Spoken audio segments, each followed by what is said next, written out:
Ben, moi bo día. Imos dar comezo logo a este pleno ordinario do mes de xuño. Vou dar conta antes de nada de que durante o pleno estará ausente Iago Lestegas, o concelleiro de Urbanismo, porque está xustamente representando a esta alcaldía, a esta corporación fora do país, nun acto das universidades con entidades locais organizado pola Universidade de Santiago de Compostela. E tamén a concelleira, neste caso de Deportes, Relacións Veciñais rural, vai chegar un poquinho tarde por cuestións persoais. Simplemente con iso damos inicio ao pleno. Antes de comezar a orde do día, hai dúas intervencións solicitadas. A primeira delas de Natividad Moreira a Rincón, como persoa afectada polas obras da Rúa do Pombal. Pois cando queira, ten 5 minutos, pode levantarse cando queira. Grazas. Cando queira pode comezar a súa intervención.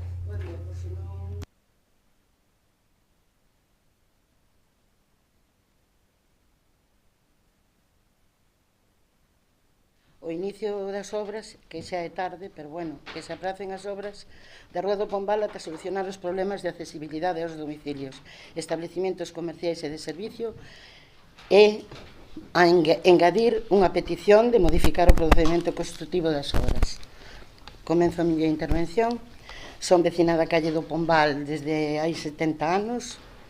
He solicitado comparecer individualmente, pero con el consenso de prácticamente todos los vecinos, y de los que nos hemos reunido desde ese fatídico día 18, y que hemos dejado atrás una calle en la que siempre hemos padecido cosas. Atrás nos queda que se asoció siempre el nombre de nuestra calle a actividades poco recomendables para unos y muy recomendables para otros. Teníamos un muro que era de vergüenza, que nos ha acompañado más de 60 años hasta que cayó.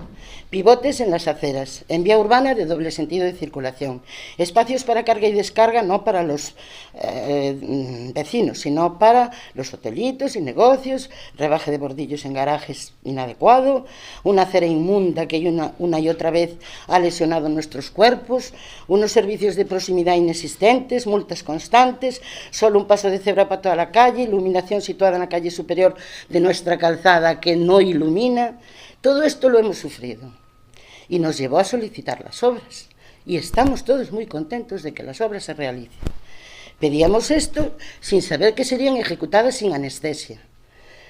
5 días antes del comienzo de las obras, a través de una reunión de poco más de una hora y a pelo, nos cuentan que cortan la calle a 48 casas, que incluyen viviendas unifamiliares y no, en su mayoría, 5 o 6 negocios de hostelería, de habitaciones y restauración, y 15 negocios dedicados a otras actividades, todos legales, a los que se les va a impedir acceder en vehículos, a dejar maletas, coger un taxi o cualquier otra cosa parecida. Nada tan impresentable como aquella reunión, como emisores, 2 concejales que pertenecen a este gobierno, que por el trato que nos dan se pueden calificar de fríos, distantes, insensibles y ajenos a nuestras problemáticas.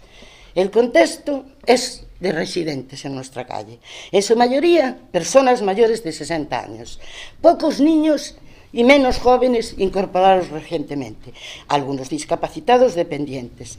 Siempre tuvimos carencia de servicios, lo expliqué, y necesitamos toda la vida atención a domicilio, toda la vida. Tengo 70 años, lo vuelvo a repetir. El mantenimiento de esos servicios se nos anuncia imposible en el área afectada por las obras. A lo anterior se une que para guardar los coches no podremos hacerlo en nuestros garajes. Se nos ha facilitado gratis, y no a todos, un parking de 3 alturas, salida peatonal por escaleras, que no dispone de ascensores operativos, ni caben coches como los de nuestros profesionales de más de 1,80. Se nos pide paciencia. Ha de priorizarse la necesidad pública. Imposible es la ejecución de obras por fases, acercar provisiones a hogares y establecimientos, la atención diaria a las necesidades de traslado de personas con imposibilidad de movimiento y la imposibilidad de acceder a garajes. La alternativa que se nos recomienda, tanto para tener servicios como para movilizar personas, tengan el problema que tengan, es la misma. Al punto de descarga, las personas en silla de ruedas y el resto con carretilla. El concejal de Obras, en su reciente entrevista en La Voz de Galicia, no entiende nuestras protestas. Está convencido de que ya actualmente con carretillas andamos. Según él, no había zonas de carga y descarga. Se olvida de que si las había y las aprovechábamos delante de los hoteles y negocios. Está claro que no conoce nuestra calle y que los anteriores gobernantes en el siglo XXI, como el que estamos, posibilitaron que las usáramos los vecinos, con lo cual, no señor, no usábamos carretillas. La propuesta se parece al confinamiento con el COVID, pero sin las disposiciones normativas que se necesitan para ordenarlo y sin la debida exposición y ponderación de todos los intereses implicados. Evidentemente no pueden ser solo públicos, sino también los intereses de las personas afectadas. Toda medida limitativa de derechos, como sin duda son las que han impuesto unilateralmente en este Concello, a las que me estoy refiriendo, exige para su adopción, además de diálogo, de consenso con las personas afectadas, todo lo cual brilla por su ausencia, por más que digan en los periódicos, este gobierno jamás nos citó, y el respeto y ponderar los beneficios y los perjuicios. Así como se nos ha planteado, puede calificarse de abuso de autoridad. Particulares y negocios no han recibido individualmente comunicación escrita del cierre perimetral y no han podido formular alegaciones con un incumplimiento evidente de la ley. Las obras comienzan un día antes de presentar dos escritos nosotros. Ten que ir rematando, no, sí, resumir. Remato cuando usted quiera. Sí, sí. Pidiendo la suspensión de ellas. Ante las manifestaciones de ayer en radio, perdóneme, que difieren de la realidad, por registro hemos añadido un informe de una ingeniería especializada en obra civil y vemos que no solo es viable la ejecución en fases, sino que es habitual hacerlo, así como se hizo el anterior gobierno en otras calles como SAR. Supone un agravio comparativo entre vecinos. Existe una ausencia de definición de temas como protección sanitaria, seguridad personal, abastecimiento, atención en situaciones de emergencia, a los que se une el incorrecto uso de las competencias en materia de tráfico y seguridad vial. La presencia de la actual postura municipal nos obligará a llegar hasta el contencioso y a pedir ayuda a instancias superiores. Los titulares de negocios ya desde el comienzo de la obra han advertido que sus proveedores no les cogen el teléfono, que no se comprometen a prestarles servicios utilizando carretillas 10 meses. Ante ello no nos vamos a quedar parados. Por último, me gustaría decir muchísimo que entre los manipulados artículos e intervenciones de las que fuimos víctimas y que han ido saliendo en prensa, radio y televisión, hay una entrevista recortada de manera importante a uno de los residentes en la calle, un laureado ingeniero de reconocimiento y fama mundial que ha definido públicamente ante la televisión gallega que esta obra se puede considerar disparate.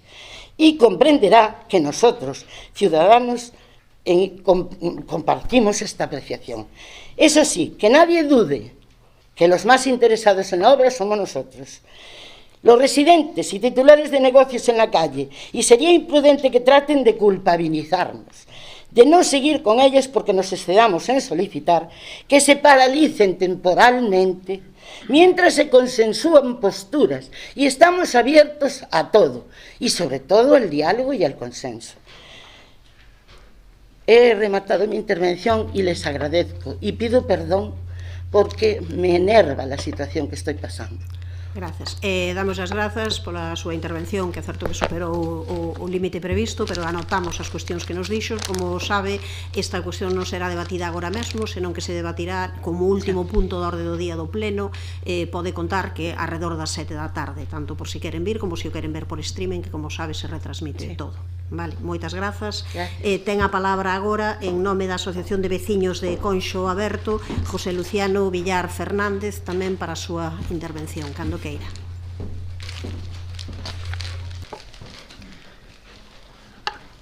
Bos días. Hoxe, Conxo Aberto está aquí para dar voz a un bosque e ao sentir de todo un barrio que non está disposto a permanecer en silencio.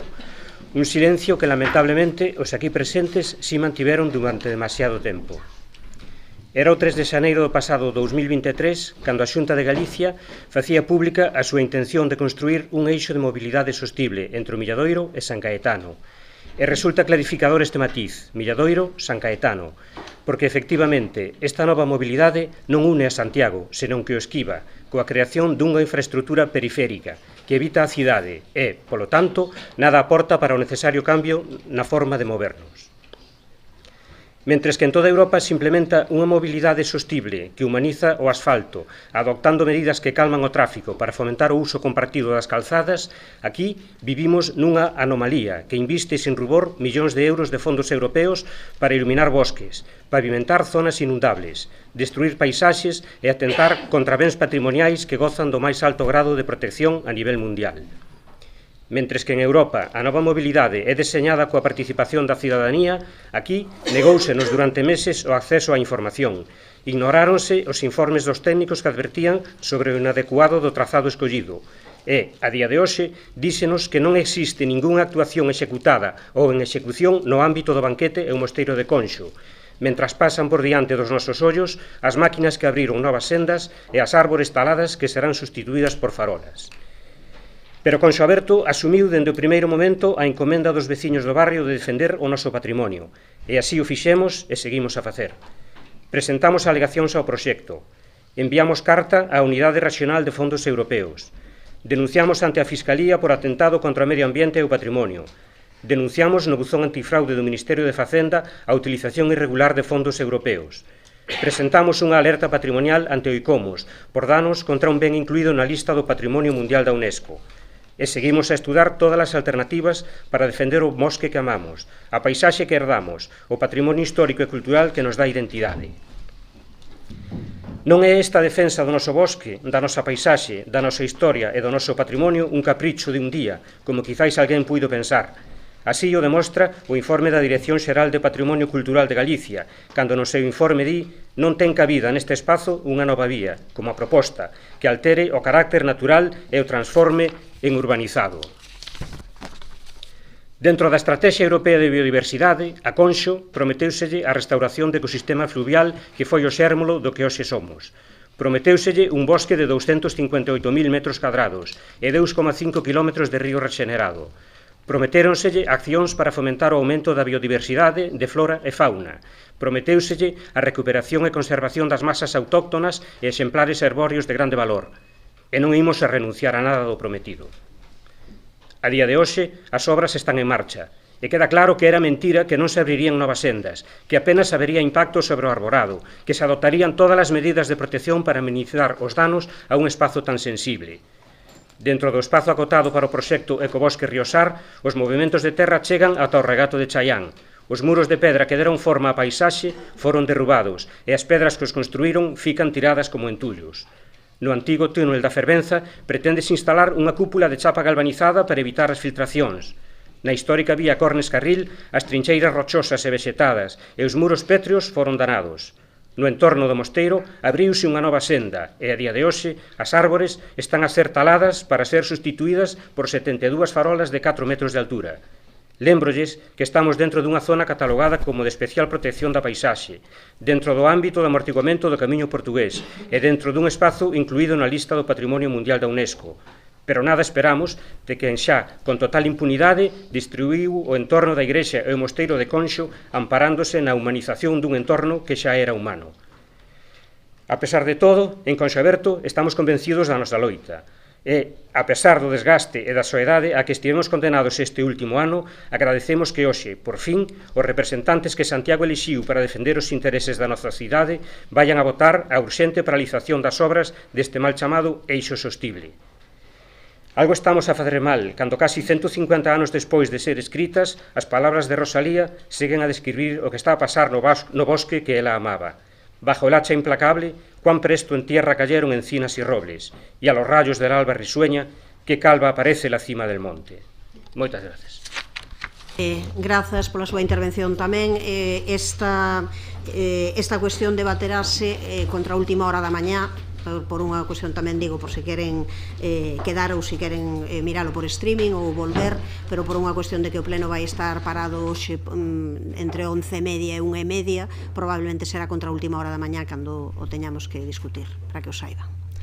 Damos logo comezo a sesión plenaria. O primeiro punto da orde do día é a aprobación, se procede, da acta correspondente á sesión ordinaria do 30 de maio de 2024.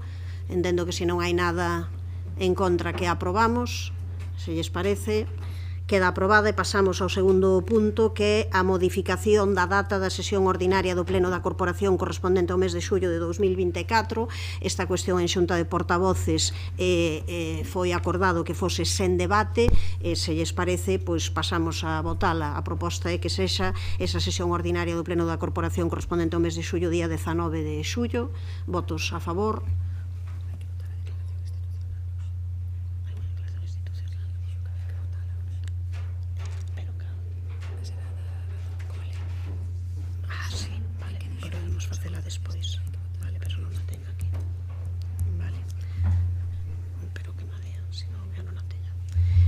Pasamos logo ao punto da aprobación, ao punto terceiro, aprobación inicial da modificación de regulamento de títulos, honras e condecoracións do Concello de Santiago de Compostela. Nesta cuestión vou intervir eu rapidamente para comunicar que, despois da reunión do Consello Asesor de Condecoracións do pasado 20 de xuño e tamén da comisión, do 31 de maio, e tamén da reunión previa da Comisión de Presidencia, traese a este pleno para a súa consideración, para a súa votación, unha aprobación inicial de modificación do regulamento de títulos, honras e condecoracións do Concello de Santiago de Compostela, que o que fai é, en liñas xerais, actualizar o que era o regulamento, intentando distinguir mellor o que son fillos, fillas, predilectos, predilectas, ou fillos e fillas adoptivos ou adoptivas, intentar quedar ben claro pois cales son os títulos que lle corresponden a cada quen, incorporar algunhas mencións relevantes, por exemplo, a respecto da universidade e da súa achega que pode facer justamente a estas distincións, tamén algunhas cuestións relacionadas co que ten que ver a composición do propio Consello Asesor de Condecoracións, máis, sobre todo, a ninguén se lle escapa que hai dúas cuestións que son as máis relevantes nesta incorporación da modificación do regulamento, que é a incorporación, neste caso, de dous títulos novos, un deles que se incorpora no artigo 8, Alba de Compostela, onde se establece pois unha distinción xeral vinculada á celebración do 25 de xullo, coa denominación Alba de Compostela, en lembranza pois dese discurso Alba de Gloria de Daniel Rodríguez Castelao, en que se conmemora pois a estadía de persoas que contribuíron ao ben común. Uns galardóns que van distinguir a persoas, entidades públicas ou privadas vinculadas a Santiago que destacasen por ter acadado logros ou desenvolto unha trayectoria meritoria en distintos ámbitos, social, cultural, científico, deportivo, artístico, veciñal ou similares, e que se consideren un referente para a sociedade. Esta incorporación, despois de que, pois, o ano pasado, cumprindo os 75 anos justamente da Alba de Compostela, se fixese xa esa Alba de Compostela, que logo, pois, a idea é esta incorporación a este regulamento de títulos, honras e distincións do Concello de Santiago, para que quede recollida, recoñecida, pois, no máximo regulamento a este respecto. Incorpórase tamén un artigo titulado Mulleres de Compostela, onde se deixa constancia de algo dunha actividade que tamén se viña facendo con frecuencia desde hai anos neste Concello, recoñecendo a mulleres ben nadas ou vinculadas con Santiago de Compostela, que polas súas traxectorias tamén constitúan referentes para a sociedade e referentes no proceso de acadar a igualdade entre mulleres e homes. Son as dúas incorporacións importantes, xa digo, para alén de algunhas outras cuestións que se poden considerar de índole menor, mas que melloran o procedimento e o regulamento, e o que agradezo o traballo realizado polo compañeiro Sindo Guinarte. En todo caso, tal e como acordamos tamén nese Consello Asesor de Condecoracións, a realización dos actos de celebración destas cuestións serán tratadas previamente nunha reunión, nunha xuntanza do Consello Asesor de Condecoracións, e poremos ali, digamos, o horario que acordemos de maneira conxunta entre os grupos municipais. Ese é o acordo tamén que foi tamén corroborado, digamos, nese Consello Asesor de Condecoracións, que figurará na acta, e insisto, un acordo que nos vincula a intentar nesto, como en outras cuestións que teñen que estar por riba, evidentemente, das consideracións particulares de cada un dos grupos e que teñen que ser temas de cidade, temas de concello, sin ninguna dúbida, pois facelos a través do consenso entre o conxunto de grupos que conformamos o pleno desta corporación. Sen máis, paso a palabra ao compañeiro Sindo Guinarte, supoño que será que interveña por parte do PSD-PSOE. Moitas grazas. En primeiro lugar, quería saludar ao representante de Conxo Aberto e a veciña do Pombal que nos trouxeron a este pleno dúas cuestións de extraordinaria relevancia e preocupación agora mesmo na cidade. Tamén vou ser breve con respecto a esta cuestión. Efectivamente, no Consello Asesor abordamos en dúas sesións a reforma ou a actualización do regulamento de títulos, honras e condecoracións. Eu diría que hai unha parte da reforma que é case técnica, de mellora de certas incoherencias ou contradicións internas que tiña o propio regulamento, e logo unha parte máis de fondo que ten que ver coa incorporación desa nova condecoración ou recoñecemento a Alba de Compostela e tamén o recoñecemento de mulleres de Compostela. Nos traballamos nesa actualización, nesa reforma. As nosas propostas foron incorporadas ao texto e, por tanto, por suposto que imos apoiar esta modificación. Imos apoiar esta modificación, ademais, porque aquí o que se decide é a aprobación inicial da modificación do regulamento. Acompañada a esa modificación, é verdade que houbo un debate sobre a necesidade de consenso respecto da celebración do acto, sobre todo de Alba de Compostela. Nos aí reiteramos a nosa posición de que a celebración dese acto debe contar co consenso de todos os grupos políticos e non debe interferir, e cando digo non debe interferir, quero decir non só que non se debe solapar, sino que non debe interferir no desenvolvemento normal dos actos do 25 de xullo, dos actos tradicionais do 25 de xullo, no caso de que Alba de Compostela se celebre o 25 de xullo, pero entendemos tamén que esa especificación non debe estar no regulamento, como non están especificacións dese tenor en referencia ou en relación ao resto de títulos, honras e distincións que aí se recollen. Por tanto, ese compromiso de decidir por consenso no Consello Asesor a celebración deste acto, eu creo que é un compromiso que garante, sobre todo, a relevancia e o futuro dese recoñecemento, porque para que teña futuro realmente ten que ir da man e ten que ter o apoio de todos os grupos que formamos parte do Concello. Nese sentido, pois, como decía, nós imos apoiar sen dúbida esta aprobación inicial da modificación do regulamento, porque creemos que o texto que agora se somete a consideración pois é mellor técnicamente e tamén incorpora estas dúas novas estes dous novos recoñecementos que confío, espero que teñan un longo futuro precisamente da man do consenso entre todos os grupos municipais. Nada máis, gracias. Grazas, ten a palabra o señor Constenla cando queira. Muchas gracias, buenos días. También quiero saludar a las personas que han intervenido previamente. Se somete hoy a consideración del Pleno Municipal, como se ha dicho por las personas que me precedían en la intervención, pues la modificación del reglamento de títulos, honras y condecoraciones, con una doble finalidad, que también se ha dicho, por una parte actualizar y corregir algunos errores que se apreciaban en su articulado, y proceder pues, a recoger de manera concreta pues 2 actos nuevos de ciudad, Alba de Compostela y Mujeres de Compostela. Bien, uno podría pensar que este punto de orden del día pues, del Pleno pues, es meramente técnico y sobre el que incluso ni cabría la necesidad de intervenir, pero lejos de esto, para nuestro grupo es un punto verdaderamente importante, por cuanto, como explicaré ahora, de lo que verdaderamente vamos a hablar no solo es de la actualización del lenguaje de correcciones técnicas o de subsanación de errores, de lo que verdaderamente vamos a hablar es de consenso y respeto institucional.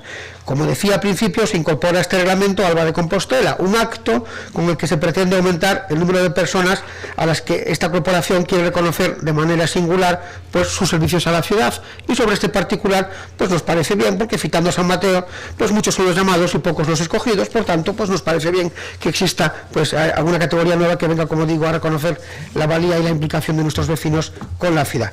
Pero en fin, yo sin ánimo de volver la vista atrás y en caer de nuevo en algunos reproches sobre los que cabría poder extenderse, porque ustedes el año pasado intentaron colar por la puerta de atrás a esta ciudad pues un acto institucional pues de manera un tanto espuria. Bueno, pero como digo, no corresponde ahora centrarnos en esto, y lo que toca ahora pues es mirar hacia adelante, y lo que toca, como digo, gracias a la generosidad de este grupo municipal, que les ofrece terminar con la interinidad y falta de legitimidad de este acto, pues es votar su inclusión en esa lista de eventos institucionales.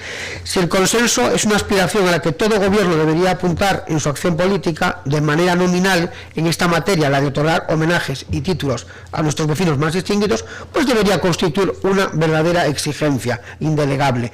No recuerdo además que en ninguna de las sesiones del Consejo de Condecoraciones pues fuese necesario votar, porque siempre se trabajó de manera unánime en cuanto a las propuestas, en cuanto a la resolución de las propuestas, ya llegasen estas del gobierno o de la oposición. Miren, para que pueda construirse un consenso válido, la actitud hacia las propuestas del otro ha de basarse en el respeto, cuya esencia es la creencia de que tiene exactamente el mismo derecho que el que tiene uno mismo a la satisfacción de sus intereses y aspiraciones. La ausencia de esta actitud esencial es la que explica los fenómenos de desprecio e imposición de la propia voluntad aún minoritaria que ha podido mostrarse en algunas ocasiones. El proceso válido de construcción de consensos requiere que quienes estén intentando construirlo tengan un razonable nivel de flexibilidad respecto de cuán necesario es satisfacer sus aspiraciones. Esta flexibilidad implica una voluntad de renuncia, al menos parcial, a la satisfacción de las propias aspiraciones, por sumar a los otros al acuerdo final. Por ello, el Partido Popular, en aras a construir un consenso de ciudad, les ofrece apoyar la inclusión del acto Alba de Compostela en el presente reglamento, con el compromiso público de salvaguarda de la integridad de la totalidad de los tradicionales actos institucionales del día 25 de julio y la celebración de ese acto en horario vespertino. La eficacia y prudencia, como decía don Sindo Guinarte, pues evidentemente desaconsejan que se incluyan referencias horarias a un reglamento que está diseñado para durar en el tiempo. Por tanto, entendemos que quizás este no es el lugar en el que ha de reflejarse, pero sí que le pedimos, y la alcaldesa algo ha hecho en este sentido, por tanto, si lo que yo he entendido se recoge de manera literal en el acta de esta sesión, pues este grupo votará a favor. No debe ser otro el acuerdo que, en cuanto al horario, diseño, personas que van a ser homenajeadas dentro de este acto y de otros, pues se tome el acuerdo de manera unánime en la Comisión de Honras y Condecoraciones. Como esto es lo que he entendido que ha dicho la alcaldesa, pues este grupo municipal apoyará la votación de esta modificación reglamentaria. Gracias. Moitas grazas, señor Constella. Hai dúas cuestións. Unha primeira, creo que xa o dixen na primeira intervención de maneira clara, haberá un consenso no Consello Asesor de Condecoracións a respecto, fundamentalmente, agora xa entraron moi concretamente no tema do horario que se debe utilizar para facer este acto na Alba de Compostela. Non haberá ningún problema a ese respecto e iso será consensuado no Consello Asesor de Condecoracións. Esa é unha parte, hai a outra segunda en que eu entendo, non? E pensaba que non se ia ir a ela, pero creo que non corresponde, porque non é certo falar de ilegitimidade e carácter espurio do que foi a convocatoria de Alba de Compostela no ano anterior, porque entón habería que falar tamén diso a respecto de todas as mulleres de Compostela que foron celebradas e feitas nun acto que non estaba recoñecido aquí. É dicir, que iso creo que non se pode poñer en dúbida por ningún lado. Unha cuestión é que non fosen recoñecidas e non estivesen dentro do regulamento de honras e condecoracións, pero un goberno ten absolutamente a posibilidade de facer distincións e tal. Poden non estar recollidas no regulamento, poden gustar máis ou gustar menos, pero ese tipo de actividades é algo absolutamente normal. Por tanto, eu pido, por favor, que non se utilice iso para poñer en dúbida que as persoas recoñecidas na Alba de Compostela feita durante o ano pasado tiveron, absolutamente toda a legitimidade de poder facer ese acto. E insisto tamén que poderíamos falar de moitas cousas que non, pero ese acto non colidiu cos actos tradicionais que aquí se viñeron facendo, absolutamente. Iso non significa, xa digo, que tal e como acordamos e mirando para diante, que haxa un acordo, neste caso un consenso no Consello Asesor de Condecoracións a respecto do horario en que se faga e que ese horario non colida, non interfira cos actos tradicionais que se veñen celebrando, tal e como foi comentado aquí.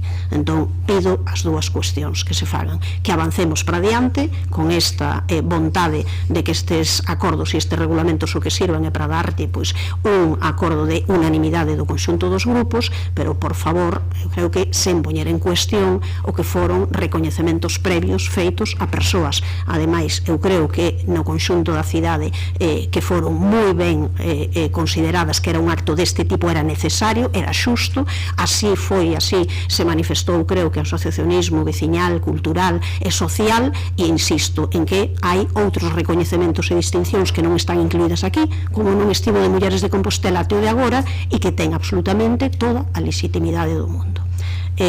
Cando queira, señor Guinarte.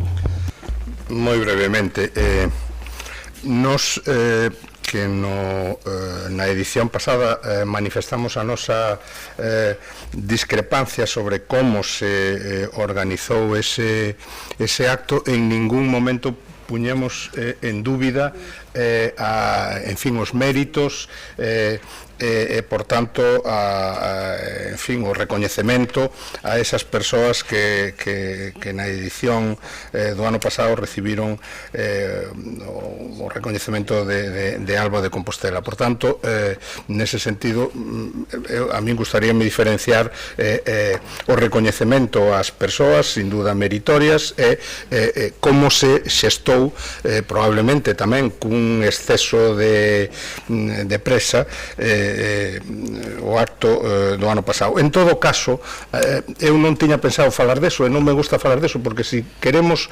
construir un consenso, probablemente non é, a mellor base e o mellor punto de partida falar das discrepancias e poñer o acento nas discrepancias que houbo respecto deste acto o ano pasado. Por outra parte, o recoñecemento de Mulleres de Compostela, pois eu creo que sempre foi acordado entre todos os grupos municipais. Por tanto, nos apoyamos sen dúbida a modificación deste regulamento, apoyamos sen dúbida a inclusión destes dous novos recoñecementos e apoyamos sen dúbida que o consenso debe ser o elemento no que se baseen os recoñecementos, as condecoracións, as honras que se outorguen desde o Concello de Santiago de Compostela, porque iso é bo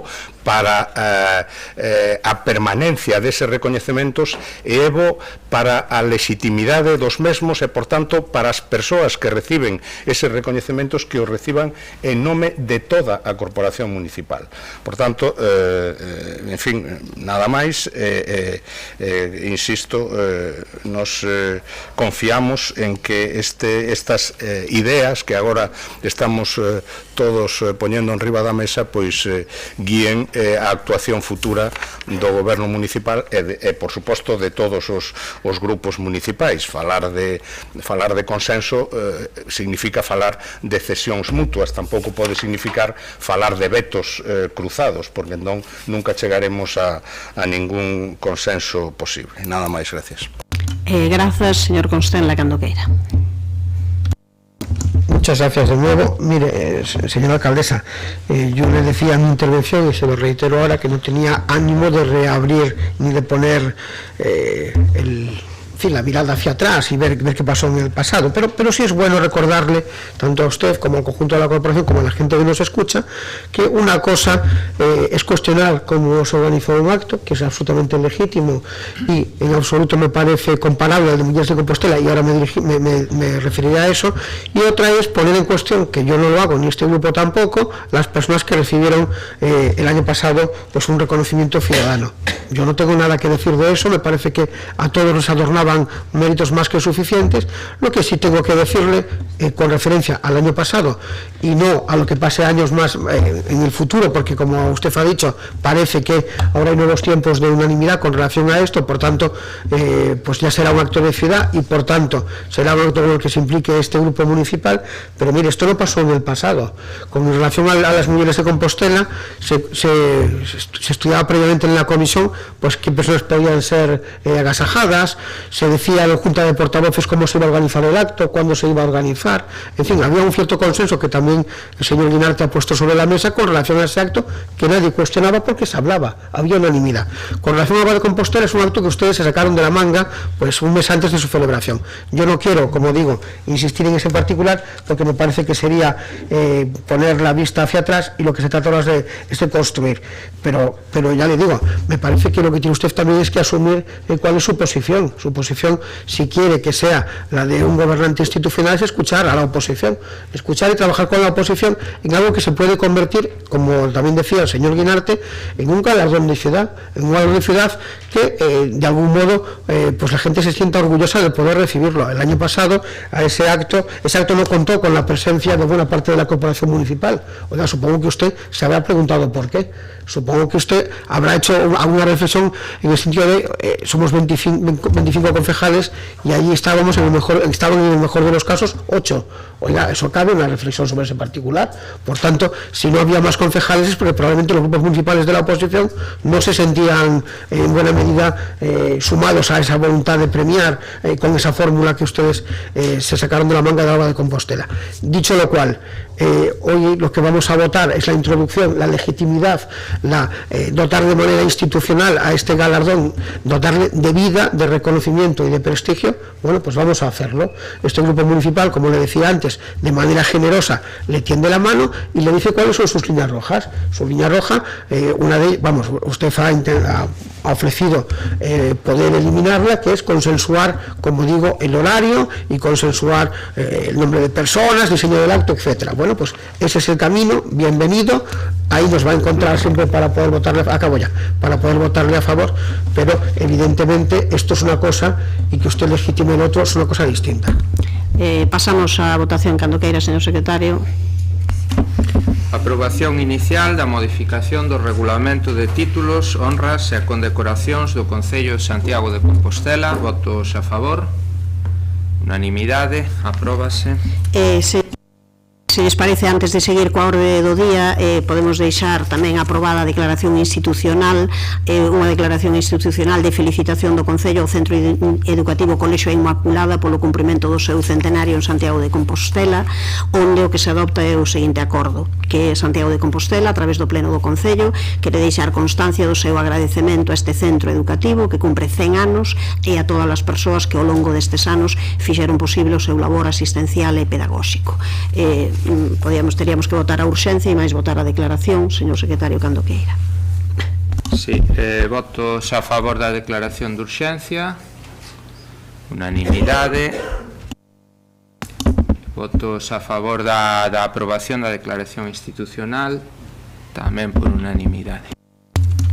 Ben, pasamos daquela ao punto número 4 do orden do día, a aprobación do expediente de crédito extraordinario 2024 CREX 03 para o pagamento da sentenza Viacua, Gestión Integral de Aguas de Galicia. Ten a palabra o señor César cando queira. Moitas grazas. Comezar saudando tamén as veciñas da Rúa Pombal e o representante da Asociación de Veciñal Conxo Aberto.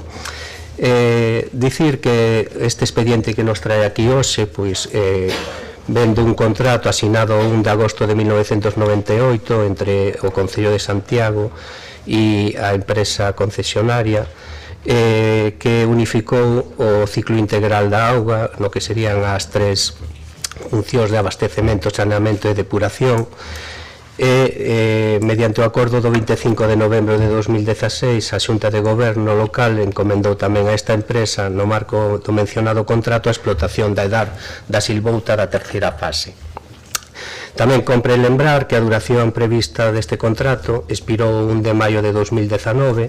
Con todo, nese mesmo ano dictouse unha orde de continuidade da prestación ao tratarse de servizos esenciais para a comunidade, como son o abastecemento, o saneamento e a depuración de auga.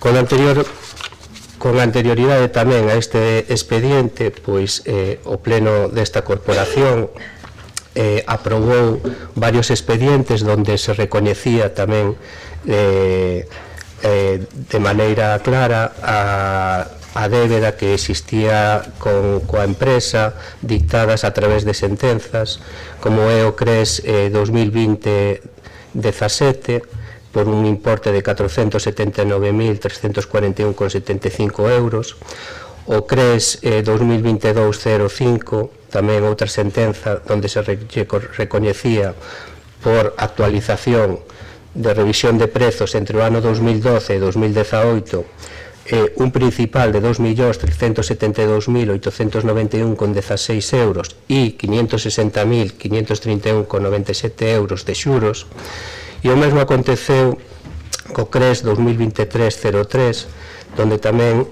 se recoñecía por revisión de prezos un principal de 140.973,50 e 700 euros de xuros, unhas custas procesuais de 1.000 euros e tamén polos xuros de actualización dos prezos entre os anos 2012 e 2018, 364.592,50 euros.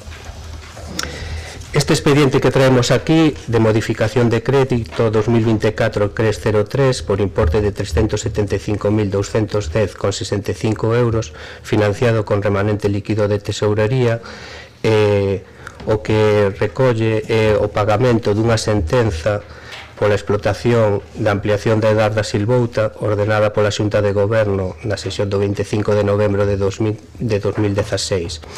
Nesa sentenza recoñéceselle unha débeda polo principal de 310.937,60 euros e xuros por 57.289,35 e 6.983,70. Este é o expediente que se trae hoxe para a súa aprobación. Moitas grazas. Grazas, señor César. Ten a palabra a señora Val, cando queira. Moitas gracias, alcaldesa. Bueno, nada, sobre o expediente en sí, a necesidade de financiar o pagamento da sentencia, pois nada que decir, temos que pagar a sentencia polos motivos que se expoñen nos fundamentos xurídicos da mesma sentenza e nos informes que aparecen no expediente, pero si queremos poñer de manifesto nos datos que se desprenden tamén do informe da Oficina Orzamentaria e de Contabilidade do que está saindo pois recentemente nos medios de comunicación. A débeda do Concello duplica, prácticamente duplica a débeda existente fai un ano. Coñecíamos recentemente que a deuda de Raxoi en facturas sin pagar supera xa os 17 millóns de euros. Eu moito me temo que deben de ser moitos máis millóns de euros dos que están pendentes de pagar, e preocúpanos isto porque realmente estamos vendo que non está rendo o resultado o traballo que non se ve.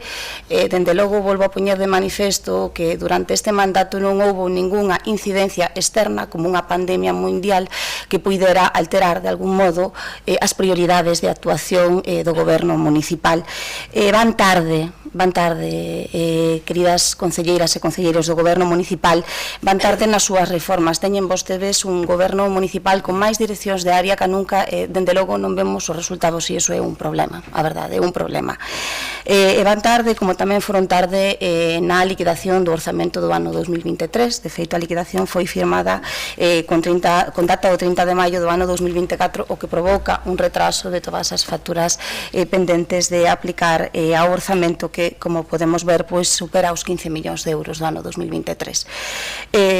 Polo demais, nada máis que decir, simplemente que vamos a apoiar este modificativo de crédito, porque evidentemente temos que dar cumprimento ás sentencias xudiciais. En canto ao recurso financeiro tamén nos parece axeitado, pero, bueno, poñer de manifesto que a problemática que trascende, a problemática que hai que poñer en riba da mesa en este punto non é tanto o punto que se discute, sino o que tamén se desprende dos informes que se achegan e que pon de manifesto que a débeda do Concello crece e que non vemos a efectividade das medidas que en teoría se están adoptando. Grazas, señora Val. Ten a palabra a señora Ferreiro, cando queira. Hola, bo día a todas e a todos. Pois pouco teño que dicir, tendo en conta a obrigatoriedade de cumprimento das sentenzas recollida na distinta normativa e ademais que canto antes se pague, pois mellor, para evitar ter que pagar un importe maior en concepto de xuros. Eso sí, temos que evidenciar o feito de que as sentencias se editou o 2 de xaneiro de 2020 e a propia concesionaria tivo que interpoñer unha demanda executiva ante a inactividade do Concello en executar a sentencia, case 3 anos despois, o que implica o pagamento dos xuros de demora en concreto de máis de 60.000 euros por este concepto que de pagarse no seu momento se terían aforrado e se poderían destinar a outras actuacións. Ao fío desta sentencia sería oportuno saber se hai máis obrigas ou recursos derivadas desta concesión. Por outra parte, repetindo o exposto polo noso compañeiro, estamos ante outro servicio que se continúa prestando en precario dende o ano 2020. Bueno, realmente, como xa se expuxo, dende o ano 2019, cando o concelleiro competente de Medio Ambiente, unha vez rematado o contrato 19 de abril, comunicoulle a Viacua a orde de continuidade do servicio, de conformidade co contrato anterior e polo tempo imprescindible para resolver e establecer a nova forma de xestión destes servicios. Neste sentido, casi un ano foi o que tardou este goberno en crear a comisión especial encargada de analizar a xestión da auga co fin de consensuar o modelo de xestión que máis convén a Santiago e desta forma regularizar este servicio básico e prioritario para esta cidade. A ver se a terceira vai a vencida, como dixo a nosa compañeira Mila Castro no pleno anterior, e se consigue sacar adiante o modelo de xestión ao longo deste mandato. Nada máis. Grazas. Tempo para a réplica, señor César, cando queira. Moitas grazas de novo. Ben, comentar, respondendo a señora Val, lóxicamente este goberno está moi preocupado polo incremento da débeda neste Concello. Somos persoas, goberno con unha grande empatía coas persoas, empresas ás que este Concello debe diñeiro. Todos os días falamos con moitas delas, explicamos a situación que tamén herdamos neste ámbito. Trátase de un problema que non é de agora, é un problema estrutural que vostedes tamén sufriron. A débeda que aparece no mes de abril é unha débeda que aflora como consecuencia da liquidación do orzamento de 2023, pero un dado que non analiza é que o período medio de pagamento baixa con respecto ao mes anterior. Estánse pagando facturas durante o ano 2024 a un ritmo maior que en meses anteriores, xa se le han pagado 19 millóns de euros e a idea é de que esta débeda nos próximos meses se reduza. Igualmente, as medidas que este goberno está implementando pois non son medidas inmediatas, son medidas que requiren tempo, non? Na mesa de negociación de 17 de xuño foi aprobada co apoio maioritario das organizacións sindicais a nova RPT que vai permitir unha RPT que, compre lembrar, sen ningún voto en contra dos sindicatos e que é a primeira RPT que se aproba neste Concello desde 2011, pois establece a creación de unidades xestoras que permitirían avanzar neste sentido, non? A par desto, pois este goberno ten pensado realizar tamén pois procedementos que simplifiquen a tramitación das facturas e todo isto require tempo. Con respecto á pregunta da señora Ferreiro, pois sí, a empresa ten pois demandado o Concello por outras débedas, como é a actualización de prezos. Se agora traíamos o da EDAR e falaba eu tamén de actualizacións de prezos ata 2018, pois lóxicamente ten demandado este Concello por actualizacións de prezos a partir dese ano, no 2019. Tamén ten demandado pola instalación de saneamento nos exercicios 2016 até 2020, ampliación da EDAR de 2018 até 2020 e da EDAR de 2017. Moitas grazas. Grazas, señor Abal, cando queira. Bueno, nada máis que dicir, simplemente que lles desexamos a mellores das sortes en que atinen coas medidas. Realmente creemos que van tarde e un pouco polo que estamos coñecendo da proposta de modificación de RPT, que bueno, que sí, foi aprobada en Mesa Xeral de Negociación, polo menos sin ningún voto en contra, o cal es, bueno, pues está estupendamente. O certo é que esa medida en concreto que xa teremos tempo de debatir, pues a verdade é que nos provocan bastantes dúbidas ao respecto da súa efectividade e da súa eficacia. En calquera caso, estaremos expectantes, agardamos que sea así, ou enténdolles que sí que están preocupados, e realmente sí que os creemos que están preocupados, porque realmente é para preocuparse, porque o único que pasa é que se aumenta, a pesar de que teñen, insisto, máis direccións de área ca nunca, pero bueno, dende logo desexámosles a mellores das fortunas e das sortes en este ámbito e estaremos a expectativa. Vamos a votar a favor. Grazas, señora Val. Señora Ferreiro. Pois nada, uno me o comentado con Marta, que a ver si consigue pois reducir a débeda nos meses seguintes. Tamén son consciente pois dos problemas que hai para deste tema. E nada, nos vamos a absternos. Grazas, señora Ferreiro. Pasamos á votación, señor secretario. Aprobación do expediente de crédito extraordinario 2024/CREX/03 para o pagamento da sentenza a Viacua, Gestión Integral de Aguas de Galicia, SAU, procedemento ordinario 304/2017, votos a favor, grupos municipais, BNG, Compostela Aberta e Socialista, votos en contra, non hai, abstencións, grupo municipal do Partido Popular, apróbase a proposta. Pasamos ao punto número 5, aprobación do expediente de suplemento de crédito 2024 suple 03 e modificación de subvencións nominativas do exercicio 2024 do Departamento de Deportes. Este punto, por debate, tras o debate na Xunta de Portavoces, quedou de justamente someterse a consideración xa sen debate, entón pasamos á votación, cando queira. Aprobación de expediente suplemento de crédito 2024/suple/03 e modificación das subvencións nominativas do exercicio 2024 do Departamento de Deportes. Votos a favor. Unanimidade. Apróbase. Pasamos ao punto número 6, recoñecemento extrajudicial de créditos por gastos derivados do contrato de suministración de electricidade ás diferentes dependencias municipais correspondente a diversos períodos do ano 2023 e aprobación dunha indemnización sustitutiva a favor da empresa Endesa Energía. Ten a palabra o señor César cando queira. Grazas de novo. Ben, como decía a señora alcaldesa, traemos este recoñecemento extrajudicial de crédito a favor desta empresa Endesa Energía SAO por un importe de 557.229,97 euros que fan referencia a 26 facturas de servizos prestados durante o ano 2023. En data 17 de xaneiro de 2023, os técnicos responsables do control de facturación e suministración de electricidade do Concello emitiron un informe coas estimacións de gastos para a nova prórroga do contrato baseado nun acordo marco para a contratación da suministración de electricidade en alta e baixa tensión a través da central de contratación da FEN.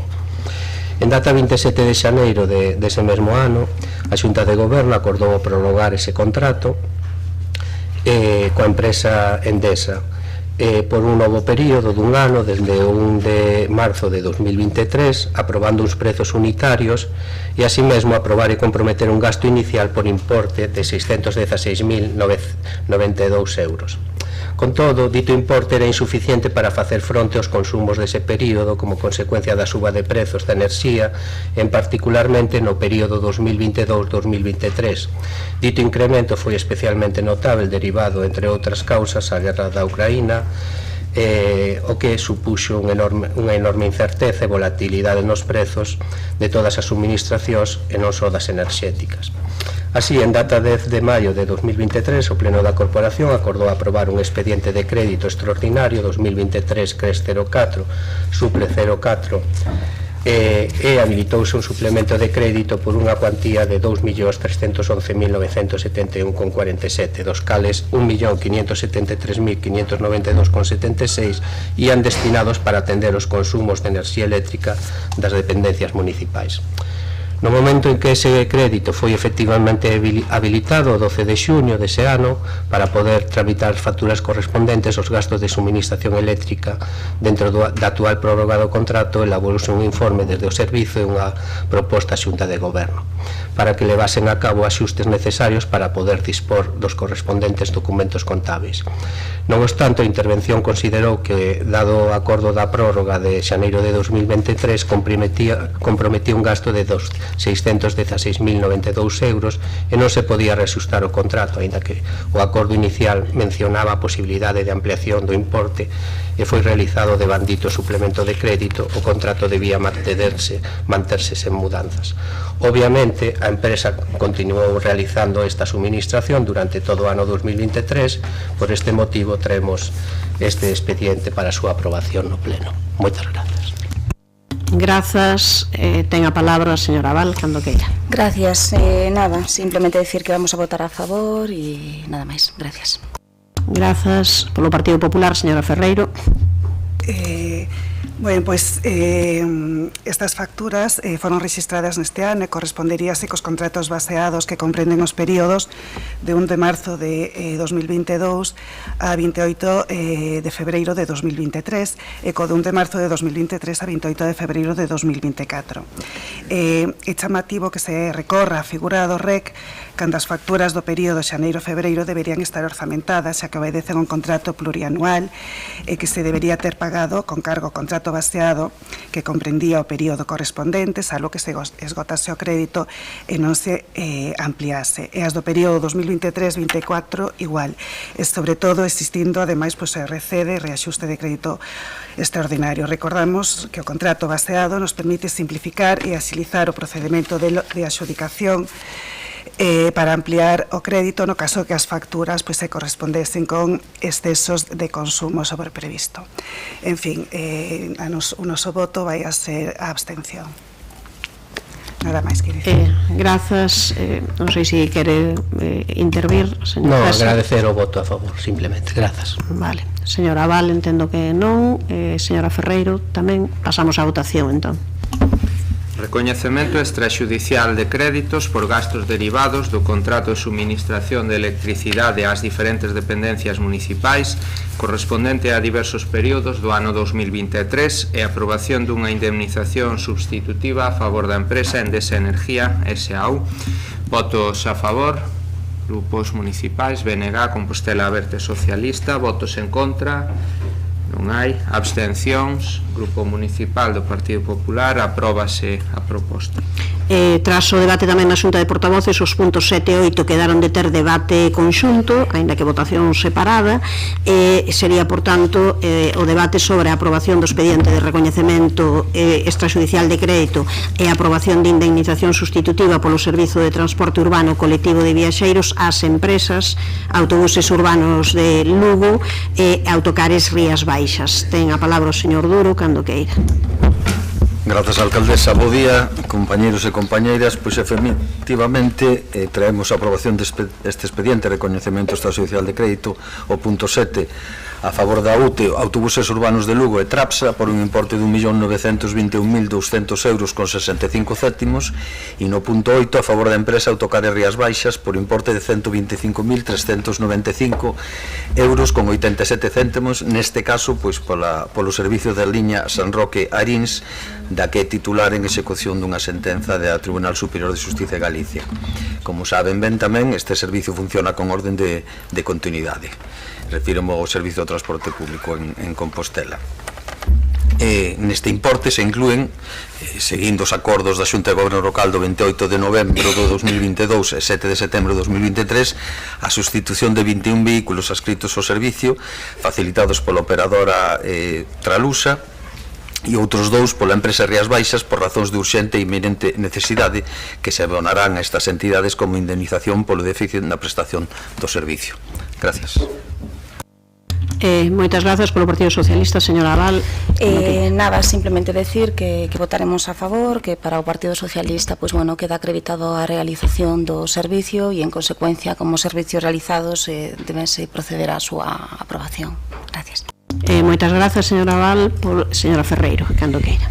Estos dous REC teñen en común pois, o informe desfavorable do interventor, que se basea en que non queda acreditado documentalmente no expediente co importe de indemnización a satisfacer tanto a UTE, Trapsalusa como a Autocares Rías Baixas se corresponda co importe liquidado que se propón. É dicir, coa documentación que obra no expediente non se acredita o importe da liquidación que se propón a xuicio do interventor. Outra irregularidade, ademais, na prestación deste servizo. Imos a recapitular o que xa falamos noutras ocasións. En febreiro do ano 2017 rematou o contrato do transporte urbano colectivo de viaxeiros de Santiago. Dende entonces, a UTE Trapsa Alusa continuou prestando servicios en cobertura contractual algunha en base ás ordes de continuidade acordadas polo órgano de contratación ata que se adxudicase un novo contrato. 15 de febreiro de 2017, 7 de febreiro de 2022 e 28 de novembro de 2022. Como todos sabemos, este proceso está alongando no tempo, en concreto xa levamos máis de 7 anos sen contrato. Todos estes acordos de continuidade se realizaron sen fiscalización previa de intervención. Ademais, no acordo da Xunta de Goberno Local de 28 de novembro de 2022, a parte da continuidade da prestación, acordouse a sustitución de 9 vehículos adscritos ao servicio e facilitados pola propia operadora. Un ano máis tarde, o 7 de setembro de 2023, a Xunta de Goberno Local acordou aprobar a incorporación de 12 novos vehículos adscritos a este servicio, facilitados tamén pola empresa prestataria en réxime de aluguer. Estes acordos de incorporación de vehículos foron adoptados a proposta do director xerente de TUSA, pero sen informe previo de ningún funcionario do Concello e tampouco do interventor. E o mesmo ocorre no expediente de REC e a aprobación de indemnización sustitutiva polo Servicio de Transporte Urbano Colectivo de Viaxeiros á empresa Autocares Rías Baixas, que comunica o Centro de Santiago con Arins, cuxo contrato rematou o 31 de decembro de 2018 e desde entón carece da preceptiva cobertura contractual. Autocares Rías Baixas continuou realizando as prestacións en base a unha orde de continuidade efectuada de xeito verbal á prestataria e, igual que no caso anterior, na sesión ordinaria celebrada o día 28 de novembro de 2022, a Xunta de Goberno Local acordou a continuidade na prestación dos servicios, así como a sustitución de 2 vehículos adscritos ao servicio en réxime de aluguer. Repítese o modus operandi que no expediente anterior. Tal acordo foi adoptado tamén sin fiscalización previa do órgano interventor. As propostas de gasto derivadas do déficit de explotación dos servicios prestados e regulados nos contratos orixinarios e as tramitadas desde o inicio do período da precariedade contractual das prestacións son nulas de pleno dereito por existencia de vicio consistente na ausencia de procedemento completo. A única maneira de acabar con este tipo de expedientes das que se derivan estas propostas de gastos en cobertura legal é regularizar esta situación coa formalización dun novo contrato que esperemos consigan licitar o antes posible, tarefa que non debe ser sinxela xa que neste ano de mandato aínda non hai trazas. O importante, como xa se expuxo, é aboar a empresa polos servicios efectivamente prestados. Imos absternos tamén neste caso. Moitas gracias. Grazas, señora Ferreiro. Señor Duro, tempo para a réplica.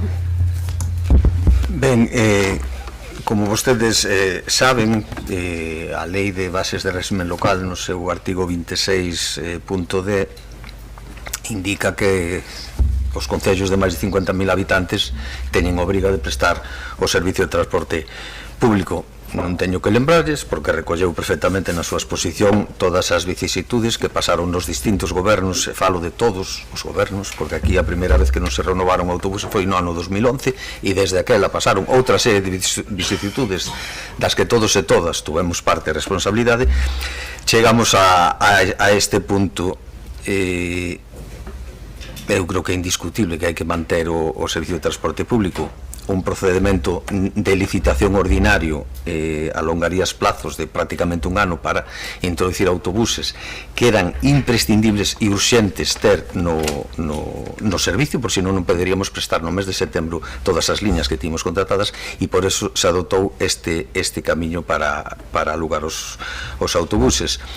E eu, tras conversas mantidas co interventor ao respecto do expediente, creo que esa salvedade que el indique e que me corrixa se estou equivocado, ten que ver non tanto como que non se xustifica o que se lle vai pagar, que sí que está recollido tanto no informe de TUSA como no propio informe da xefa de servicio de tráfico, pormenorizadamente e desglosadamente, tanto os pagos a Rías Baixas como a Tralusa, sino que o procedimento que se seguiu para a contratación destes autobuses non permite ter unha fórmula, como sí que permite o contrato de transporte público, para definir esos importes. Entón, bueno, pues, sin discutirse a razón que poda ter o interventor, faltaría máis, o que a acreditación dos importes de cada un dos contratos para abonar as distintas empresas están perfectamente recollidos, delimitados, calculados, e teñen vostedes acceso ao expediente. Máis nada. Grazas, señora Val, que non quere intervir. Señora Ferreiro. De acordo, pois entón pasamos á votación, señor secretario. Tendo que votación separada. Sí, pode ser conxunta ao mellor, se van votar o mesmo, creo, pois facemos a conxunta. Entón, votación conxunta da aprobación do expediente de recoñecemento extrajudicial de crédito e aprobación de indemnización sustitutiva polo Servizo de Transporte Urbano Colectivo de Viaxeiros á empresa Autobuses Urbanos de Lugo, TRAP S.A., do ano 2023, e tamén a aprobación do expediente de recoñecemento extrajudicial de crédito e aprobación de indemnización sustitutiva polo Servizo de Transporte Urbano Colectivo de Viaxeiros á empresa Autocares Rías Baixas S.L. ano 2023. Votos a favor, grupos municipais, BNG, Compostela Verde e Socialista. Votos en contra, non hai. Abstencións, grupo municipal do Partido Popular. Apróbanse as propostas. Pasamos daquela tamén por acordo da Xunta de Portavoces a debatermos conxuntamente os puntos 9, 10 e 11, e a non ser que o indiquen tamén faríamos votación conxunta. Se o indican faríamos votación separada. Sería a aprobación do expediente de recoñecemento extrajudicial de crédito e a aprobación de indemnización sustitutiva polo Servizo de Transporte Urbano Colectivo de Viaxeiros ás empresas Autos Gravanxa, Hermanos Ferrín e Autos Carballo. Ten a palabra tamén o señor Duro cando queira. Grazas, alcaldesa. Efectivamente, recoñecemos a débeda pola prestación do servicio de transporte de viaxeiros entre a Rúa da Rosa e o Polígono do Tambre, prestada por Autos Gravanxa, correspondente ao ano 23, por un importe de 70.550 con 46 euros. O punto 9, o mesmo epígrafe para o transporte de viaxeiros de liña urbana entre Porta do Camiño e Villesto dos hermanos, operada por os hermanos Ferríns, correspondente ao 2023, por importe de 112.940,71 euros. E no punto 10, o mesmo epígrafe para a liña entre Porta do Camiño, Peregrina e Grixoa, operada por Autos Carballo, por un importe de 266.465 euros con 20 céntimos. Como xa lle expliquei nos puntos anteriores, o servizo funciona con orden e continuidade, e creo que en aras da agilidade do pleno tampouco é necesario que repita as argumentacións. Pois moitas grazas, señora Aval, cando queira. Nada que decir, simplemente que vamos a votar a favor. De acordo, señora... señor Villa, cando queira. Moi bo día. Bueno, pois, tal e como comentaba anteriormente a miña compañeira Rosario, recoñecer estes créditos extrajudiciais e evidenciar o evidente, que continuamos en contrato de transporte en Santiago.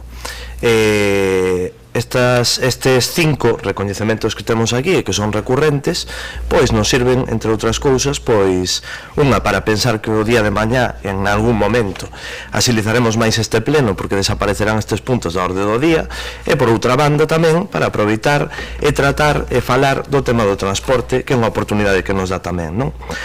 Nos, unha vez máis, bueno, pois, como dicía, fixemos ata este momento neste pleno de hoxe, ímonos a abster, pois, porque as actuacións derivadas deste contrato, pois, como todos sabemos, pois, xa se falou, son nulas e seguiremos nesa posición.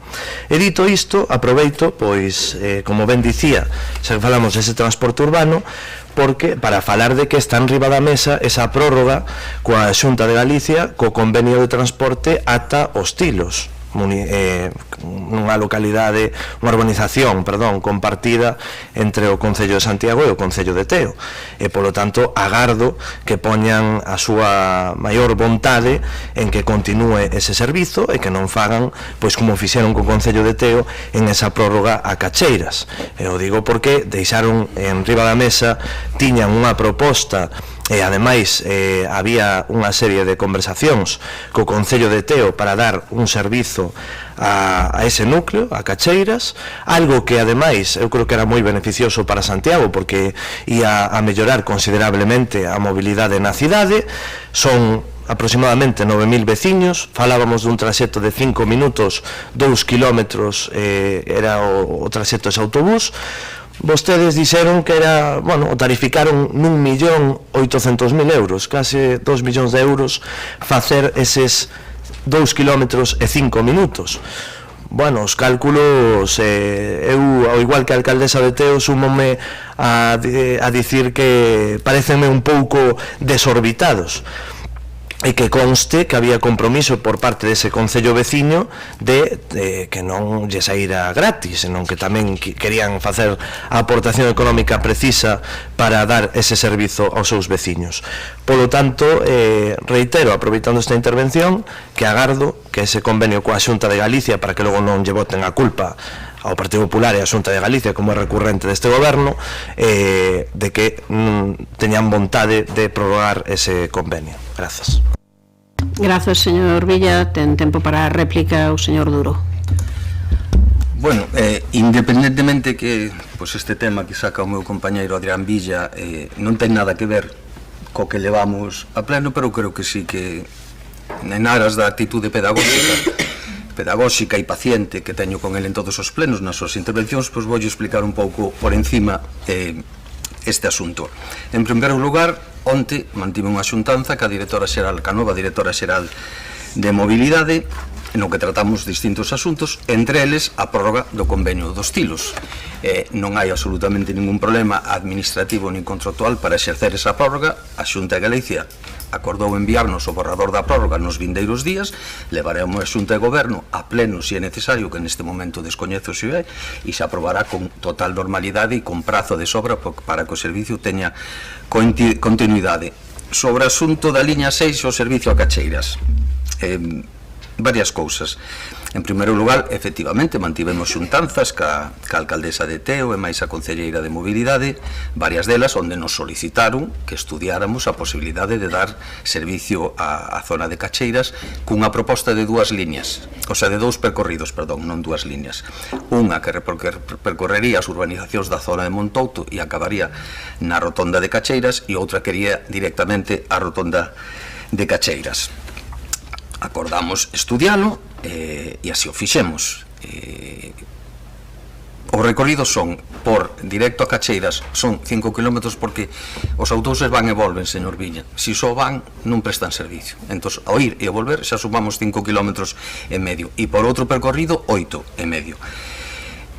A liña 6 é a liña que máis viaxeiros move de todas as liñas de Santiago. Perto de 3 millóns de viaxeiros cada ano. E unha das que máis frecuencias ten. O feito de incorporar 5 ou 8 kilómetros dame igual a liña supón que perdes as frecuencias e perdes a capacidade de carga. Entón tens que incorporar moitos máis vehículos para poder manter as mesmas frecuencias e a mesma capacidade de carga, porque, como vostede ben di, poboación objetivo pode ser 5.000, 9.000 ou ata 12.000 persoas, dependendo das liñas. Entón tens que prever recoller esas persoas e seguir recollendo as persoas da liña que máis carga ten de todo o transporte público, e iso non se fai sin autobuses, sin chóferes, sin mantemento e sin todas as derivadas que ten isto. De aí a cuantificación desos números. Así se lle trasladaron a alcaldesa de Teo, pediunos que repensáramos porque non estaba de acordo, volvimos a repensar, volvimos a facer os números, volvimos a trasladar e trasladarme unha proposta alternativa que a que nós imos aplicar no rural aquí, que o Concello de Teo ou a Xunta de Galicia, que realmente é a responsable do transporte comarcal ou metropolitano, non é o Concello de Santiago, porque aquí, e abro un paréntesis, ten que rematar, señor Duro. Deme 30 segundos, alcaldesa. Si se abre esa liña, Ames de mandar a liña, Oroso de mandar a liña, Boqueixón de mandar a liña, non é responsable do Concello de Santiago, é responsable da Xunta de Galicia. E nada máis, que non me queda tempo. Cando queira seguimos falando disto, señor Villa. Señora Aval. Non. Señor Villa. Moitas grazas pola atitude pedagóxica. Co respecto á prórroga do convenio dos estilos, alégrome de que non haxa ningún problema e agardemos que así sexa. E pola parte de Teo, bueno, é que sígueme sorprendendo o que me di ao respecto, porque a liña 6 fala da inversión que suporía económica, que reitero, a alcaldesa de Teo públicamente indicou que non tiña inconvinte en aportar a parte económica que lle correspondera. E vostede está claro que estamos aquí falando dunha inversión que é importante, claro que o é, pero vai en compensación de arranxar moitos problemas de mobilidade nesta cidade. Non mo pode negar. Problemas que temos en riba da mesa a día de hoxe e máis que virán. E logo falaremos o último punto da orde do día dese corte da Rúa do Pombal, co que traerá consigo durante un ano. E me di, é que, claro, facer unha ampliación a Tacacheiras ou poden pedir outros núcleos. É que isto, é que a ironía de todo isto é que vostedes se presentaron unha liña que vai desde o Milladoiro ata Sigüeiro. Non é longa esa liña, señor Duro. Eu creo que é bastante longa, Por lo tanto, esa sí, vostedes a recollen, pero non recollen que unha liña que xa entra dentro do Concello de Teo prolongue o servizo para mellorar a mobilidade da cidade. Non é así. Non hai unha liña Milladoiro-Sigüeiro. Ben, dos límites de Santiago, perfecto. Non se interrompan, por favor. Señor Duro, por favor, non interrompa. Si xa sabía eu que iba por aí, home, xa o sabía eu. Pero eu dígolle, a liña 6 chega a urbanización dos Tilos, é concello compartido, Santiago e Teo. E agora mesmo vai e fai o servizo. É ou non é?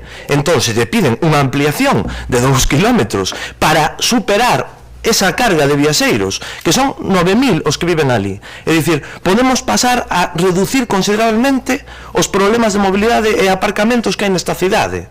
Por lo tanto, nun sitio sí, collemos Milladoiro e collemos Oroso, pero para Teo non houve ese diálogo. Claro, vostedes diálogo moito, pero despois, cando toca dialogar, tardan un ano en dar respostas, e iso de ter conversas dialogantes queda logo xa en promesas incumplidas e demais. En fin, que non merece a pena. Grazas. Grazas, señor Villa. Imos ver dúas cuestións únicamente.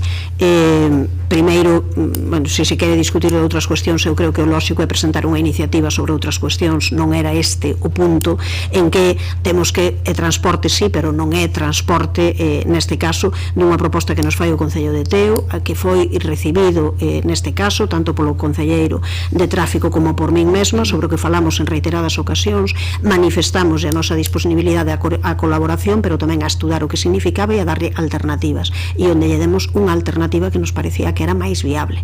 Esa era a cuestión. Podíamos seguir falando, parece que ao final pois a alcaldesa de Teo decidiu optar justamente por unha vía que é pois similar a que nos lle propoñíamos, non? Xa digo, con toda a intención de colaborar e de dialogar, entendo eu, pero tamén neste caso facendo contas do que significa iso para o Concello de Santiago. E tamén insisto que esa liña que vostede fala que atravesa, non, desde o Milladoiro, non, até Sigüeiro, o que fai é unir os puntos máis distantes, como se sabe, dun concello moi extenso que é o Concello de Santiago, e por tanto non entra no que é o límite municipal dos outros concellos, non? Tamén, digamos, para que quede claro, creo eu, e que sería unha cuestión moi boa que a Xunta de Galicia no seu momento abordase tamén que pode pasar a nivel de transporte justamente en toda a comarca, en toda a contorna. eso que é competencia da Xunta de Galicia, tamén era bo que ao mellor algún día pois, que nos sentásemos a poder falar diso, creo que con liderado da Xunta de Galicia e intervención de todos os concellos, e o Concello de Santiago disposto a colaborar e a tirar para diante en mellorar esa mobilidade que supere supramunicipal, pero insisto que é competencia clara tamén da Xunta de Galicia. Procedemos á votación, que entendo que pode realizarse, ninguén dixo o contrario, de maneira conxunta. Aprobación do expediente de recoñecemento extraxudicial de crédito e aprobación de indemnización sustitutiva polo Servizo de Transporte Urbano Colectivo de Viaxeiros á empresa Autos Garabanxa SL anos 2023. Tamén a aprobación do expediente de recoñecemento extraxudicial de crédito e aprobación de indemnización sustitutiva polo Servizo de Transporte Urbano Colectivo de Viaxeiros á empresa Hermanos Ferrín SL ano 2023 e finalmente a aprobación do expediente de recoñecemento extraxudicial de crédito e aprobación de indemnización sustitutiva polo Servizo de Transporte Urbano Colectivo de Viaxeiros á empresa Autos Carballo SL do ano 2023 tamén. Votos a favor. Grupos municipais, BNG, Compostela Aberta e Socialista. Votos en contra. Non hai. Abstencións. Grupo Municipal do Partido Popular. Apróbanse as propostas. Pasamos ao punto número 12 de obras e proxectos, levantamento dos reparos de intervención, a aprobación das certificacións ordinarias 4, 5, 6 e 7 da obra recuperación do Campus Sur para o cidadán, para a cidadá e DUSI e das respectivas facturas. Ten a palabra o señor Domínguez.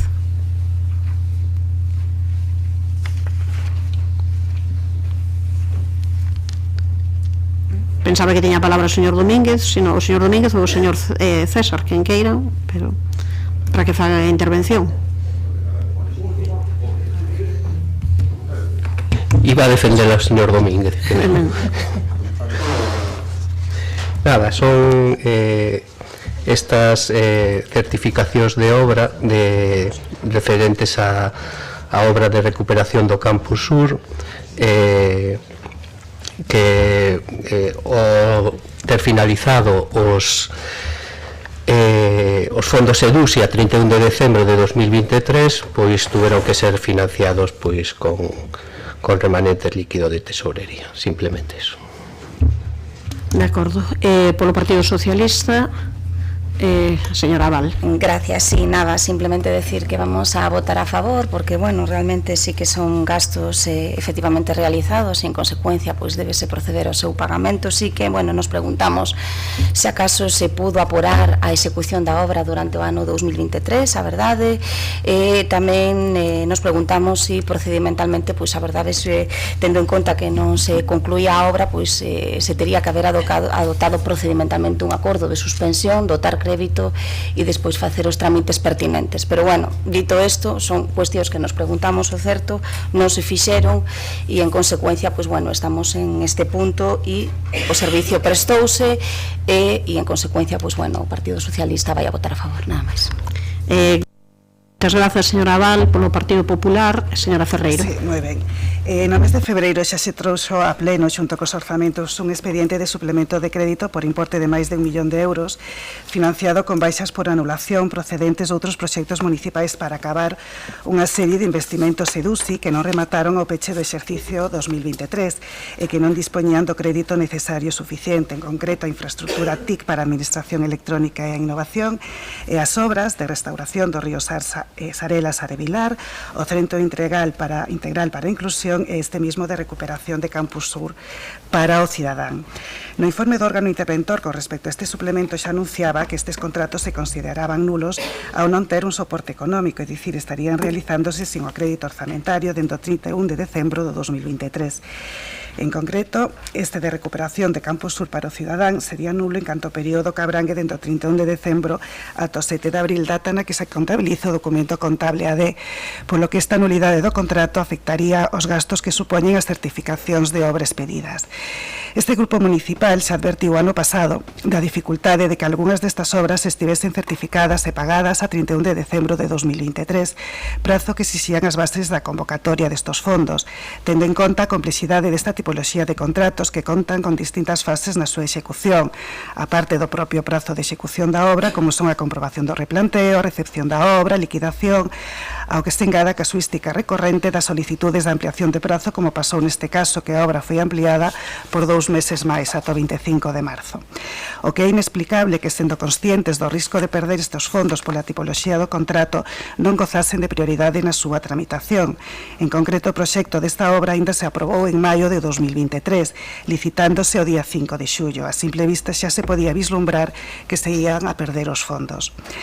O retraso na tramitación destes expedientes, repito, non só supón a perda de fondos, senón que se teña que buscar a financiación a costa de outros proxectos.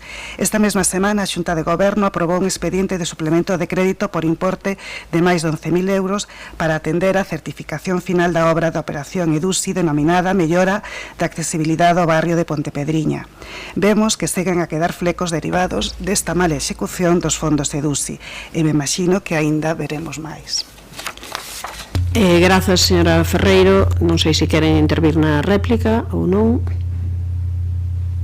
Simplemente agradecer o voto do Partido Socialista e decir que estes, decía na primeira intervención, fruto da improvisación, que eran financiados con remanente líquido de tesorería, non, están financiados con recursos no orzamento de 2024. Moitas grazas. Grazas, señora Val. Señora Ferreiro. Non imos a obstaculizar o pagamento destas facturas e imos a absternos outra vez. Gracias. Grazas, procedemos á votación, señor secretario. Levantamento dos reparos de intervención á aprobación das certificacións ordinarias 4, 5, 6 e 7 da obra Recuperación do Campus Sur para o Cidadán, EDUSI, e das respectivas facturas. Votos a favor. Grupos municipais, BNG, Compostela, Verde, Socialista. Votos en contra. Non hai. Abstencións. Grupo Municipal do Partido Popular. Apróbase a proposta. Pasamos daquela ao capítulo de proposicións. A primeira é presentada polo Grupo Municipal do Partido Popular para a creación do programa cultural Creación Compostela. Quen a defende? Señor Berea, cando queira. Moitas gracias, Presidenta. Santiago ten todas as características para poder ser un referente e liderar os movimentos culturais de vanguarda e ser ese gran contenedor cultural de todos os ámbitos, musical, audiovisual, artes escénicas e, sobre todo, o máis importante, que poidan dialogar entre todos estes sectores. Hoxe na cidade non existe ese diálogo fluido entre nós, os dirixentes, e as nosas potencialidades. É difícil competir con esas grandes multinacionais ou con as grandes urbes, non? Eso é lóxico, pero o noso camiño ten que ser outro e debe de ser outro. Temos que apostar por formatos medios de vanguarda integrados na textura urbana. A cidade ten demanda interna de proxectos culturais de calidade. E temos, ademais, tamén moita capacidade para que estes produtos sexan un atractivo para novos perfis de visitantes que se escapan dos grandes números e que buscan experiencias diferentes ou experiencias nicho. Os axentes culturais de Santiago teñen que ser os verdadeiros protagonistas, porque son os que coñecen en profundidade a cidade, e porque ademais son tamén, isto non é menor, os nosos mellores embaixadores. A cidade ten moito potencial porque ten moito talento para xirar contidos para a cidade, pero creemos desde o Partido Popular de Santiago que falta unha estrategia, que falta un plan. Hai unha preocupación importante. Estamos preocupados pola nosa materia prima, no oído da cultura, que sen dúbida son os nosos artistas. Porque hai un feito claro, un dato obxectivo: non hai cultura se non hai artistas, entendido o termo no máis entendido este concepto no seu termo máis amplo, non? A cidade é un niño de artistas, desta nosa materia prima, pero tamén de axentes culturais, de festivais propios, de empresas culturais. Estamos perdendo ano a ano esa marca única que tiñamos, finais dos 90, principios do 2000, de ser ese epicentro cultural indiscutible de toda Galicia. Claro que a cultura compostela ten que ter unha dimensión patrimonial, unha dimensión identitaria, e que necesita, sobre todo, a protección do noso goberno local. O potencial creativo que ten a cidade pode levarnos a unha mellor calidade de vida, a unha maior proxección internacional e un mellor equilibrio da oferta turística. Para conseguir este objetivo, no último ano, desde o Partido Popular de Santiago, levamos poñendo propostas sobre a mesa, hoxe traemos outra máis, para que sexa analizada polo goberno, e no seu caso, se así o estimo oportuno, poder poñela en marcha. Propoñemos un programa cultural con 3 obxectivos: apoiar os nosos artistas locais, enriquecer a oferta cultural e fomentar o uso do galego. Potenciar, en definitiva, a nosa identidade cultural. Moitos dos nosos artistas teñen serias dificultades para atopar plataformas onde mostrar o seu talento, polo tanto, artellar, abrir, poñer en marcha liñas de subvencións para que, por exemplo, os centros educativos e as asociacións poidan contratar aos nosos artistas, ampliar, por suposto, a oferta cultural disponible, o que nos permitirá chegar a xente máis nova, pero tamén ao público en xeral, cunha programación diversa e de calidade. En definitiva, educar na cultura e na participación. E promocionar a través destas liñas, destes mecanismos administrativos e orzamentarios, pois obxectivos, como decía, como o uso do galego, a igualdade de xénero e a colaboración comunitaria. Cun enfoque, vou rematando, un enfoque que contribuiría a crear un entorno cultural máis xusto e equitativo, onde escoitaremos novas voces e fortaleceremos o tecido social. Esta colaboración entre centros educativos, asociacións culturais, artistas locais, fomentará, en definitiva, un sentido de comunidade e de solidaridade. E, como decía, será un paso máis para recuperar ese epicentro cultural que sempre foi a nosa cidade. Moitas gracias. Grazas, señor Berea, polo Partido Socialista. Señora Rosón. Moi bo día a todos e a todas, compañeiros e compañeiras de Corporación, alcaldesa, persoas que nos siguen a través do streaming e as persoas que nos acompañaron ao principio deste pleno, a Luciano Villar de Conxo Aberto e a Natividade Moreira, representante da veciñanza da Rúa do Pombal. Aínda que os obxectivos desta proposición están definidos e son claros e todos importantes, creo sinceramente que resulta moi difícil de entender esta proposta, porque con todos os meus respectos e suscribindo moitas das cuestións que acaba de manifestar o voceiro do Partido Popular, penso que non está ben explicada na exposición de motivos. Todos coincidiremos no papel que están a xogar os centros educativos na vida cultural da nosa cidade, non únicamente os de primaria, como vostedes indican na primeira alusión que fan deles mesmos.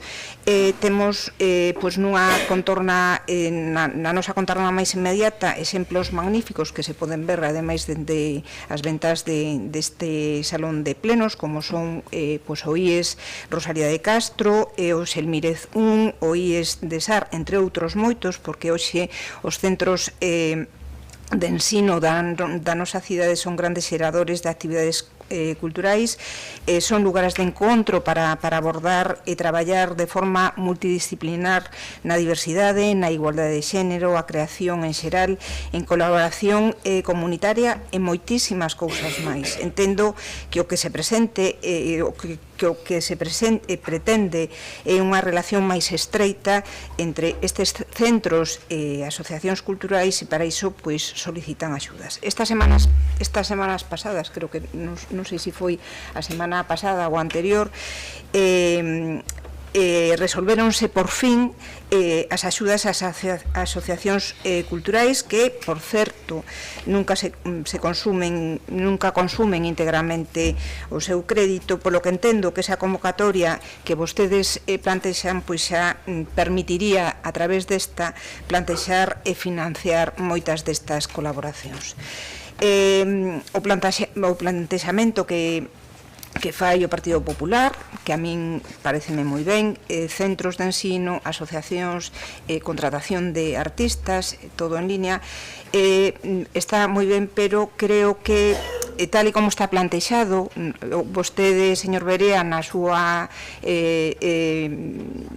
introducción agora, eu creo que lle dá outra dimensión a esta moción ou proposición escrita, pero eu creo que resulta un pouco, con este contido da mesma, pois un pouco pretencioso plantexar un programa con un nome, con unha marca xa de creación de Compostela, sen ter máis mellor desenvolta esta proposta. Polo que o voto do Grupo Municipal Socialista será de abstención. Moitas grazas. Grazas, señora Rosón. Ten a palabra a señora Louzao. Bueno, moi bo día a todos e a todas. Quero saudar tamén pois a veciña do Pombal e o representante de Conxo Aberto que nos acompañaron hai uns minutos. Bueno, a min tamén me pasou eso de que me costou un pouco entender exactamente que propoñían, estaba un pouco deslavazado, pero entendo, en resumo, que o Concello subvencione a contratación de artistas locais para que estes actúen en centros educativos de primaria e en asociacións, é o que creo entender.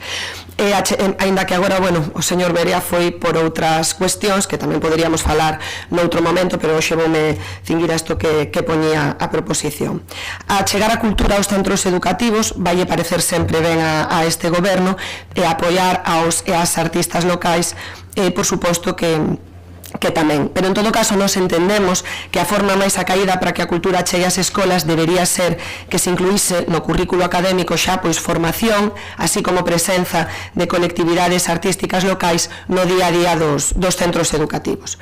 O traballo artístico comunitario demostra que é unha ferramenta magnífica para eliminar desigualdades e resolver conflitos de xeito cooperativo. En ese sentido, proxectos como o Plano Nacional das Artes, por exemplo, dos e das veciñas portuguesas, co que se leva a cabo unha estrategia planificada para inserir o feito artístico como ferramenta educativa e de desenvolvemento persoal é un maravilloso exemplo que de seguro poderíamos seguir aquí tamén en Galiza. Esa estrategia xorde como unha oportunidade para aproximarse ás raíces da arte nas escolas. A proposta do PP é de valorar e agradecemos a iniciativa, mas pensamos desde este goberno que se precisa camiñar cara a un modelo máis transformador e moito máis ambicioso coa implicación de todas as administracións galegas na liña do que comentaba, por exemplo, agora do Plano Nacional das Artes. En todo caso, tamén me gustaría indicar que desde o Concello trabállase na medida e recursos en que pode a administración local en achegar aos centros educativos a cultura ou que os centros se acheguen aos espazos culturais municipais. Aí está, por exemplo, pois o programa didáctico de Compostela Cultura que ofrece concertos e tamén teatro e danza en o que participan cada curso miles de nenos e nenas totalmente de balde. Tamén a programación escolar de diferentes festivais como Curtocircuito, por dicir un exemplo, ou as visitas guiadas ás exposicións do Auditorio de Galicia.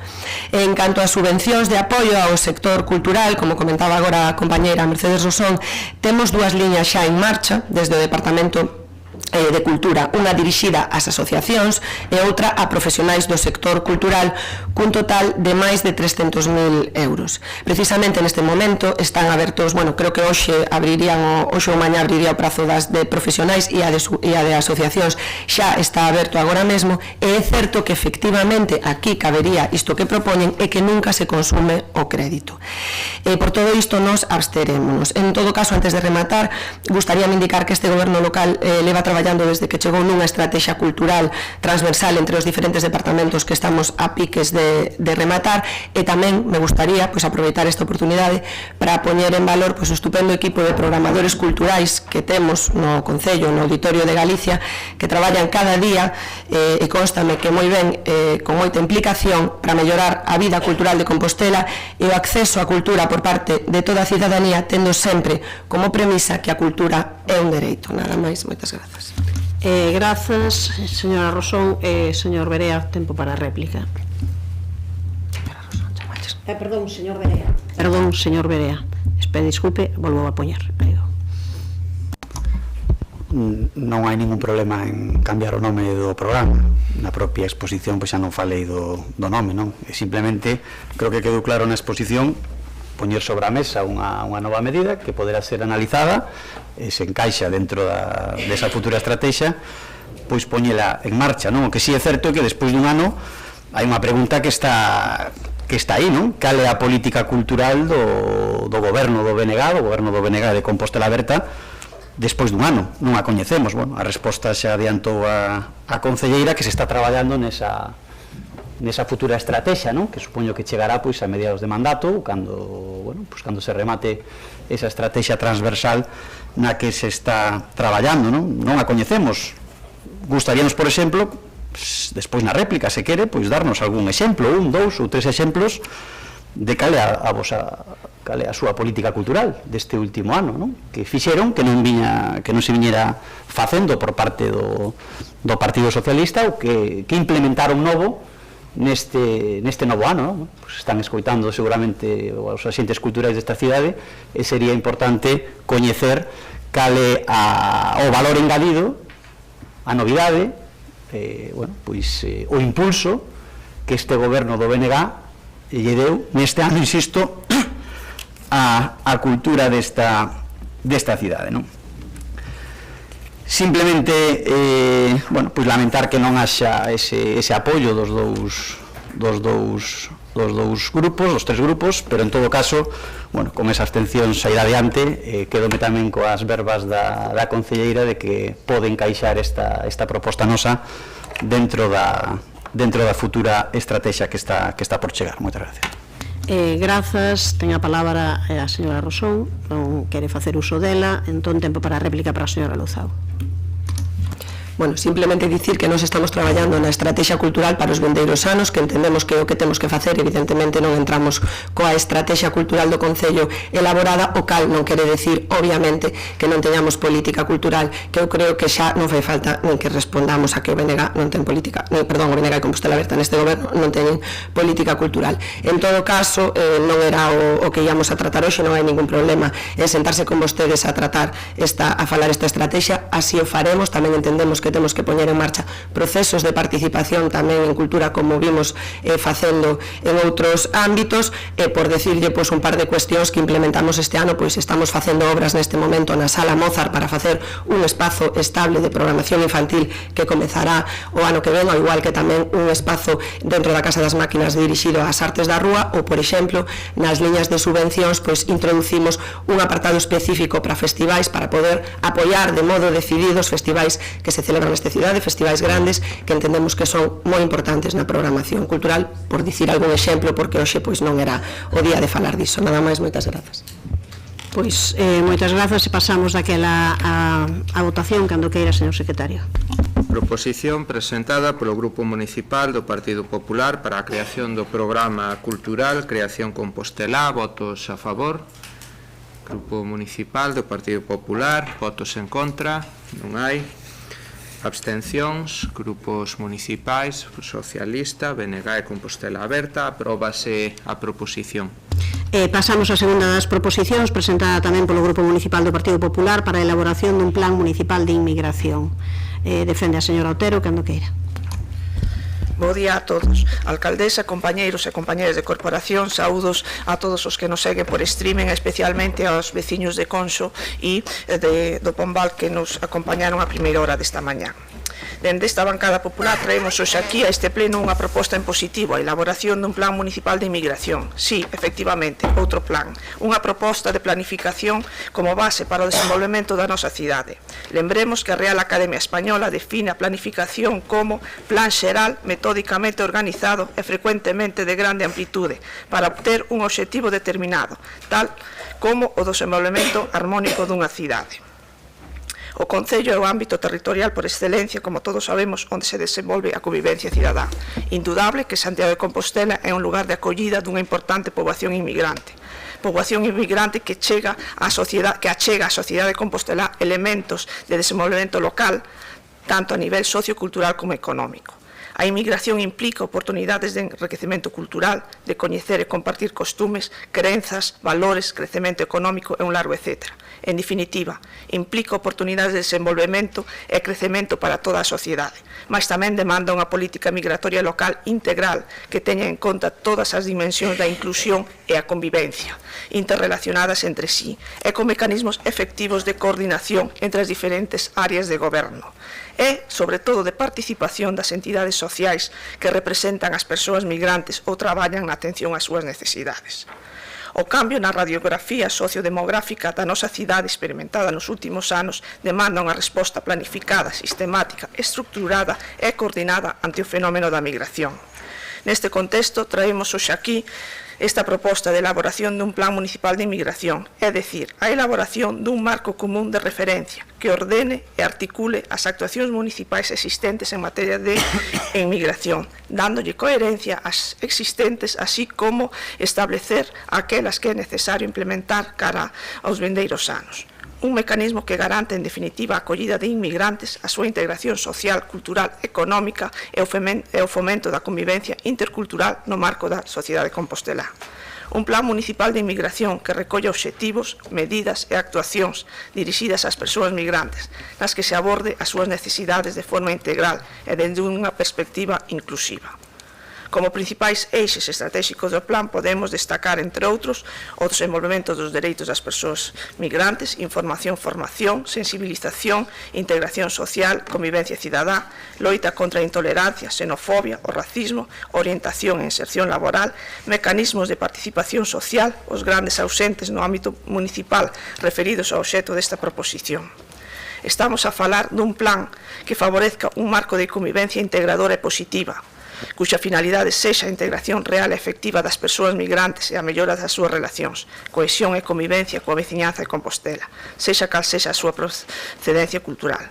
Asimismo, incidir na necesidade de que Santiago estea en consonancia coa Axenda 2030 para o desenvolvemento sostible.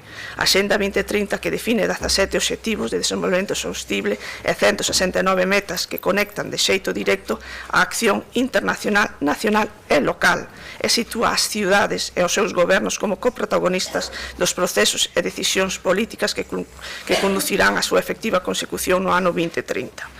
Non dubido que imos ser obxecto dun intento de sorna por propoñer outro plan, neste caso un plan municipal de inmigración, pero lembremos que se ven no programa electoral do BNG de maio de 2023 non hai referencia algunha a inmigración, o programa electoral municipal de Compostela Aberta inclúe expresamente un punto referido ao plan municipal de inmigracións. Como filla de inmigrantes, como filla de persoas inmigrantes, como componente dunha familia acollida noutro país, falo dende a experiencia. Traballemos para que Santiago de Compostela siga a ser unha cidade acolledora, intercultural, diversa e plural, un referente en políticas de inmigración. Por eso, hoxe, traemos aquí esta proposta de elaboración de un plan municipal de inmigración. Moitas gracias. Grazas, señor Otero. Ten a palabra a señora Rozas, cando queira. Moi bo día a todas e a todos, saúdos aos veciños de Conso Aberto, do Pombal e a toda a xente que nos sigue por streaming. Efectivamente, señor Otero, recoñézolle que estaba intrigada nas últimas semanas de que plan nos ia a presentar, nos ia a reclamar o Partido Popular ao Goberno neste pleno, pero non por sorna, senón por outros motivos, porque como xa lle explicaba no pleno do mes de maio, non hai un pleno no que o Partido Popular non presente unha proposta neste sentido, van 10 propostas en 11 sesións ordinarias, e a mí non me molesta, que vostedes traian propostas, é a súa obriga, aclárolle porque seguindo pois, o seu modus operandus habitual, pois quixeron tersiversar as miñas palabras para afirmar que non quero que fagan propostas, nada máis lonxe da realidade, pero do que carecen realmente as súas peticións de plans é precisamente diso, de propostas concretas e detalladas, e por iso as miñas explicacións no pleno anterior. Este, como decía antes, é o 10º plan que piden a este goberno. En a maioría dos casos que piden plans, piden cuestións e estrategias das que carece a mesma Xunta de Galicia, mesmo de asuntos que son da súa única competencia, e non deixa tampouco de ser sorprendente que nos pidan atender cuestións nas que o Partido Popular non está en posición de dar moitas leccións a ninguén, e hoxe tócalle a inmigración. E debatimos esta proposición mentres no Estado estes días debátese, fálase sobre o reparto de menores migrantes entre as comunidades autónomas, e mentres o Partido Popular pois atópase no brete de que postura adoptar. Como en tantas outras ocasións, para tocar cunha man o centro, mentras acariña con outra man esa extrema dereita coa que gobernan as comunidades autónomas en numerosos concellos. E Galicia non é allea a este debate. Hai meses a Xunta de Galicia foi crítica co reparto de menores migrantes e agora veremos que posición adopta, porque nunca se sabe, ao fin e ao cabo, non? Mesmo Feijóo ten mesturado inmigración, ocupacións e delincuencia na mesma frase demasiadas veces. E por aí, señor Otero, por aí é por onde se empeza a definir as políticas de inmigración. Eu non podo estar máis de acordo coa súa exposición de motivos e co que di nela. Non podo estar máis de acordo sobre a necesidade de favorecer un marco de convivencia integradora e positiva, de afrontar o reto das migracións desde unha perspectiva inclusiva e intercultural, de avanzar na loita contra as desigualdades sociais e de alonsarse de presuizos sociais e estereotipos. Totalmente de acordo. Non estou tan de acordo na parte da súa exposición de motivos na que fala das migracións voluntarias por cuestións económicas ou de traballo. Penso que non debemos utilizar eufemismos, porque da mesma forma que os galegos e as galegas non emigramos por cuestións voluntarias, nin no pasado, nin na actualidade, pois tampouco outros povos, non? A necesidade obriga e a falta de oportunidades obriga. Pero volvendo ao punto de acordo, a necesidade de alonsarse de presuizos e avanzar na igualdade. Eu non teño ningunha dúbida, señor Otero, que este é o seu convencemento, non teño ningunha dúbida. Agora ben, vostede representa a un partido político que estou segura que collería esta moción e a pasaría pola trituradora se deso tratase pois acordos coa extrema dereita a cambio de calquera tipo de acordo, como podemos ver en diferentes lugares. Non é que podemos mirar o que está a acontecer en diferentes lugares, podemos mirar o que acontece tamén no preocupante escenario que temos en toda Europa, un escenario que ten un gran impacto nos municipios, un escenario que ten un gran impacto nas nosas cidades e un escenario que non se soluciona con plans municipais. Que eu non discuto que poda ser interesante e que é interesante ter un plan municipal de inmigración. De feito, como ben dixo vostede, o temos contemplado no noso programa electoral, o de Compostela Aberta. Creo que ese plan municipal se ten que tratar ou ben no Consello de Participación, de Cooperación ou Desenvolvemento e Solidariedade, consello que este goberno reactivou despois de 4 anos sen xuntarse, ou pois recuperando esas mesas de persoas migrantes que no seu momento, de coordinación de persoas migrantes que no seu momento se realizaban no mandato 2015-2019. O tempo que me pase restemo da segunda quenda, señora alcaldesa. Que non teñamos un plan, como lle teño dito en plenos anteriores, non quita que non se fagan propostas dentro da área de inmigración. Voulle dar algúns exemplos desas propostas realizadas. O primeiro dos exemplos, o orzamento. Contamos na área de migración e inmigración no ano 2024 cun orzamento total que supera os 455.000 euros. E sí, como seguro que xa se esperan, vou non comparar co último orzamento que tiña esa mesma área no último ano de goberno do Partido Popular. 455.000 euros no 2024, 85.500 euros no 2014, último ano no que gobernou pois o seu partido, que nos traíose esta petición, esta proposta. Mas eu, insisto, teño claro que as políticas aplícanse con cartos e non con palabras.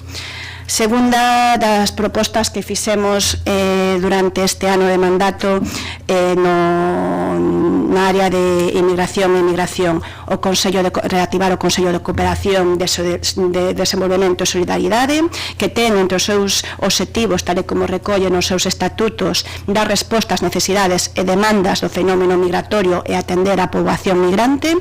Tamén contratamos desde fai 2 meses un reforzo da asesoría xurídica na UAMI, na Unidade de Atención a Persoas Migrantes. Tamén temos unha proposta de contratación de persoal na que se están desenvolvendo as bases para un persoal na Administración Pública no Concello de Santiago que sexa unha intermediadora intercultural, e tamén como as políticas de inmigración non son unha cuestión específica dun departamento, sino que se teñen que tratar de maneira transversal, pois temos nese pacto pacto local polo emprego un gran protagonismo, nese quinto pacto local polo emprego un gran protagonismo a atención á poboación migrante. Nada máis. Grazas, señora Rozas. Queda un minuto para a réplica polo Partido Socialista. Señora Álvarez, cando queira. Moitas grazas, alcaldesa. Moi bo día a todos e a todas. Está claro que todas as políticas que nos permiten avanzar en materia de cohesión social, de integración das diferentes persoas que conforman a nosa sociedade, e incluso políticas que nos axuden e procuren a igualdade de todas as persoas, independentemente de calquera circunstancia, pois sempre son positivas. Crear un plan de migración, dende logo, pois responde a esa lógica. Apoiamos esta iniciativa, realmente somos conscientes de que existe unha comunidade de persoas migrantes na nosa cidade, as que hai que prestar atención dende as administracións públicas. Destacamos que creemos que esa atención ademais debe seguir criterios de integración e non tanto asistenciais, que é a óptica que prima pois nos últimos anos.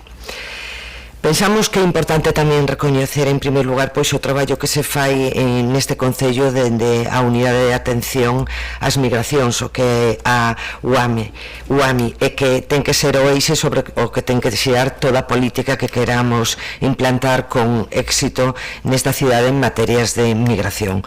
O primer paso por enriba de todos os plans creemos no reforzamento que hai que facer de recursos humanos económicos na UAMI. Xa hai anos aprobouse neste Concello un primeiro plan de migracións e un goberno socialista con Bugallo ao frente xa se procurou sacar unha guía de recursos en materia de migracións para facilitar o acceso destas persoas que veñen a Santiago a determinados servicios que habería que poñer a súa disposición. Polo tanto, pois seguimos coa lógica e con esa liña que en ese momento xa se comulgou dende o PSOE. Mais creemos que tamén podería ser de utilidade esa estrategia se aborda desde unha perspectiva colaborativa, unha estrategia de integración en coordinación e colaboración con administracións, entidades e institucións provinciais e autonómicas. E, por suposto, coas entidades de tecido asociativo que son as que mellor coñecen, están empapadas pois nesta realidade.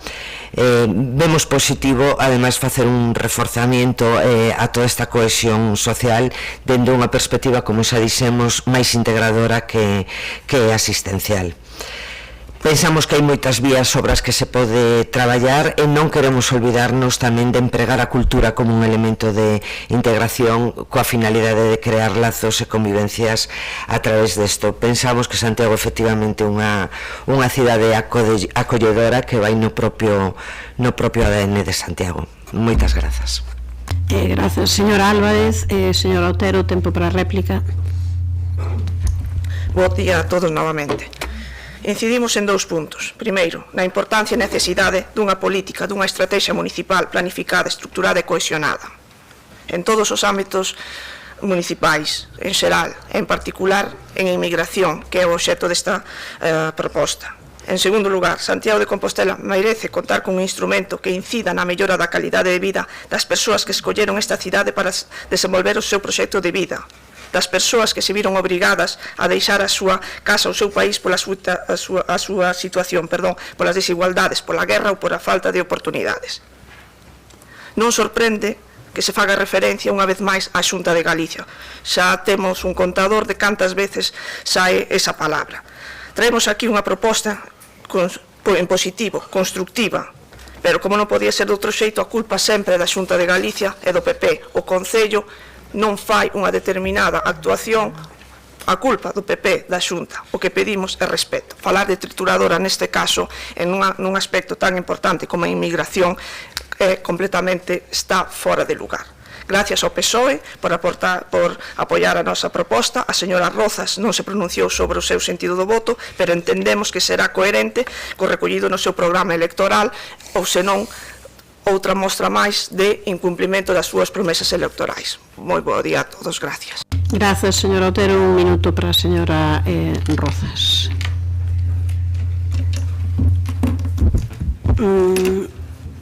Non era a miña intención en absoluto faltalle ao respeto. Lamento que vostede o vexa así. Se me por deixa favor, silencio. Eu o único que constatei é unha realidade, que o seu partido, que representa o Partido Popular, goberna en multitudes lugares coa ultradereita, con Vox, e creo que todas e todos sabemos cales son as políticas e os posicionamentos públicos de Vox relacionadas cas políticas de inmigración. Creo que só falei dunha realidade, non? Tamén lle dicen que estaba de acordo ca maior parte da súa moción, que consideraba interesante facer un plan municipal de atención ás persoas migrantes, recoñecín que está no noso programa electoral e, por tanto, recoñecín que sería interesante ao mesmo tempo que iso non quita que se vayan facendo propostas concretas na área de atención ás persoas migrantes como as feitas no último ano. Eu tamén lle recoñezo que síntome na situación de que os concellos non nos queda máis remedio, remato xa, señora alcaldesa, non nos queda máis remedio que intentar parar o mar coas mans ante un fenómeno de inmigración no que nin Europa nin en noso país estiveron pois a altura das circunstancias. O noso voto será de abstención. Moitas grazas. Ten a palabra a señora Álvarez, se quere por tempo para réplica. Non vou facer uso. De acordo, pois pasamos a votación, señor secretario. Proposición presentada polo Grupo Municipal do Partido Popular para a elaboración dun plan municipal de inmigración. Votos a favor. Grupos municipais, Partido Popular e Socialista. Votos en contra. Non hai abstencións. Grupo Municipal BNG e Compostela Aberta. Apróbase a proposición. Ben, pois pasamos daquela a proposición número 15 presentada polo Grupo Municipal do PSDG-PSOE sobre a senda ciclista que afecta ao banquete de Conxo, aínda que pensaba eu inicialmente que igual non chegábamos a ela antes de cortar o pleno xusto cando acabemos o debate desta proposición, pero xa están avisadas tamén as persoas que participaron, as persoas da Asociación Conxo Aberto, por si pode queren facer o seguimento agora a través do streaming desta proposición, deste debate. Quen é a señora Rosón, cando queira. De novo se debate neste pleno un asunto que é unha mostra máis das decisións unilaterais dunha administración autonómica que, co paso do tempo, en vez de dedicarse a reforzar e mellorar as competencias a que ten en exclusividade, como son a sanidade ou a educación, pois dedícase, como non sabemos por qué, a levar a cabo actuacións de ámbito municipal nas cidades galegas. Como xa indiquei no pleno do pasado mes de febreiro, esta intromisión chegou ao punto que o propio Parlamento de Galicia, coa maioría absoluta do Partido Popular, se asegurou mediante a aprobación dos orzamentos do ano 21 nas leis de acompañamento de medidas fiscais e administrativas a capacidade de intervir nas cidades para desenvolver proxectos de infraestructuras de fomento da mobilidade sostible. O Grupo Municipal Socialista sempre dixo que o proxecto do eixo de mobilidade sostible para Compostela naceu da improvisación, das presas, de cumprir cunha promesa electoral dun candidato á alcaldía.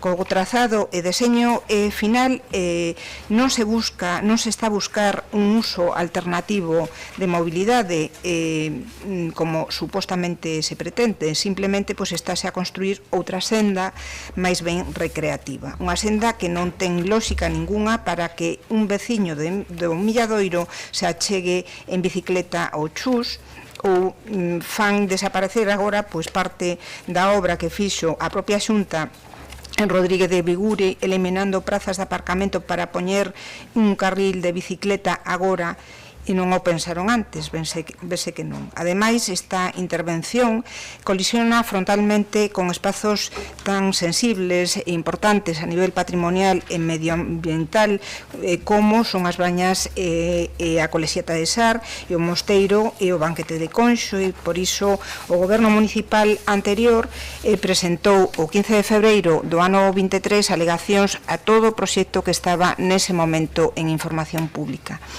Nestas alegacións, o Concello solicitou que se reconsiderase os tramos que afectan a contorna da Colexiata de Sar, de Santa María de Sar, o Monasterio de Santa María de Conxo e o Bosque do Banquete de Conxo por outras alternativas que implicasen a mínima intervención posible empregando os camiños existentes sen ampliálos e sen proceder o aporte de materiais artificiais. Buscábase unha solución que provocase o menor impacto posible sobre o banquete de Conxo. Por iso, o Concello nestas alegacións solicitaba a Xunta que se sustituíra esa sección do tramo pola alternativa que transcorría polo aparcamento do Hospital Provincial. Ademais, advertimos a Xunta de Galicia que a senda podería non ser compatible co proxecto municipal e co bosque Río Sar, unha actuación que persegue a recuperación do hábitat fluvial do bosque do banquete de Conxo e do Río Sar. Un proxecto conseguido tamén no pasado mandato de case 1 millón de euros financiado con fondos Next Generation da Fundación Biodiversidade e que para nada permitía, por exemplo, a pavimentación dos camiños ou a instalación de máis luminarias. Como xa dixen, esta cuestión foi debatida o ano pasado no pleno ordinario de febreiro, moito antes de contar coa resposta da Xunta de Galicia ás nosas alegacións. Nesta resposta sobre o tramo que afectaba o barrio de Conxo, a Administración Autonómica rexeitou a solicitude de sustitución do trazado que propoñía o Concello e se comprometía a realizar unha mínima intervención utilizando os camiños existentes e sin ampliar a explanación. Pero ese compromiso nada ten que ver coa realidade. O pasado mércores día 12 de xuño, este grupo municipal socialista mantivo unha reunión ca Asociación Veciñal Conxo Aberto, onde representantes veciñais deste barrio volveron a deixar claro que o seu rexeitamento a esta senda ciclista que afecta a ámbitos moi singulares do barrio de Conxo cun importante valor patrimonial e ambiental. Puxeron en coñecemento deste grupo a presentación dunha denuncia ante a Fiscalía de Medio Ambiente e que a mesma iniciou xa as dilixencias previas. Nesta xuntanza tamén se comprobou que a intervención que está a facer a Xunta de Galicia no banquete de Conxo para nada responde a criterios de mínima intervención nun ámbito tan sensible. E foi por todo iso, por comprobar que o compromiso de mínima intervención nos está a cumplir, traemos hoxe a este pleno esta proposición. Unha proposición para paralizar as obras da senda ciclista no ámbito do monasterio de Santa María e o bosque do banquete de Conxo, modificar o trazado de dita senda para que esta se construa fora deste ámbito e tamén concluímos en este acordo que sexa o Concello de Santiago quen lle solicite ao Consello Internacional de Monumentos e Sitios e Comos un informe para avaliar o impacto desta infraestructura no ámbito do Monasterio de Santa María, do bosque do banquete de Conxo e tamén na contorna da colexiata de Santa María de Sar. Nada máis e moitas grazas. Moitas grazas, consumiu 45 segundos da réplica. Pasamos daquela ao señor Domínguez, cando queira. Moi bo día a todos e a todas. Saudar especialmente a xente que nos sigue por streaming, as persoas da Rúa do Pombal e tamén as persoas e o representante de Conxo Aberto, que a tenor do que ven esta proposición. Cando en decembro do 2022 a Xunta de Galicia someteu a información pública ao trazado do chamado Eixo de Mobilidade Sostible Santiago de Compostela, Treito, Milladoiro, Estación Intermodal, este Concello xa presentou alegacións ao proxecto. Demandou que se reconsiderase o trazado nos tramos que afectan a colexiata do Sar, ao Mosteiro de Conxo e ao bosque do banquete de Conxo. Pediu que non se duplicase a senda peonil existente, solicitou que non se realizase un recheo sobre a ladeira natural resolto cun muro de contención. Insistiu en que non se actuase neste tramo resolvendo o paso preferentemente peonil e dispoñendo unha sinalización para as bicicletas. En sentido similar, pronunciouse a Dirección Xeral de Patrimonio que optaba por non afectar a contorna do Mosteiro de Conxo, a área da Ribeira do Sar e ao Parque do Banquete de Conxo, sinalándolle condicións a esa intervención. Os grupos do Bloque Nacionalista Galego e de Compostela Aberta tamén formularon propostas e fixeron chegar o seu descontento presentando no Parlamento unha iniciativa para mudar o trazado e minimizar o impacto, atendendo os requerimentos das organizacións veciñais que manifestaron reiteradamente a súa oposición. Demandouse unha actuación para facilitar o tránsito de bicicleta e a pé entre dúas localidades ben próximas, pero separadas por unha morea de infraestructuras viarias moi agresivas. A Xunta de Galicia, o goberno do Partido Popular, facendo gala da súa extraordinaria sensibilidade co patrimonio natural e histórico de Compostela e do conxunto do país, fixo oídos xordos a todas estas consideracións e tirou adiante co proxecto. En lugar de resolver as necesidades de comunicación respectando o medio, o obxectivo para sen deixar as maiores e máis intensas pegadas posibles, como deixaron anteriormente en outras obras feitas sen sensibilidade ninguna polo patrimonio. Parece tratarse máis de aplaudirlle as ocorrencias ao Partido Popular local que de resolver os problemas de mobilidade. Todos e todas sabemos que se o que se pretende é ofrecerlle á veciñanza do Milladoiro un traxecto polo que achegarse a Compostela pedaleando ou andando, hai alternativas mellores e máis directas. O colmo do despropósito é incluir este paseo como parte da solución aos problemas de mobilidade da contorna do Hospital Clínico do Chus. Seguramente as veciñas e veciños de Ames están preparando xa as súas bicicletas para acudir ao Chus dando unha tremenda volta, baixando o río para chegar a hora as súas consultas. Esta vía, polo seu percorrido, non é unha alternativa para cubrir as necesidades de mobilidade. Podería ser un camiño de paseo para gozar dunha contorna natural, pero para iso tería que respectala e non destruíla. Respectala e mellorala é o que pretende a actuación que está facendo este Concello desde o Departamento de Emprego cun proxecto patrocinado pola Fundación Biodiversidade, o Bosque da Saúde, co que esta senda colide, como ben decía pois a compañeira Mercedes Rosón fai uns momentos. Cal o sentido de todo isto? Pois ningún, como ben entende a veciñanza e as asociacións dos barrios afectados. Esta veciñanza comunica alarmada os destrozos que está a provocar un movimento de terra irrespetuoso propio desa política do cemento que tantas inauguracións lle leva proporcionado ao Partido Popular. O grupo do BNG, este goberno no seu conxunto, non concorda con este proxecto nin co modelo que o sustenda, aínda estando de acordo co lema senda ciclable, sí, pero non así.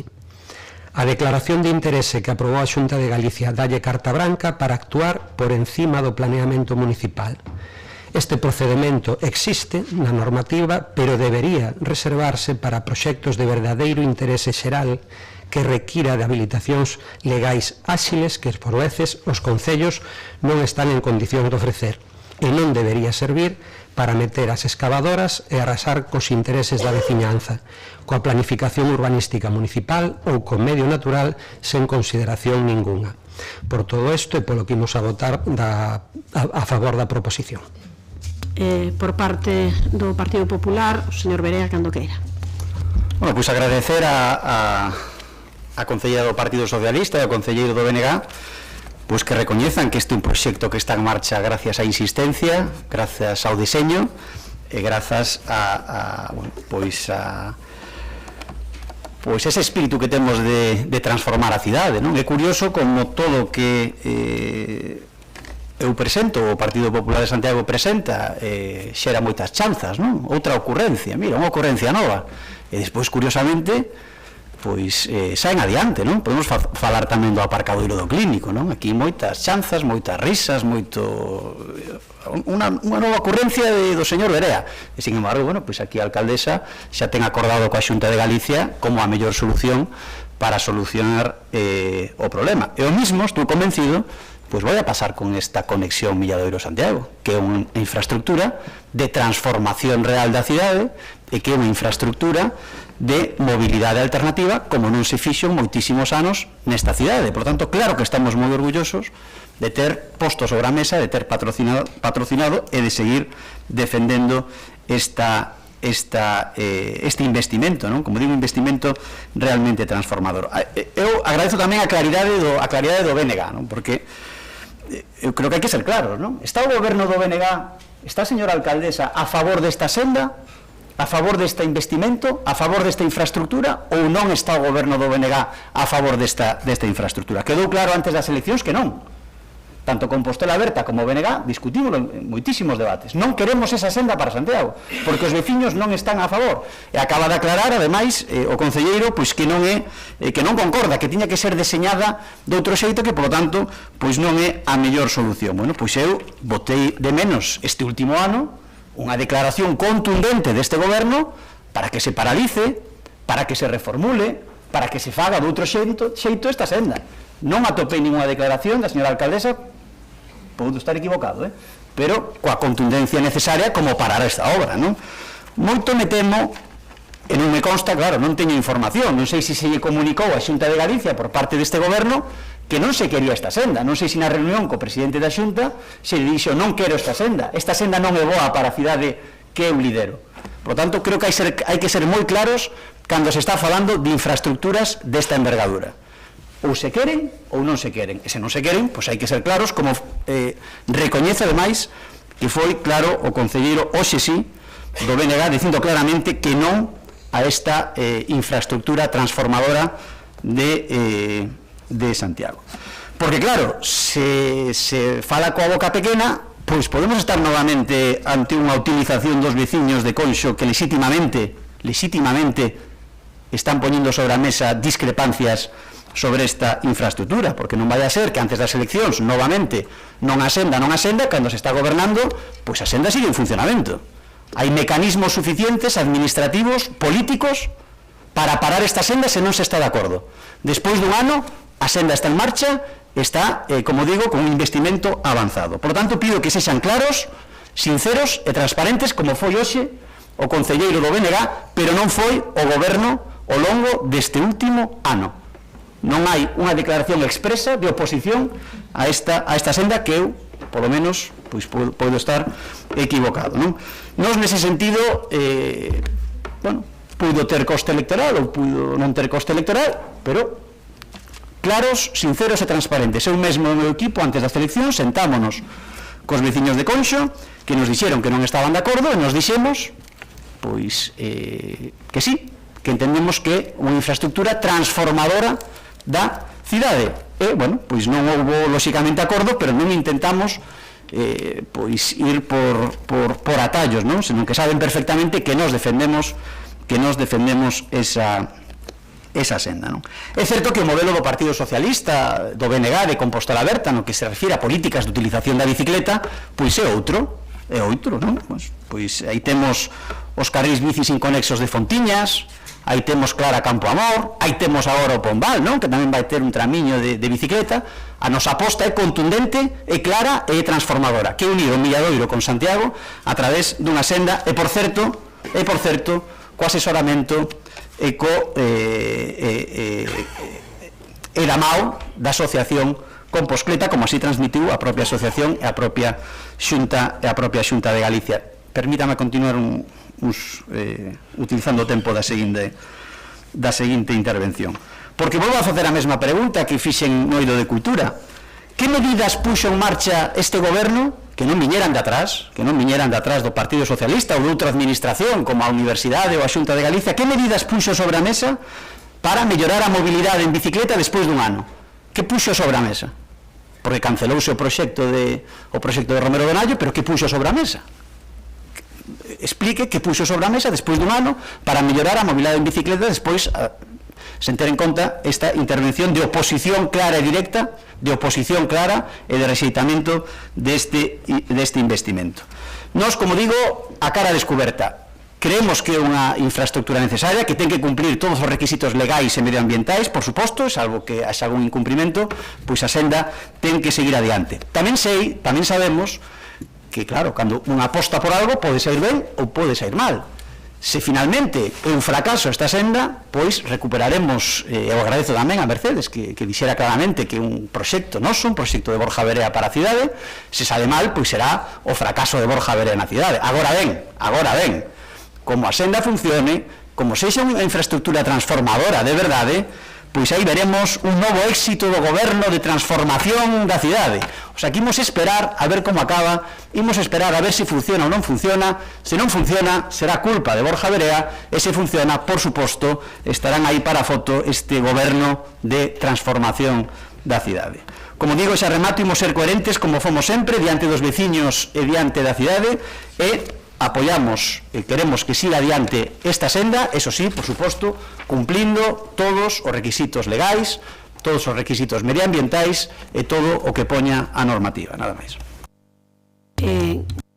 Grazas, quedañe 1 minuto 10 segundos para a réplica. Bueno, señor Berea, espere un minutinho que poño o tempo, señora Rosón.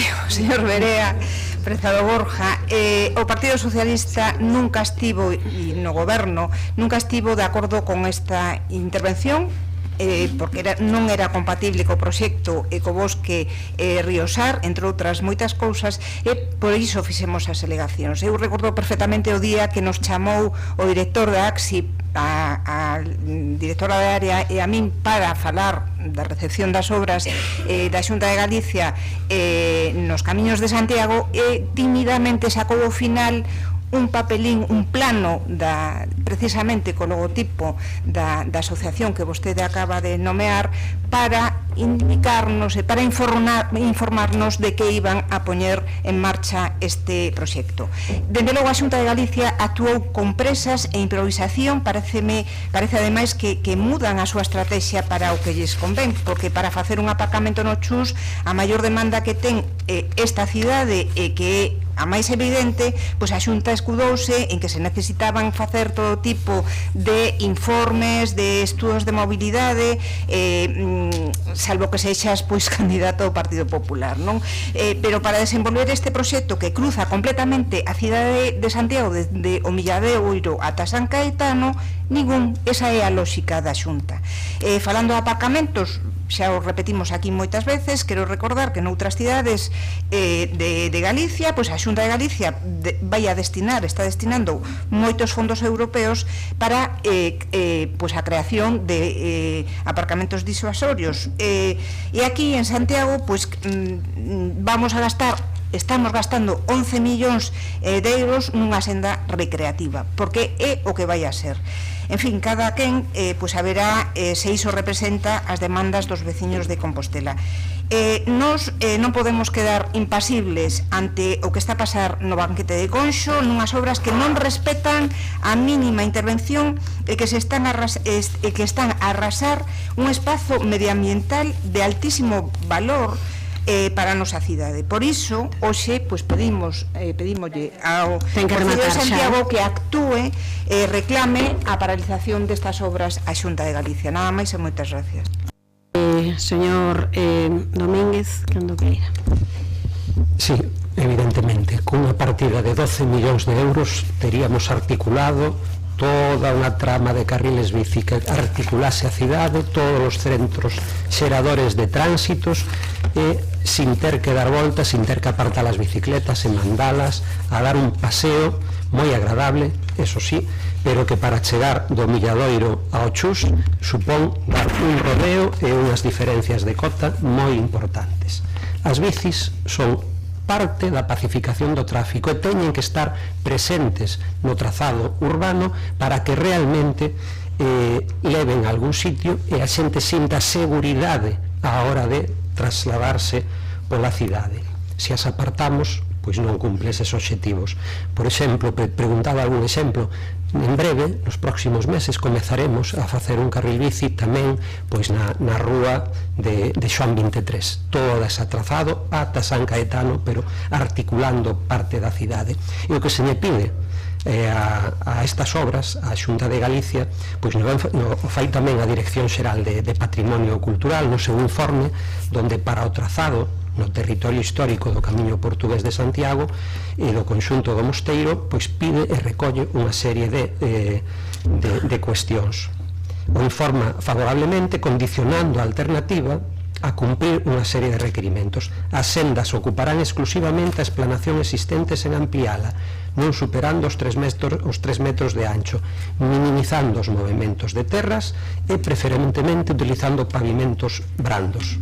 Non se colocará sinalización máis que a imprescindible, e a iluminación tamén debe ser a imprescindible, cun carácter mínimo, discreto e integrado no conxunto do antigo mosteiro, en caso de deseo.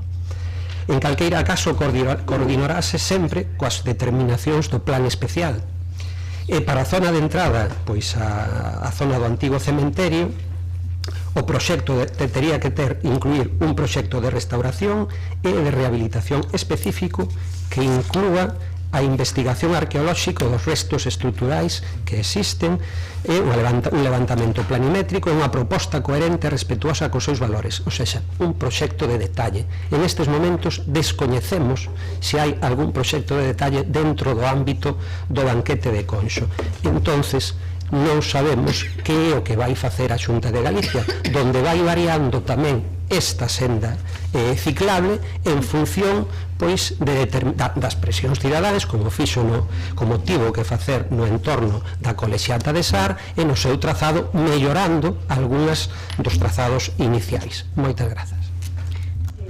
Grazas, señor, espera un minutiño, señor Berea, cando queira un minuto de segundos. Bueno, moi brevemente, non? Pois se o Partido Socialista estaba en contra desta senda, pois simplemente tiña que facer o informe negativo ao plan supramunicipal e paralizar esta obra. Entón hai mecanismos políticos. Se un alcalde non quere que se faga un investimento na súa cidade, hai mecanismos políticos para decir non quero este investimento na miña cidade. Non, se temos a confianza dos veciños e chegamos a gobernar a cidade, non se vai a facer ningún investimento en Santiago por ninguna administración que o Concello non queira. Eso é evidente. Por tanto, todo parece que é falar pola boca pequena, pero, bueno, imos esperar, non vai a ser que sea unha boa infraestructura e medalliña do goberno de transformación. E, bueno, ese é un desastre, porque, insisto, cando un arrisca fai un investimento, pois pode sair moi ben, ou pode sair non tan ben, pero como sexa un desastre, xa sabemos perfectamente que será o desastre de Borja Verea.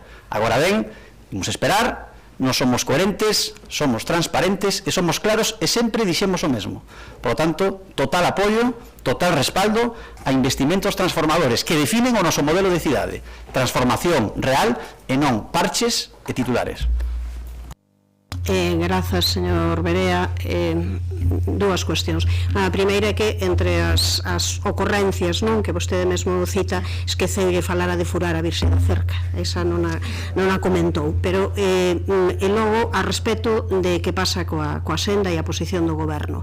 En primeiro lugar, como vostede moi ben dixo, tanto o Bloque Nacionalista Galego como Compostela Aberta dixo durante a campaña electoral que estaba en contra desta senda. Dixo que estes, exactamente coincidindo co que decía o Partido Socialista naquela altura, que estes diñeiros, estes millóns de euros poderían ver ser investidos noutras cousas, que hai outras necesidades que eran mellor. Unha vez iniciado, houve distintas veces en que houve membros do goberno diferentes que fixeron referencia a esta cuestión, pero o certo é que cando nos puxemos en contacto coa Xunta de Galicia foi cando soubemos a demanda veciñal e do que se estaba facendo naquela altura. Claro, cando sabemos a intervención que se está facendo nunha zona tan sensible e cando hai pois dúbidas sobre que se iso respeta realmente as consideracións da Dirección Xeral de Patrimonio, é xustamente cando nos poñemos en contacto. E non teña dúbida ninguna, ademais de facerlle pasar unha vez aprobada esta proposición á propia Xunta de Galicia, no momento en que o presidente da Xunta me reciba, direille perfectamente que nós, desde logo, esta intervención así non a queremos.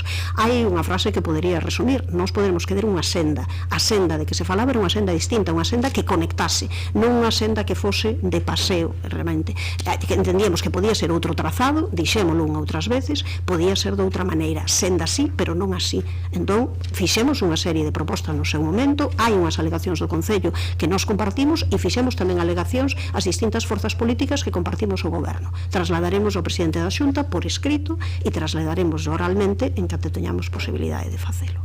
Pasamos á votación, señor secretario. Proposición presentada polo Grupo Municipal do PSDG-PSOE sobre a senda ciclista que afecta ao banquete de Conxo. Votos a favor, grupos municipais socialista, Compostela Aberta e BNG. Votos en contra, Grupo Municipal do Partido Popular. Abstencións non hai, apróbase a proposición. Ben, suspendemos agora a sesión para ir justamente á inauguración das obras do Orbital até a 1:30. Vale, a 1:30 volvemos aí.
Ben, moi bo día de novo.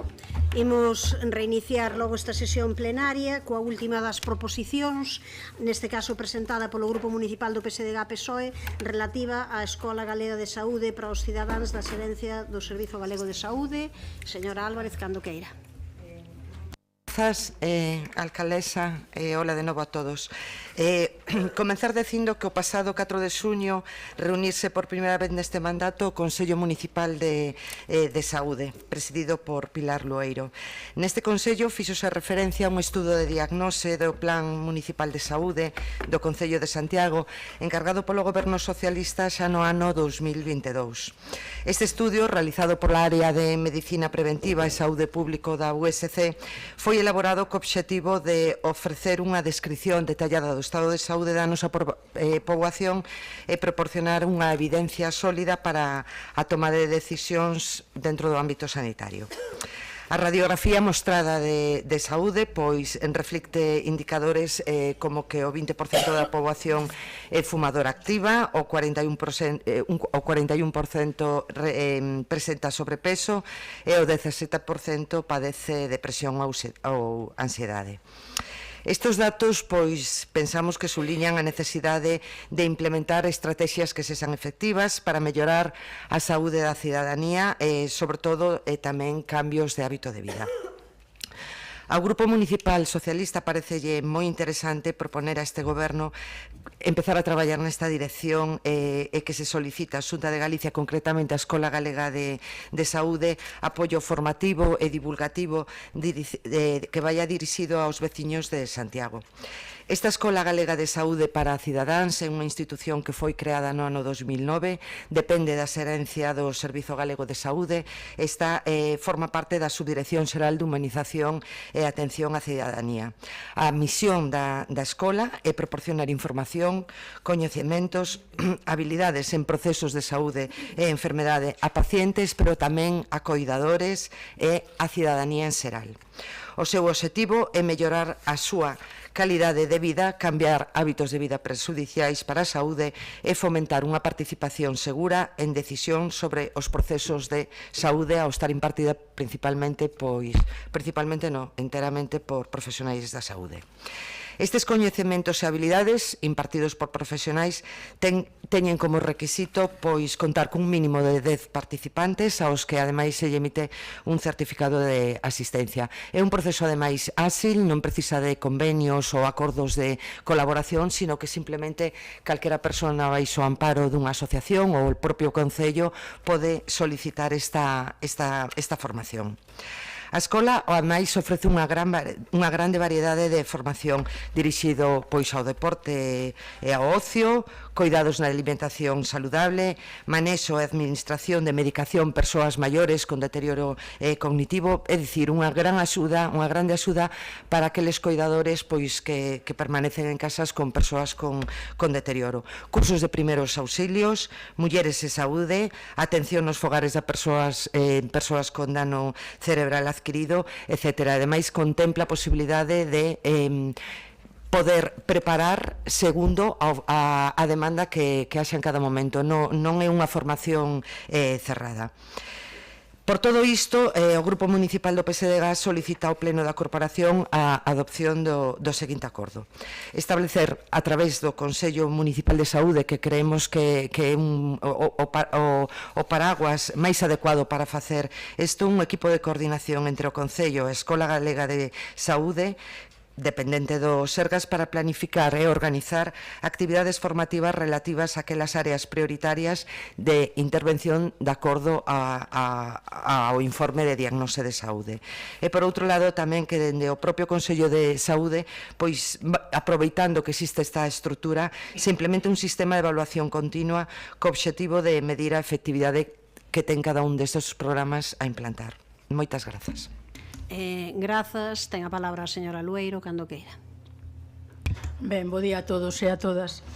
Alegrámonos moito, como sempre, de que este pleno sexa un espazo onde falemos de saúde. Como saben, desde este goberno iniciamos os traballos previos á redacción do primeiro Plan Municipal de Saúde do Concello de Santiago. Traballos dos que demos conta, como ben di a concelleira Marta, no Consello Municipal de Saúde do pasado 4 de xuño, e que seguimos perfilando coa posta en marcha da actualización do Diagnóstico Municipal de Saúde, o que fan referencia no texto da súa proposición. Para a redacción e posta en marcha do Plan Municipal de Saúde é fundamental contarmos con información actualizada en cada un dos indicadores para que nos permitan identificar as liñas de traballo estratégicas a desenvolver nos vindeiros anos. Tamén nos parece importante involucrar no seguimento destes traballos a representantes de distintas áreas e entidades que participan no Consello Municipal de Saúde. Neste sentido, entendemos que a participación directa do Servizo Galego de Saúde é esencial para a posta en marcha dun funcionamento efectivo do plan como nivel de administración con competencia directa en saúde. Vemos con bons ollos a proposta de apoiarnos na Escola Galega de Saúde e daremos traslado desta tanto no Consello Municipal de Saúde como na Comisión de Traballo de seguimento do plan para iniciar contacto e explorar vías de colaboración na liña que suxiren no texto da proposición. É por iso que apoiaremos esta proposición. Grazas. Grazas polo Partido Popular. Señora Otero, cando queira. Bo día a todos e a todas novamente. A Escola Galega de Saúde para a Cidadanía, dende a súa creación no ano 2009, colabora coas asociacións de pacientes e diferentes institucións na organización de diferentes actividades formativas para pacientes e a cidadanía, incluídos os concellos galegos. Recordemos, a súa finalidade ou misión é a de promover a información, coñecemento e habilidades en procesos de saúde e de enfermidade a pacientes, cuidadores e cidadáns, co fin de mellorar a súa calidade de vida e potenciar a súa participación segura nas decisións sobre os seus procesos, así como facilitar o coñecemento do funcionamento dos servicios sanitarios para contribuir a un uso eficiente deles, para o que conta cunha rede de profesionais e formadores expertos. Dende a súa creación, é dicir, no 2009, a Escola Galega de Saúde, polo que nos trasladan, non ten constancia de ninguna solicitude de organización de actividades por parte do Concello de Santiago de Compostela, tendo en conta que a referida escola é un recurso fácil e accesible a través do que se poden organizar diferentes actividades formativas e talleres presenciais ou virtuais co obxectivo de educar en saúde. Neste senso, hai que decir que o decreto 86 do 2022 establece a creación e o marco normativo regulador das actividades da Escola Galega de Saúde Pública e, no seu artigo 6, fai referencia explícita á posibilidade do convenio de colaboración con entidades públicas e privadas. Polo tanto, o Concello de Santiago ten aberta a porta a un convenio a instar a tramitación dun convenio de colaboración con esta escola. En todo caso, estamos a falar de educar en saúde. En este senso, incidir en que a Organización Mundial da Saúde diferencia entre educación para a saúde e promoción da saúde. A educación en saúde é clave para a prevención dos problemas de saúde e para o desenvolvemento de actitudes responsables que contribuyan a garantir este dereito para toda a cidadanía. Temos que ser conscientes da necesidade de levar un estilo de vida máis saudables, tanto para o benestar físico como mental. Sen o coñecemento necesario para protexer a nosa saúde, as persoas estamos indefensas fronte aos riscos que nos rodean, sen importar a nosa idade nin a nosa condición, pois todos somos iguais fronte á enfermidade. Consideramos esta moción como unha proposta positiva e constructiva que redundará, en definitiva, no benestar da cidadanía compostelá. Por eso, o noso voto será favorable. Moitas gracias. Grazas, señora Otero. Tempo para a réplica, non sei se quere, señora Álvarez. Agradecer que para mí, pois, para todos nós, pois, é un orgullo que conseguir unanimidade en iniciativas como estas que, ao fin e ao cabo, é abrir a porta a un recurso que xa tiñamos aí e que hai que tirar del. Moitas grazas. Grazas, señora Loeiro, non sei se quere intervir, non? Señora Otero, entendo que tampouco. Pasamos a votación cando queira, señor secretario. Proposición presentada polo Grupo Municipal do PSDG-PSOE relativa á Escola Galega de Saúde para os cidadáns da Xerencia do Servizo Galego de Saúde. Votos a favor, unanimidade, apróbase. Pasamos ao capítulo de rogos. Primeiro, o rogo formulado polo PSDG-PSOE sobre o estado da Praza de San Clemente. A señora Rosón, cando queira. Bueno, moi bo día de novo. A Praza de San Clemente atópase na nosa cidade histórica, todos a coñecemos, moi pertiño de aquí, da catedral, Se fixeron unhas obras moi importantes no ano 2014, conxuntamente coa intervención na Trinidade, e fixeron que estas obras pois foran distinguidas cun premio nacional. Unha rampla do século pasado partía en dous este fermoso espazo público. Por un lado, pois funcionaba como un vial de dobre dirección e por outro, pois na parte baixa acabou convertíndose nun caótico aparcamento. A actuación levada a cabo, pois como sabemos todos, consiste en reducir o espazo da rampla a un só carril e, como consecuencia, pois, aumentar considerablemente o espazo público. A reducción do tráfico unida á imposibilidade de aparcar fixo que se convertera pois, en un lugar de encontro e relación extraordinario e moi fermoso, no que se descubriu pois, unha fonte localizada no mesmo centro da praza. Esta intervención conseguiu numerosos recoñecementos nacionais e internacionais.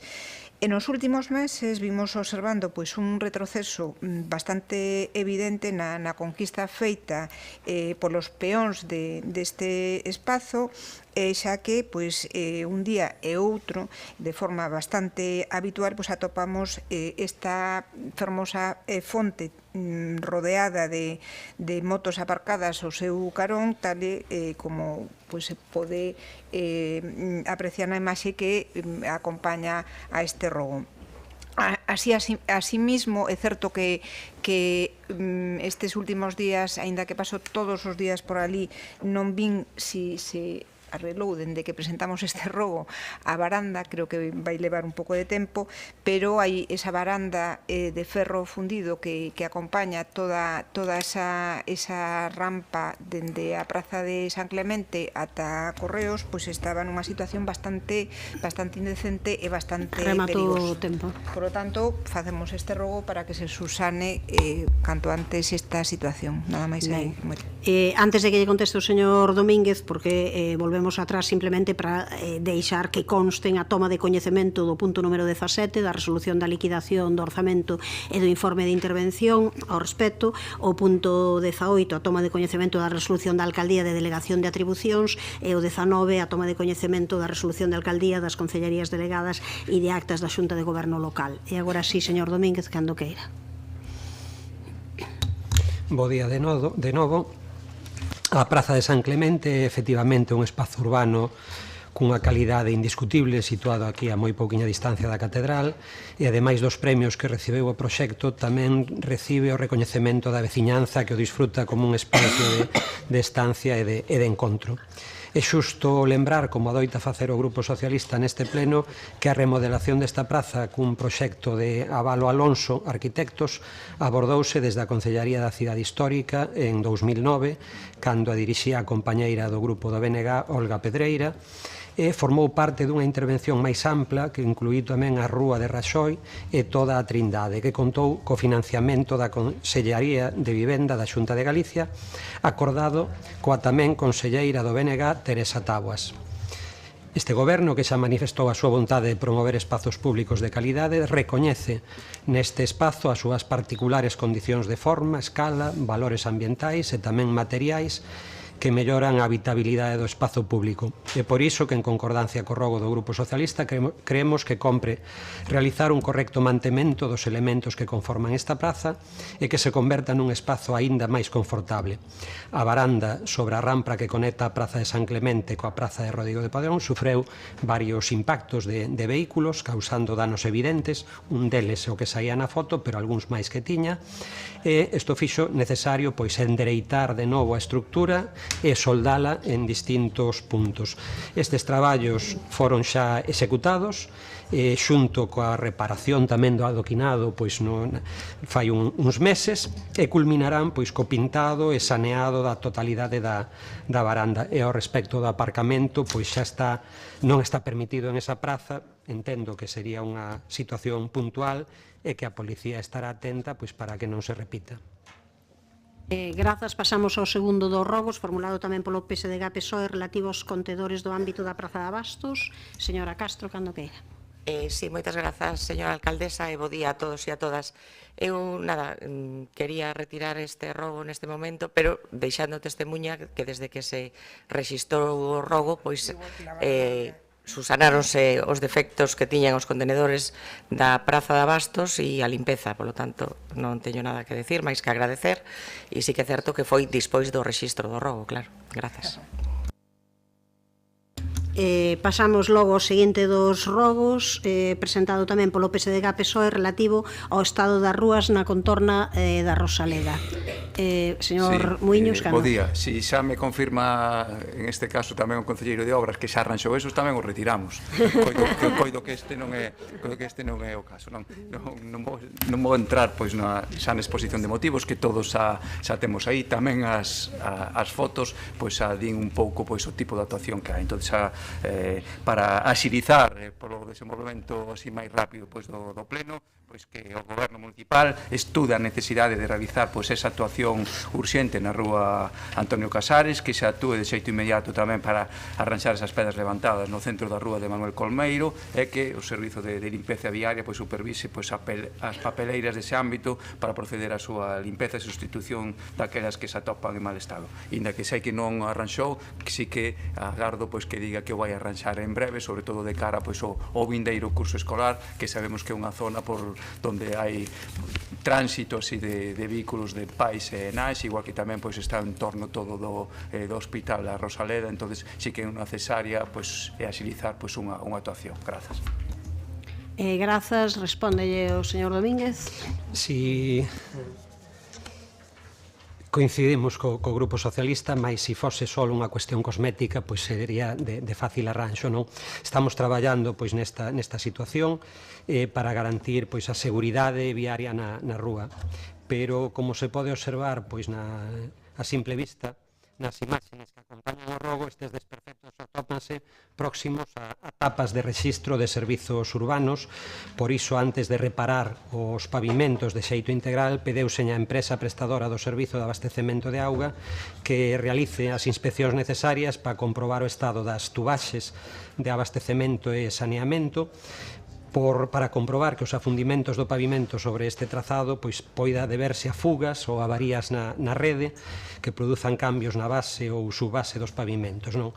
En canto se realice esta análise, pois planificaránse os traballos para rehabilitar o pavimento e daremos, pois como non podía ser de outro xeito, pois orden aos servizos de limpeza para que teñan un especial cuidado tamén en mantemento dos elementos do mobiliario pois neste ámbito.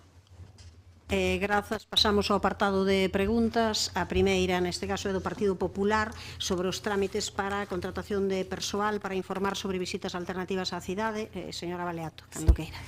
Bo día a todos. O 24 de maio poidemos ler na prensa que o Goberno Municipal estaba a tramitar uns pregos para tramitar un contrato para a contratación de persoal para informar sobre visitas alternativas na cidade.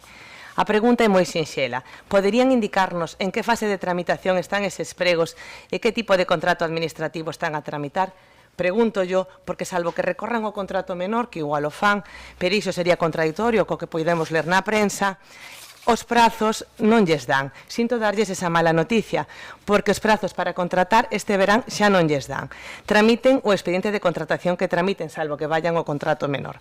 Aínda que empregasen un contrato de servicio supersimplificado, o que poderían acudir se o valor estimado dese contrato fose inferior aos 60.000 euros, que é o de máis rápida tramitación por parte da Administración Pública, os prazos para este verán xa non nos dan. O artigo 159.2 da Lei de Contratos do Sector Público prevé unha tramitación que responde máis ou menos o seguinte: hai que elaborar uns pregos, necesitase un informe xurídico que contabilizará a fase A, publicaremos o anuncio ou publicará un anuncio de licitación no perfil do contratante, un prazo de presentación de ofertas nun prazo que non pode ser inferior a 10 días hábiles. A continuación xa queda ao seu criterio se se constitúe ou non a mesa de contratación, pero no último expediente que tramitaron ou que figura no perfil do contratante relativo ao servicio de auditoría das contas anuais da Sociedade Municipal Incolsa, si constituíron mesa de contratación, abriránse as ofertas, fiscalizaránse a adxudicación e formalizaránse o contrato ou sinarase a aceptación por parte do contratista. Necesitaríamos alrededor de 38 días. Polo tanto, desde hoxe para a adxudicación de válido contrato, o que vemos é que os prazos nos levarían xa case a finales de agosto. Creo que non hai moito máis que dicir. Calquera outro tipo de procedimento administrativo requeriría moito máis tempo, así que xa nos poñeríamos no mes de setembro. Os prazos, como digo, para este verán non dá. Ademais, no perfil do contratante de Turismo de Santiago, indícase que como licitacións en curso está o contrato do Servicio de Auditoría das Contas Anuais da Sociedade Municipal Incolsa para o período 22-24, que xa está formalizado desde o ano 2022, aínda que figura no perfil como licitación en curso, e despois indícase expresamente como próximas licitacións que non se prevén próximas licitacións. Así que deberían, señora concelleira, actualizar esa información. E ademais, xa para rematar, dicirlles que estaríamos diante dunha prestación, habería que valorar os servicios xurídicos ou non de carácter intelectual, polo tanto, igual o procedimento aberto supersimplificado xa non lles valería. Poderían, polo tanto, indicarnos en que fase de tramitación están eses pregos e que tipo de contrato administrativo están a tramitar? Moitas grazas. Grazas, señora Baleato. Contestaría a señora Louzao. Bueno, moi bo día de novo a todos e a todas e grazas pola clase de estivo ben, porque a veces aos que non somos da materia costanos un pouco seguir esa cronoloxía. Efectivamente, tal e como anunciamos, pois estamos no proceso de licitar un contrato para desenvolver unha campaña de comunicación e sensibilización en boas prácticas e condutas respetuosas que segue a liña da política turística que este goberno está poñendo en marcha desde primeiro día. Esta campaña vai se desenvolver no marco do Plan de Turismo Sostible que, como saben, desenvolvemos coa colaboración tamén do Ministerio de Turismo e Turismo de Galicia, entre as tres administracións. Entre as actuacións que inclúe o prego técnico que xa temos rematado, está a realizar un traballo informativo en diversos puntos do termo municipal para chamar a atención das persoas que nos visitan sobre a variedade de opcións que lles ofrece Compostela co fin de orientar os fluxos e tamén o obxectivo de concienciar sobre o valor do noso patrimonio e sobre un comportamento que convén manter para respetalo e para garantir a convivencia armónica coa actividade cotiá habitual da veciñanza. Trátase xa que logo dun contrato administrativo de servizos que pola súa contía se tramitará mediante un procedimento aberto de concorrencia e poden estar vostedes tranquilos que vai ser de acordo cos procedimentos legalmente establecidos. O expediente xa está rematado cos informes preceptivos para en breve ser aprobado e licitarse. Gustaríanos que fose máis ambicioso no tempo, non puido ser por unha cuestión económica e no futuro esperamos ter xa en marcha o imposto sobre estadías para poder, entre outras cuestións, poñer en marcha esta campaña de forma máis alongada no tempo. Moitas grazas. Tempo para, non sei se quere comentar algo de réplica. Sí, moitísimas grazas. Bueno, pois eu, señora concelleira, pediríalle, como xa yo pedín outra vez, máis prudencia e máis rigor xurídico no anuncio das medidas en materia turística, porque anunciaron a taxa turística, pero aínda desde o mes de outubro non lle remitiron a documentación á Xunta de Galicia. Anunciaron medidas para evitar ruidos que perturben a convivencia e medidas para establecer grupos reducidos e aínda a nós non nos constan avances. Anunciaron que ao longo do ano teríamos novidades normativas nas medidas para fluxos, para control de fluxos turísticos e agora fannas depender, o que é lóxico, do estudo pendente que teñen coa USC. Pero aínda así vostedes falan de que a comezos do ano 2025 establecerán unha batería de medidas normativas, pero volvolles lembrar que ese convenio ten unha vixencia dun ano, estaremos en xuño do ano 2025 e despois estarán os prazos para tramitar as ordenanzas que sexan necesarias.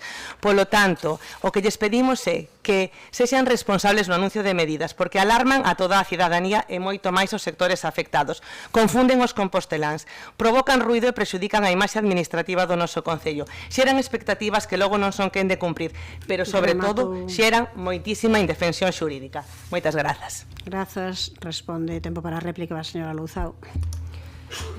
Bueno, como xa indicamos en numerosas ocasións, estábamos agardando a reunión entre a alcaldesa e o presidente da Xunta para poder entregarlle toda esta documentación. Entendemos que é un tema suficientemente relevante como para falarse en persoa e non enviarse. Estamos seguros de que habrá esa entrevista canto antes.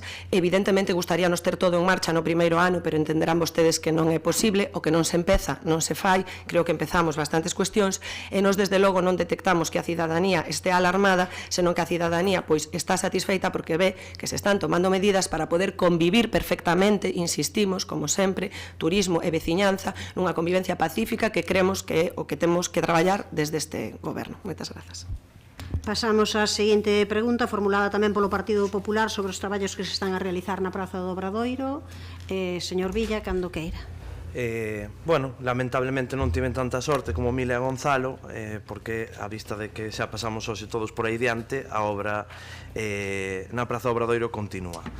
Dito isto, alertaba un informe dos técnicos, alertaba a Patrigal, a Asociación para a Defensa do Patrimonio Cultural Galego, e tamén advertiu este partido, o Partido Popular, a vista dese informe que había. Sobre que? Pois sobre a idoneidade de que dous escenarios, que ademais eran camións de 40 toneladas, fosen plataforma de dúas actuacións na Praza do Obradoiro nas festas da Ascensión. Que fixo o BNG? Pois, creer que baixar os decibelios e reducir o aforo era o suficiente para evitar o que ese informe prevía. Que pasou? Pois que o problema, como ben dicía, non era nin dos decibelios nin do aforo. O problema foi que se danou o noso patrimonio máis valioso, que é a Praza do Obradoiro, por culpa, repito, deses camións de 40 toneladas. E que dixo o BNG ao respecto? Pois, cito textualmente, non temos constancia de que os danos se debesen aos camións das orquestras. Señores e señoras do BNG, eu entendo que a turismofobia igual os ten demasiado nubrados e din que non saben de que foi a rotura das lousas. Pois xa lles digo eu que non se nubren, porque os paus dos peregrinos non foron seguro. As actuacións tiveron lugar o 8 e 9 de maio. Vostedes, unha vez vistos os danos no Obradoiro, dixeron que eran habituais. Bueno, eu como compostelán e con transeúnte habitual pola Praza do Obradoiro, nunca vin durante 48 días valada unha zona para reemplazar o enlousado. Este goberno turismofóbico, que quere expulsar aos turistas da cidade, xa por todos sabidos, sacou unha campaña turística maravillosa, esa de Santiago frágil, esa de non comas, non bebas, non andes, non corras, non andes en bici polo casco histórico, iso sí, salvo que sexas concelleiro de goberno, que entón sí que podes, non bailes, non grites, etc. Isto todo para os de fora, claro, porque eles teñen que coidar o patrimonio e vostedes lle insisten niso. Pero vostedes, teño unha pregunta, que pasa? Teñen licencia para maltratar? Ou como vai isto? E o digo porque permiten eses danos no Obradoiro facendo caso omiso a informes, fan performance na Alameda colgando que lles ven enganan árbores, plantan sinais de 8 tornillos en muros e adoquíns na entrada da Alameda, ou enchen o casco histórico, que xa o falamos, de pegatinas e cartéis do bloque, e suma e sigue. Polo tanto, hoxe pregúntolles, cales son os traballos que se están a realizar na Praza do Obradoiro e ata cando se van a estender? Grazas, señor Villa. Responde o señor Domínguez, cando queira. Voume ceñir a pregunta para non falar de outras cuestións. Vamos a ver.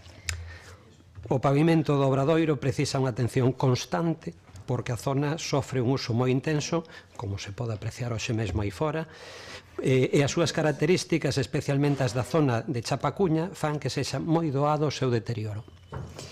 Como ben saben, o Consorcio de Santiago ten encomendada a fixación dos criterios de intervención e as actuacións de mantemento dos pavimentos da cidade histórica e o programa coñecido como A Pedra que Pisas no ano 2023 fixo 15 intervencións, pero é que no ano 2022 fixo 58 intervencións. Neste caso, os traballos sitúanse sobre os aseos públicos onde o pavimento presenta unha particularidade que lles vou a explicar. Vamos a ver. A área onde se deteriorou o enlousado coincide coa proxección en planta dos muros de contención do edificio enterrado, antigo cárcere eclesiástico, que agora alberga uns aseos e que serven tamén de apoio das bóvedas de canón que definen a súa estructura horizontal. Logo enseño unha sección. Durante a execución das obras, novos aseos da Praza de Raxoi, no ano 2020 comprobouse que estes muros tiñan unha cota altimétrica superior á das bóvedas. Aquí se aprecian as bóvedas e os muros laterais que están moito máis altos, que chegan prácticamente pois á altura do enlousado. O feito de converter este espazo inferior nuns aseos públicos implicaba a impermeabilización da súa cuberta, ou o que é o mesmo, intervir debaixo do pavimento da praza. Seguindo as indicacións do control arqueolóxico, mantivéronse estes muros no seu estado orixinal e a impermeabilización executouse sobre eles, para manter o valor arqueolóxico e histórico da estructura. En vez de baixar a cota dos muros, mantivéronse donde estaban. Ao engadir esta capa impermeabilizante, reduciuse aínda máis o espesor da capa de asento do pavimento sobre os muros e a falta de adherencia entre a capa de protección da lámina impermeabilizante que se colocou e o morteiro de agarre provocan que o pavimento non sexa capaz de resistir nas mesmas condicións que o resto da praza, por iso é máis doado que se produza o desprendemento das pezas. No mes de maio, o Servizo de Proxectos e Obras do Concello convocou unha visita á praza para facer unha diagnose e avaliar as accións que cumpría executar no pavimento da praza, en concreto, como dixen, sobre os aseos públicos. Foi unha xuntanza na que participou a Dirección Facultativa dos Traballos, a Dirección de Execución, persoal técnico do Concello e tamén persoal do Consorcio de Santiago. Para que se puidese analizar correctamente os traballos necesarios, encargouse o levantamento da zona afectada e, polo tanto, a súa sinalización. A conclusión desta diagnose técnica, atendendo ás particularidades do pavimento neste punto, foi a prescripción dunha nova lámina de impermeable, descontemo da réplica, se fai favor, cuxa disponibilidade non era inmediata, pero cuxa durabilidade e bo comportamento se probou noutras intervencións similares. Trátase dunha lámina que garante unha correcta impermeabilización e distribución das cargas e aumenta, polo tanto, a súa resistencia. Unha vez servido o material prescrito, máis tarde do previsto, por certo, e posto en obra, estáse executando o acabado final, que se ve que está prácticamente rematado, e polas características do morteiro empregado, non debe chover, por iso tamén tuvo algunha parada. En todo caso, trabállase para rematalas o antes posible, priorizando o correcto diagnóstico e boa execución. Ben, quedanlle 15 segundos para a réplica. Señor Villa, cando queira. Señor Domínguez, grazas pola clase magistral. É dicir, acábame de dicir que non era o sitio idóneo para meter un palco de 40 toneladas. En 2 minutos é o que me acaba de dicir. E aínda así, conscientemente, ali o colocaron. Onte mesmo, a alcaldesa pois dicía que eran unhas cuñas, efectivamente as do baño, para saber cal era o estado do teito. Pois mire, o estado é malo. Os baños non teñen tanto tempo e, visto o que pasou en riba, xa podemos entender o que está pasando debaixo, que é nos baños, que me estaba comentando vostede. Pero bueno, vista a súa intervención, quedounos clarísimo que evidentemente non era o sitio para colocar semellantes escenarios, e aí están agora mesmo e os podemos comprobar todos, tanto no baño como encima, en riba e debaixo, o que pasou. Grazas. 15 segundos se os quero usar, señor concelleiro.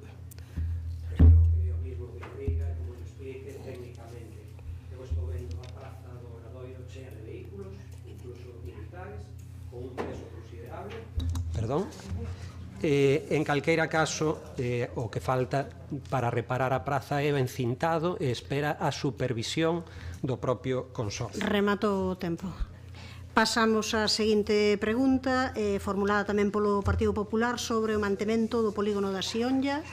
Señora Otero, espere que poña o tempo cando queira. Bo día a todos e todas. O polígono da Sionlla leva tempo sufrindo as consecuencias dun mantemento inadecuado. Tal e como se acordou tras a finalización das obras deste parque empresarial, a entidade urbanística de conservación é a figura que debería estar levando a cabo o mantemento do polígono. Nese momento, acordouse tamén que, en tanto esta non se constituía, Xestur sería a responsable da conservación da urbanización. A realidade é que, pese a que transcorreu xa tempo máis que suficiente, nada se ten avanzado ao respecto. Pese a que Xestur presentou en reiteradas ocasións diferentes modelos de estatutos co propósito de que o Concello se aprobe e se poida por en marcha a dita entidade de conservación. Este retraso ten como consecuencia un mantemento deficiente que trae consigo o deterioro do polígono. A falta de luminarias fai que a visibilidade en varias das rúas sexa moi precaria, especialmente durante os meses de inverno, o que provoca situacións de inseguridade non só para os vehículos e peatóns que circulan polas rúas, senón tamén porque favorece o aumento de roubos, ademais de ofrecer unha nada desexable sensación de abandono. Dende hoxe, a entrada en funcionamento do orbital fará aínda máis necesario, se cabe, un correcto mantemento do polígono, polo que é urxente iniciar as actuacións para coidalo e poñelo en valor, dada a súa importancia para a cidade. É responsabilidade do Goberno local garantir que as empresas poidan desenvolver a súa actividade nunha contorna axeitada, competitiva, ademais de que se xere nun espazo seguro e atractivo para empresas e traballadores. A vista do exposto, formulamos a seguinte pregunta a este pleno municipal. Teñen previsto activar os mecanismos necesarios para pôr en marcha a entidade urbanística de conservación e, en tanto esta non se constitúa, adoptar algunha medida provisional para solucionar as deficiencias existentes? Grazas, contesta o señor Domínguez. Sorprende esta pregunta do Partido Popular. Aínda que este tema debe soarlles familiar, non presentan correctamente a pregunta. Imos facer un repaso. O Parque Empresarial da Sionlla foi promovido e executado por Xestur en desenvolvemento das determinacións dun proxecto sectorial aprobado polo Consello da Xunta de Galicia en xuño de 2007. O proxecto sectorial aprobado establece o seguinte no apartado 6.3, conservación das obras de urbanización.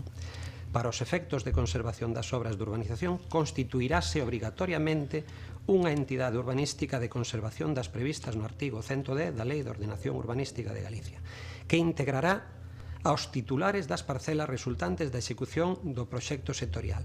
A totalidade dos gastos de conservación das obras de urbanización, incluindo todas as executadas en desenvolvemento do proxecto sectorial, correrán a cargo da citada entidade urbanística por un prazo mínimo de 25 anos.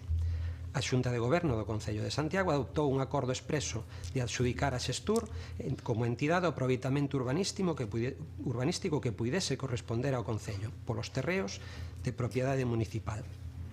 Esta chega xustificouse no principio de colaboración entre administracións públicas para a promoción pública de solo empresarial. Repito, todas as parcelas edificables foron adxudicadas a Xestur, cedendo ao Concello o seu aproveitamento.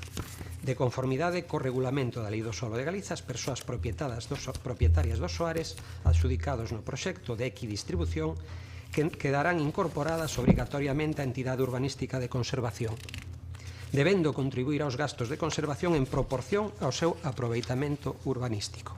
Agora ben, para poder constituir a entidade urbanística de conservación deben someterse á aprobación do Concello os estatutos que rexan o seu funcionamento, posto que así o exixe o artigo 324 do Regulamento da Lei do Solo de Galiza. Segundo este precepto, son as persoas promotoras e legitimadas para a Constitución as obrigadas a elaborar os estatutos e a presentalos ao Concello para a súa aprobación.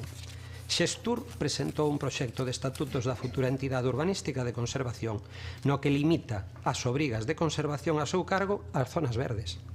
Isto supón desprazar todas as outras obrigas de conservación á administración municipal, en contra do previsto no proxecto sectorial, na inscripción rexistral dos soares e na normativa aplicable. O Concello manifestou este reparo a Xestur en varias ocasións. Con data 17 de maio de 2015, cando se formalizou a acta de recepción das obras de urbanización que se entregaron nese acto ao Concello de Santiago, na acta consta expresamente o seguinte a respecto da conservación urbanística. A recepción das obras determina a asunción pola entidade de conservación do Parque Empresarial da Sionlla do deber de conservación da urbanización, quedando en tanto non se constitúa Xestión do Solo de Galiza, Xestur S.A., como responsable da conservación da urbanización. Aínda así, 2 segundos, seguimos colaborando na conservación da urbanización, posto que o Concello asumiu a limpeza viaria, a recollida de residuos e os consumos de enerxía eléctrica para a iluminación pública, que non é pouco. Quedanlle 40 segundos para a réplica. Señora Outero, se quere usar a réplica. Sí. Vale, vou facer tamén un pequeno repaso, porque ademais hai cousas nas que coinciden ambos os dous. É certo que se acordou a creación da entidade urbanística de conservación, é certo. É certo que se acordou tamén que Xestur asumís o mantemento, sí, e así o veu facendo, porque certo é tamén que xa no ano 2022 comunicou formalmente que non podería, por exemplo, continuar levando a cabo o mantemento das luminarias. Pese a ese advertimento, nada se avanzou ao respecto. É certo que Xestur enviou varios modelos de estatutos ao Concello para a súa aprobación, non varios, sí, tamén é certo. O certo é tamén que os empresarios e os traballadores do polígono están levando a cabo a súa actividade en condicións deficientes e que vostedes non están tomando conciencia da importancia, ou non parecen estar tomando conciencia da importancia que ten esta infraestructura para a cidade. Polo tanto, dende aquí, simplemente invitámolos a que se poñan a traballar en base a chegar a un acordo para aprobar por fin eses estatutos e poder constituir dunha vez a entidade de conservación, porque isto son uns simples estatutos, non se está negociando, nin hai que chegar a un acordo para ningún tipo de lei, non é, quero decir, a lei de amnistía nin nada polo estilo, debería ser bastante sinxelo se se lle pon intención. Rematou o tempo, señor Domínguez. Sí, como decía antes, son as persoas promotoras as legitimadas para a Constitución e as obrigadas a elaborar eses estatutos e presentalos ao Concello. E unha vez que sexan consensuados, aprobados, pois, pero en calqueira caso o deber legal de conservación sigue recaendo nos propietarios das parcelas e son estas persoas as obrigadas a presentar o proxecto de estatuto, como decía antes. Non hai... Non se interrompan, por favor. Nada máis. Pasamos á seguinte pregunta, pregunta formulada polo PSDG-PSOE relativa ao UMAZ. Señora Álvarez, cando queira. Moitas grazas. A Unidade Municipal de Atención a Drogodependencias é un servicio esencial no noso Concello, realiza programas dirixidos a persoas con problemas de consumos ou adiccións. Dentro dos recursos que se ofertan existe unha unidade asistencial encargada de desenvolver actividades terapéuticas en materia de drogodependencia, onde se levan a cabo diferentes programas dirixidos a estas persoas no ámbito familiar e no ámbito comunitario. Usuarias desta unidade puxeronse en contacto co noso grupo municipal advertindo e alertando da lista de espera. Isto ocasiona, sen dúbida, pois un grave presuicio pola importancia da gravedade de algunhas situacións que precisan, ademais, dunha consulta, dunha intervención urxente. Ademais, temos coñecemento de vacante por excedencia da directora anterior, xubilación dunha médico, así como de vacante que se vai producir próximamente no servizo de psiquiatría. É por todos estes motivos que dende o Grupo Municipal do PSDG presentamos ao Pleno da Corporación Municipal a seguinte pregunta: en que situación se atopa a dirección da UMAZ e que vai facer o Goberno Municipal para corrixir o déficit de persoal facultativo na UMAZ, tendo en conta a urxencia que representan os problemas destes usuarios hacia esta unidade? Moitas grazas. Grazas, responde a señora Lueiro. Ben, bo día de novo. Pois, como ben saben, o día 22 de maio, a que era a directora da UMAZ pasou a unha situación de excedencia para prestar servicio noutra administración e, dende ese momento, as funcións de dirección está realizando o psiquiatra deste servizo, Emilio Fariña. Respecto á praza de psicóloga, estáse tramitando a súa sustitución e prevese que o proceso estea rematado na primeira semana de xullo. O igual que a de psiquiatra, na que non existía listaxe de agarde, houbo que abrir un proceso que rematou estes mesmos días. Somos conscientes dos problemas que representa a falta de persoal, mas esta situación non é nova, pois nos últimos anos, e temos que remontarnos a 2011, o cadro de persoal da UMAZ veuse reducindo considerablemente. A pesar das reducións no cadro de persoal, o volume asistencial da UMAZ non diminuiu e compre lembrar que dá servizo a un total de 41 concellos e, aínda que ten dependencia orgánica do Concello de Santiago, funcionalmente depende do Sergas. A intención desta concellaría é coidar de que estean cubertas as necesidades de persoal para adaptarse ás exixencias actuais como centro sanitario público especializado que é, así como as necesidades materiais de infraestructuras e equipamento, co obxectivo de prestar un mellor servizo e atención á cidadanía. Dende esta concellaría, sensibilizadas coa magnitude dun problema que presenta gran afectación persoal, familiar e social e co estigma que o rodea, faremos o posible para conseguir que os problemas relacionados coa saúde mental teñan a mellor atención posible, sempre desde a especialización que precisan. Mas nesta cuestión é fundamental poñer de manifesto que este servizo non é unha competencia municipal e que corresponde integralo nos Sergas. Con este fin, en colaboración cos demais concellos que teñen a mesma situación a través da FEGAM, estáse demandando que a Xunta de Galiza asuma estes servizos que os concellos estamos mantendo. Grazas, non sei se quere contestar algo, non? Permanecendo á espera, efectivamente, de que se resolva dentro do ámbito e da competencia que agora mesmo ten o Concello. Gracias. Señora Lueiro, entendo que máis nada, non? Última das preguntas formulada polo PSDG-PSOE sobre a nova RPT. Señora Val, espere que poño o tempo. Gracias, alcaldesa. Bueno, na proposta de RPT que o Goberno Municipal elevou recentemente á consideración da Mesa Xeral de Negociación, créase unha unidade de xestión económica dependente da Coordinación Xeral e integrada polos seguintes postos: unha xefatura de sección de xestión económica, 4 responsables de unidades de xestión, un técnico de xestión de proxectos europeos e 7 administrativos. Todos os postos, salvo técnico de xestión de proxectos europeos, son vacantes de nova creación cuxa cobertura implicará a amortización do posto dende o que se acceda. Dende o Grupo Municipal Socialista, pois estamos interesados en saber que funcións vinculadas á xestión municipal vai asumir esta unidade de xestión económica e como vai afectar pois isto o traballo do resto das unidades xestoras que siguen aparecendo na proposta de relación de postos de traballo. E en consecuencia, pois formulamos a seguinte pregunta: que funcións vinculadas á xestión económica e orzamentaria que actualmente realizan os centros xestores vai asumir a unidade de xestión económica da Coordinación Xeral. Grazas, responde o señor César. Boa tarde, grazas de novo. Ben, como xa anticipei na primeira parte deste pleno, na Mesa Xeral de Negociación de 17 de xullo foi aprobado con maioría da representación sindical, a que reitero o agradecemento, este RPT despois de 13 anos sin que neste Concello se teña aprobado este documento.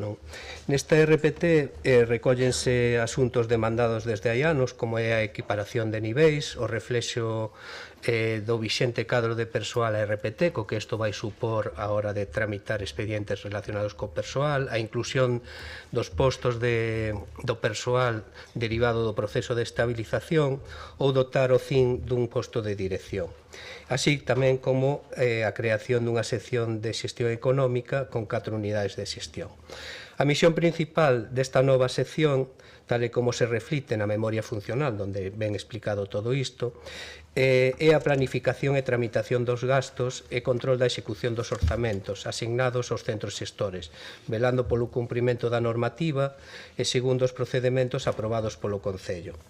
Nesa mesma memoria establecense que as unidades xestoras desta nova sección teñen como función principal responsabilizarse baixo a dependencia directa e inmediata da persoa responsable da xefatura de sección de xestión económica da Coordinación Xeral, de reconducir o impulso, xestión e tramitación dos expedientes de gasto a través de unidades especializadas que deben ocuparse do seguimento integral dos gastos orixinados en calquera ámbito da administración municipal.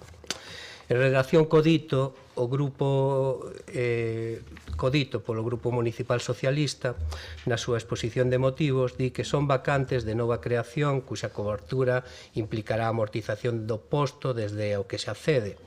Esta lectura non se corresponde coa realidade, xa que, tal como tamén se recolle na memoria funcional, que forma parte deste expediente, sobre o que está emitindo informe a Secretaría Xeral neste momento, esta memoria reflicte o seguinte: no momento da xudicación definitiva dos postos a crear, amortizaránse outros postos base en igual número, o único que corresponda en función da tasa de reposición existente nese momento, que os creados ou ocupados. En todo caso, o número de postos definitivos será concordante co número de prazas que se aproben no cadro de persoal. Ademais, os postos e prazas a amortizar determinaránse logo dun estudo previo de necesidades en cada unidade administrativa e unha vez negociadas cos organizacións sindicais con representación na Mesa Xeral de Negociación, como este Goberno está facendo desde o primeiro día. Moitas grazas. Grazas. Tempo para réplica para o señor Aval, perdón.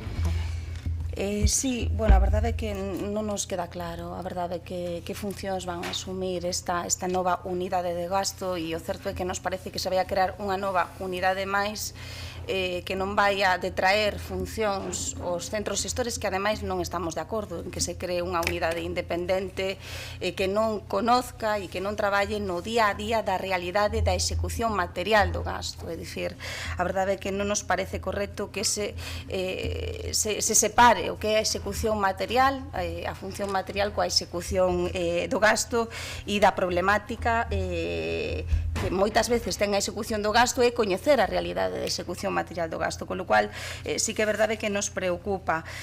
Non acabo de entender moi ben agora o razoamento que fixo o concelleiro, porque realmente sí que se van a amortizar prazas, é dicir, a cobertura desas unidades non son vacantes de nova creación, pero implicarán a amortización da praza da que se acceda. Entendemos que se vai a acceder por concurso específico. Entonces, bueno, sinceramente non sabemos que pode aportar isto á xestión municipal. Tempo para a réplica, señor César. Ben, grazas. Lóxicamente, eu respeto que non estea de acordo ou non vexa claro a creación desta sección. En canto ao tema da amortización das prazas, é o que expliquei, é o que aparece na memoria. Non significa que a xente que concurse a esas prazas, eses postos vayan a ser amortizados, sino que vais a amortizar postos bases unha vez vista as necesidades que haxa nos diferentes servizos e sempre negociando coas organizacións sindicais, como se fixo con este RPT para chegar a este consenso. Moitas grazas. Grazas, pois pasamos daquelo apartado de mocións. A primeira é presentada polo Partido Popular para realizar melloras na parroquia do Eixo. Señora Barcia, cando queira. Bo día a todos e a todas. Dende o Partido Popular continuamos coas visitas e coas reunións aos veciños das distintas parroquias do rural de Compostela. Nestes últimos días tivemos a oportunidade de estar con algúns dos veciños e veciñas do Eixo, onde poidemos escoitar as súas demandas e preocupacións da contorna.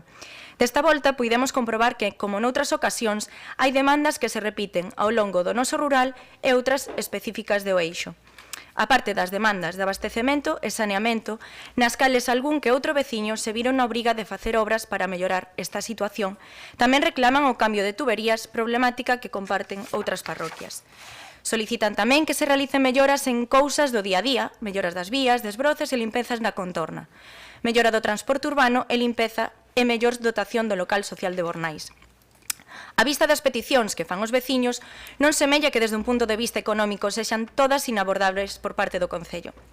A maleza que se acumula no rural e a forma de organizar os desbroces é unha problemática que comparten todas as parroquias. Sobre este tema, pois quero aproveitar o pleno de hoxe para deixar unha pregunta no aire.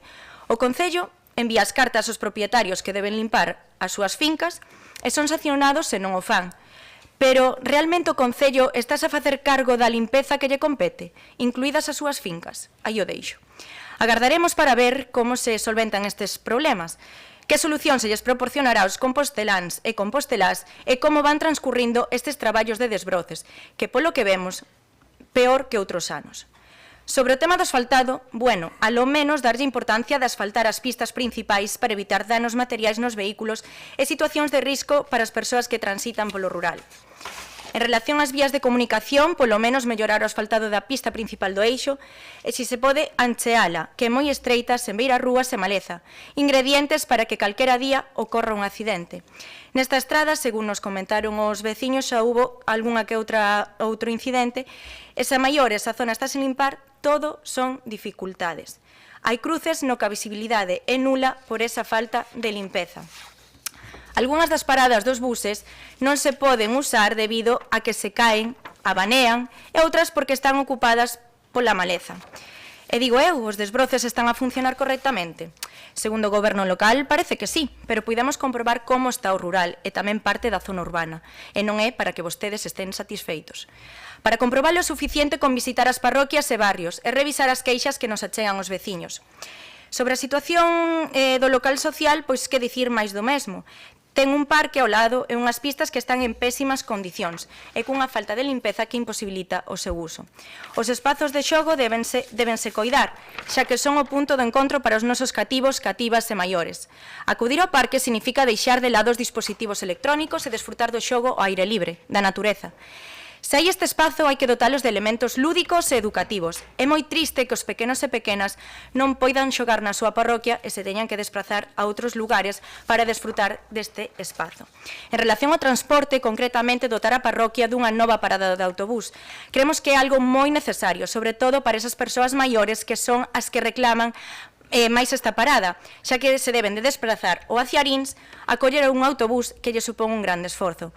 Outra das cousas que os veciños solicitaron é o arranxo ou colocación dunha nova marquesiña, que está diante do Hotel Santa Lucía, xa que co temporal viuse afectada e romperon os cristais, teito e paredes laterais. Pois ben, a día de hoxe aí está, con teito, pero os cristais segue abaneando e puiden comprobalo de primeira man. E asegúrolle que isto non é nada seguro. Pola miña parte nada máis, só espero que na súa resposta, señora Lueiro, teña unha boa nova para os veciños do Eixo. Moitas gracias. Grazas, señora Barcia, polo Partido Socialista.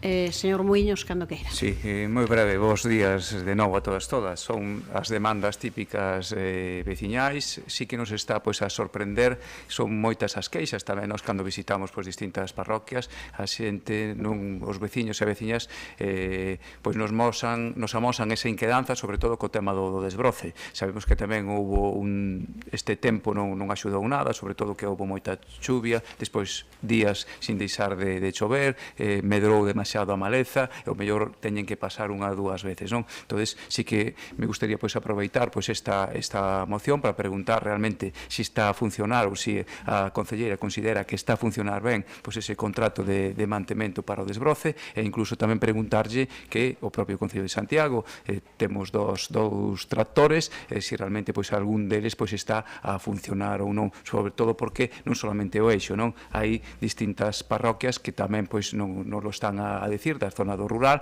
e si se está a cumprir escrupulosamente ese plan que no pleno anterior a concelleira do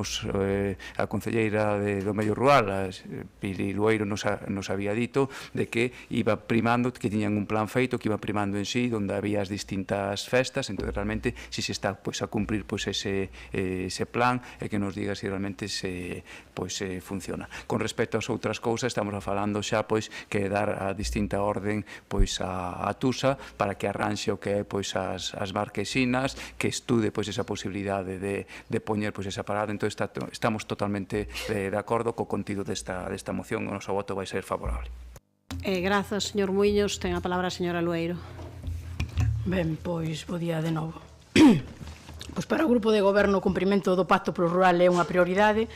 Dentro del, reducir a fenda importante que é a dotación dos servizos básicos ás parroquias rurais ten un peso moi especial. Sabe o Partido Popular que nos orzamentos superamos con moito 1% comprometido neste pacto para investimentos no rural, e que estamos, ademais, demandando a colaboración de outras administracións para facer fronte a enorme necesidade de recursos para abastecemento e saneamento. Agardamos neste sentido que se faga realidade o compromiso da Xunta de Galiza de achegar fondos para este fin dentro dun acordo máis amplo en relación co aparcadoiro do Chus. Temos xa preparados proxectos, en concreto está redactado un proxecto para abastecemento do lugar da Veiga no Eixo dentro deste plan por máis de 170.000 euros. Pero, ademais, vaise complementar co investimento no rural da integridade do Plan Único da Deputación tal e como figura no pacto. Alén disto, con recursos propios, está redactado un proxecto de ampliación da rede de saneamento e abastecemento para a zona da Igrexa do Eixo, especialmente para dotar deste servizo a Escola do Gaioso e o Centro Social, que pasarán a estar conectados á traída municipal e ao saneamento. Proxecto que permitirá tamén a varias vivendas da zona incorporarse á citada rede. Conta cun orzamento de 46.443,68 euros e prevemos abordalo nos vindeiros meses. Sobre os acordos que propón na súa moción a realizar o desbroce e limpeza das pistas máis importantes da parroquia do Eixo de forma axeitada e mellorar o seu asfaltado, o Concello de Santiago ten previsto un calendario de referencia para o desenvolvemento de 2 rozas anuais nas vías municipais. As primeiras iniciáronse no mes de maio e continúan en xuño. Tamén prevemos realizar outra a partir do mes de setembro na mesma liña e incluso por encima da maioría dos concellos do país, onde só se realiza un arrozo ao ano. En este momento os traballos están en Marrozos despois de pasar a semana pasada polo Eixo. Que o Concello estude a posibilidade de ampliar o ancho nas vías principais da parroquia para que os vehículos poidan transitar sen risco e dotalas de beirarrúas naquelas que demanden os veciños.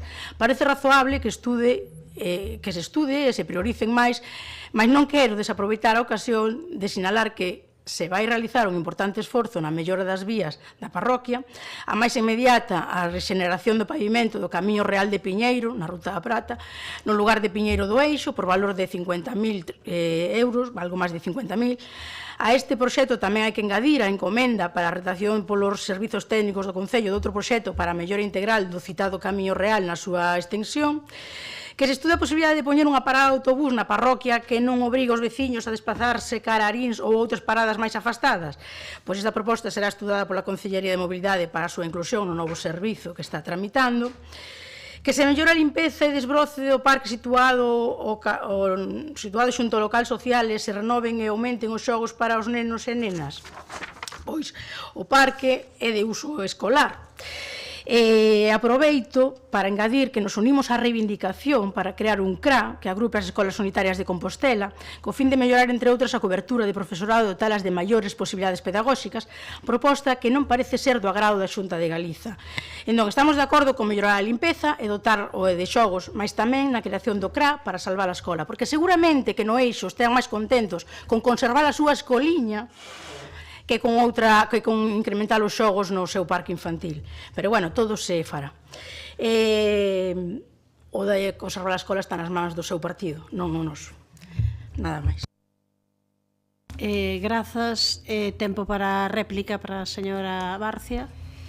Señora concelleira, penso moitas veces en si lle está dando o valor que merece o noso rural. Si se está coidando, si se está axudando a que medren as nosas parroquias, as nosas aldeas. A xente quere irse para o rural, porque vivir ali é un privilexio. Sen dúbida que os veciños fan o que poden para facer o rural un bo lugar para vivir. Eu pregúntome se o Concello está realmente traballando para que as parroquias melloren pouco a pouco. Está a traballar como fan os veciños.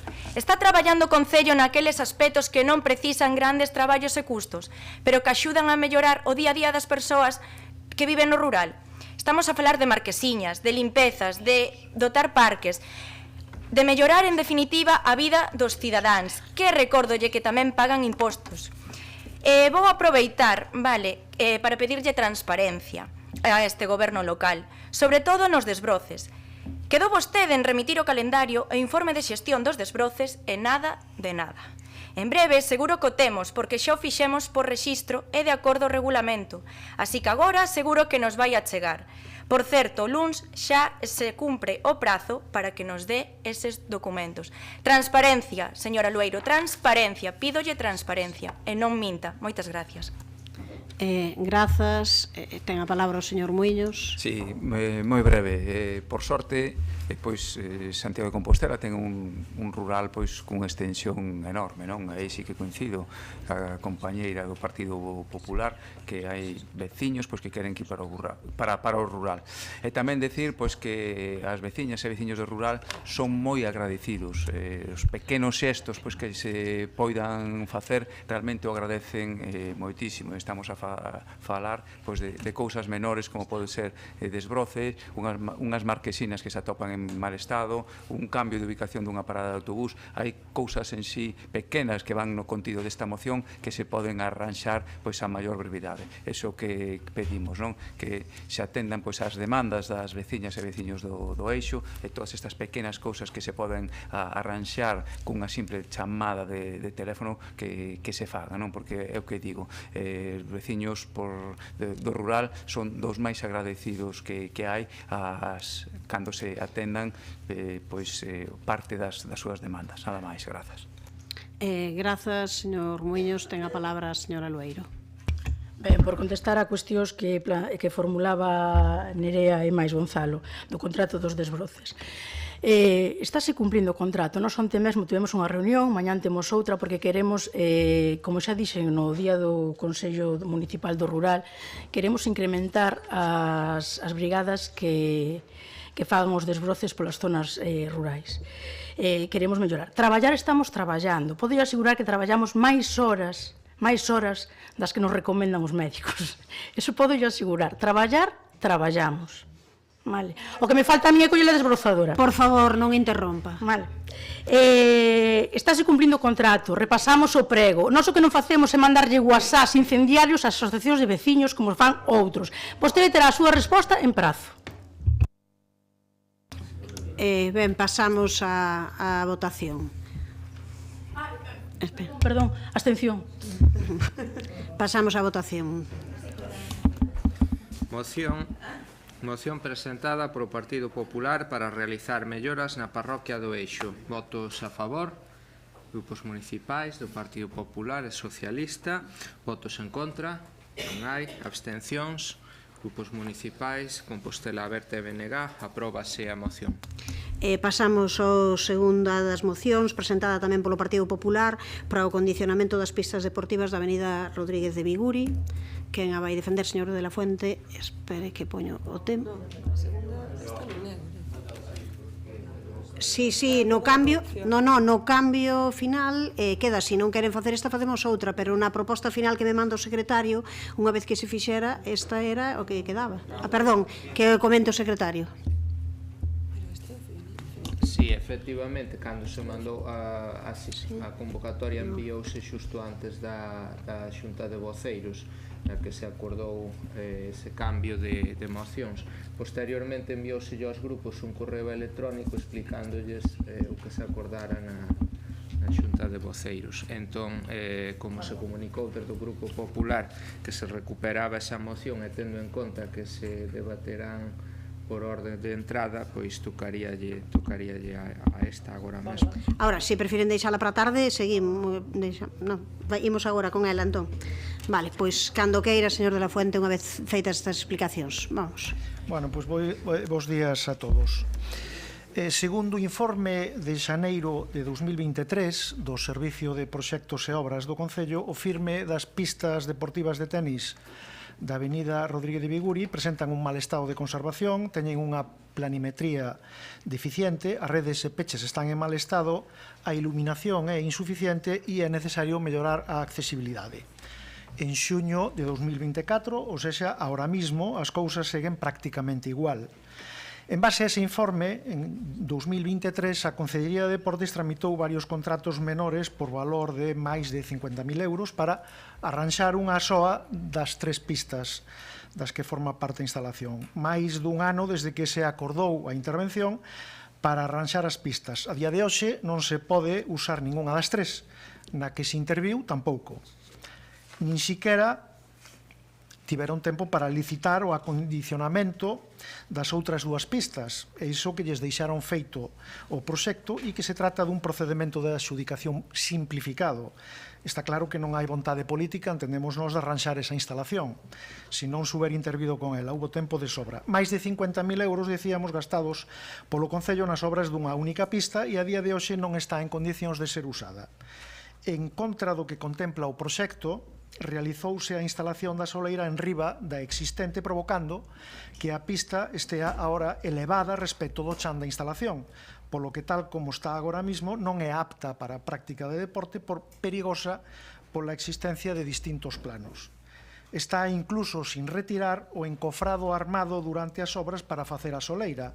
Nestas condicións, me nego a pensar que o Departamento de Deportes recibiu a obra. Na iluminación e na accesibilidade nada se traballou. O acceso libre á pista, non hai nada que impida ahora mismo acceder a ela, tal como está ahora mismo pode inducir a calquera a pensar que se pode usar. Cando menos a pista, aínda que perigosa, que luce recén pintada e con rede. Nos preguntamos se o Concello valorou esta circunstancia e quen asumirá a responsabilidade polos danos que pode sufrir algún usuario polo estado da pista. Estou falando da pista que está teóricamente acondicionada. Por outra banda, o pouco rigor con que o goberno local xestiona os cartos dos santiagueses levouno a incluir as pistas das que estamos falando sin salvedade algunha no contrato do Servicio de Inspección, Mantemento e Limpeza de Pistas Deportivas Exteriores de Acceso Libre recentemente adxudicado, como se estuveran en uso. Nos preguntamos que labores de supervisión e mantemento caben facer sobre unhas pistas de tenis sin redes, con socavóns e desniveis no firme, con maleza polo medio da pista e que, polo tanto, non se poden usar. Estamos pagando un servicio de mantemento dunha instalación non apta para uso que está pendente dunhas obras de acondicionamento. Non acabamos de comprender que mantemento cabe facer sobre unha instalación que neste momento non é apta para uso deportivo. Os deportistas que practican tenis demandan entendemos que con razón, o acondicionamento desas instalacións. Son as únicas municipais de acceso libre que existen na cidade. 9 semanas prevé o proxecto para a reparación e acondicionamento das 3 pistas de tenis.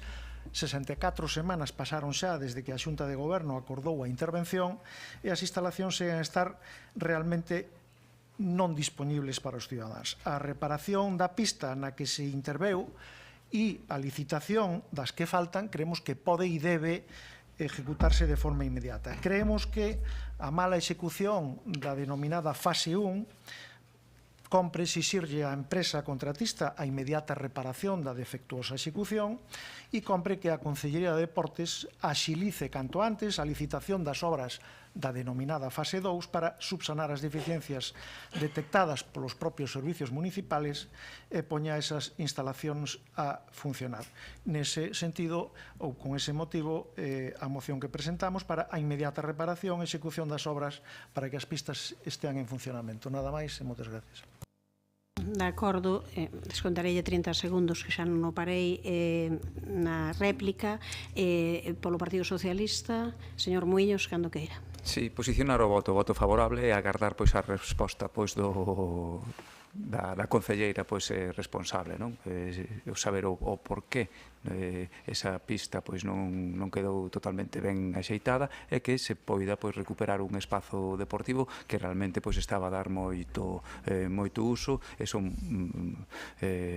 moitas as veciñas e veciños pois que están a preguntar, sobre todo os usuarios pois de antes, non?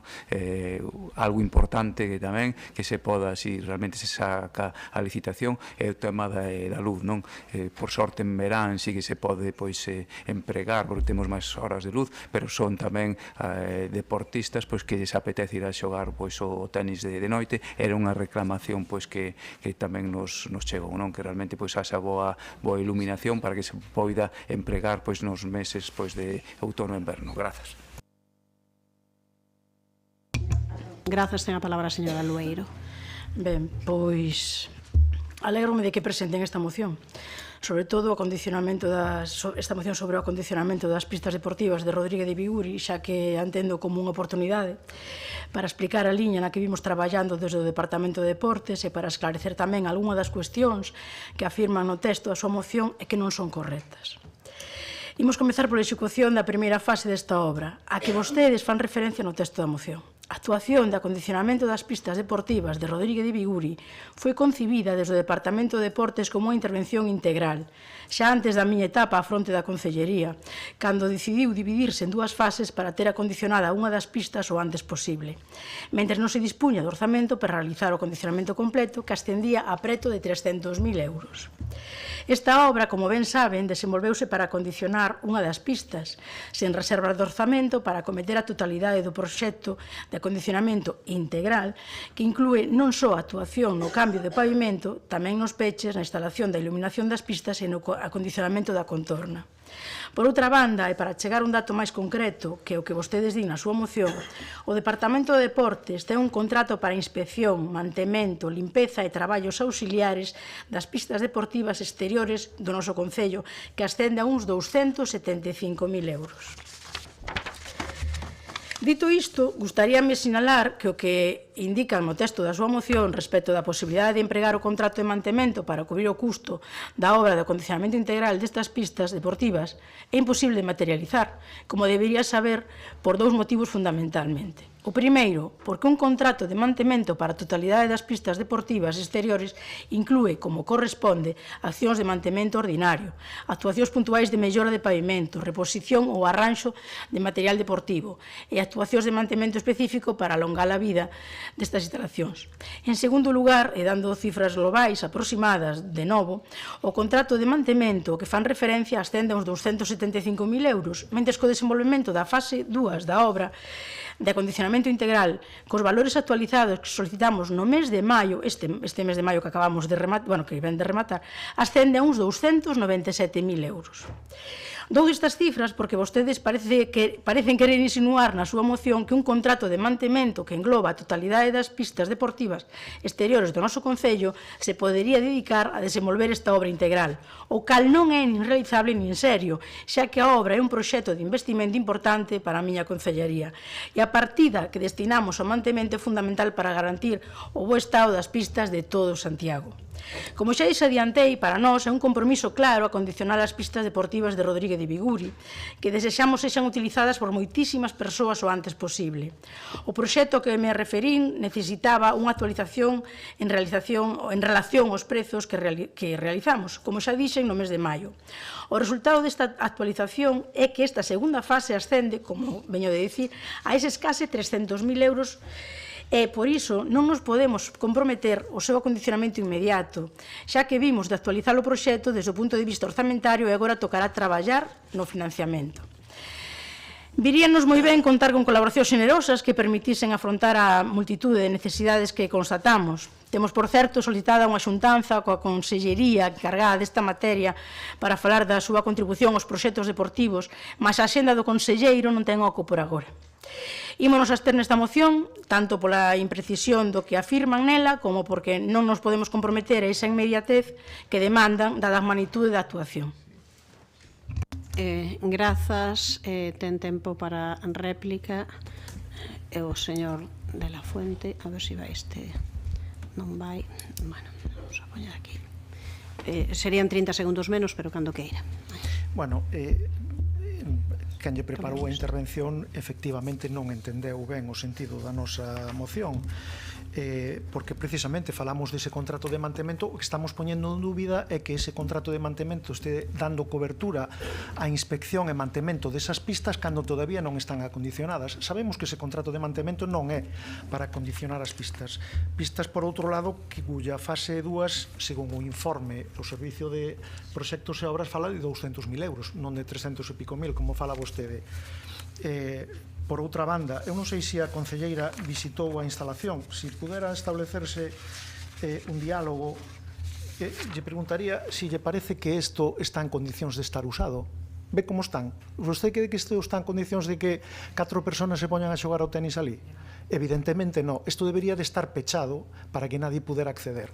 Tuveron tempo de sobra para licitar ese procedimento simplificado por valor estimado de 200.000 euros, exactamente 203.000, para condicionar as pistas. E non o fixeron. Cartos houbo de sobra. A alcaldesa recorda moitas veces que temos o presuposto máis alto da historia, 143 millóns de euros.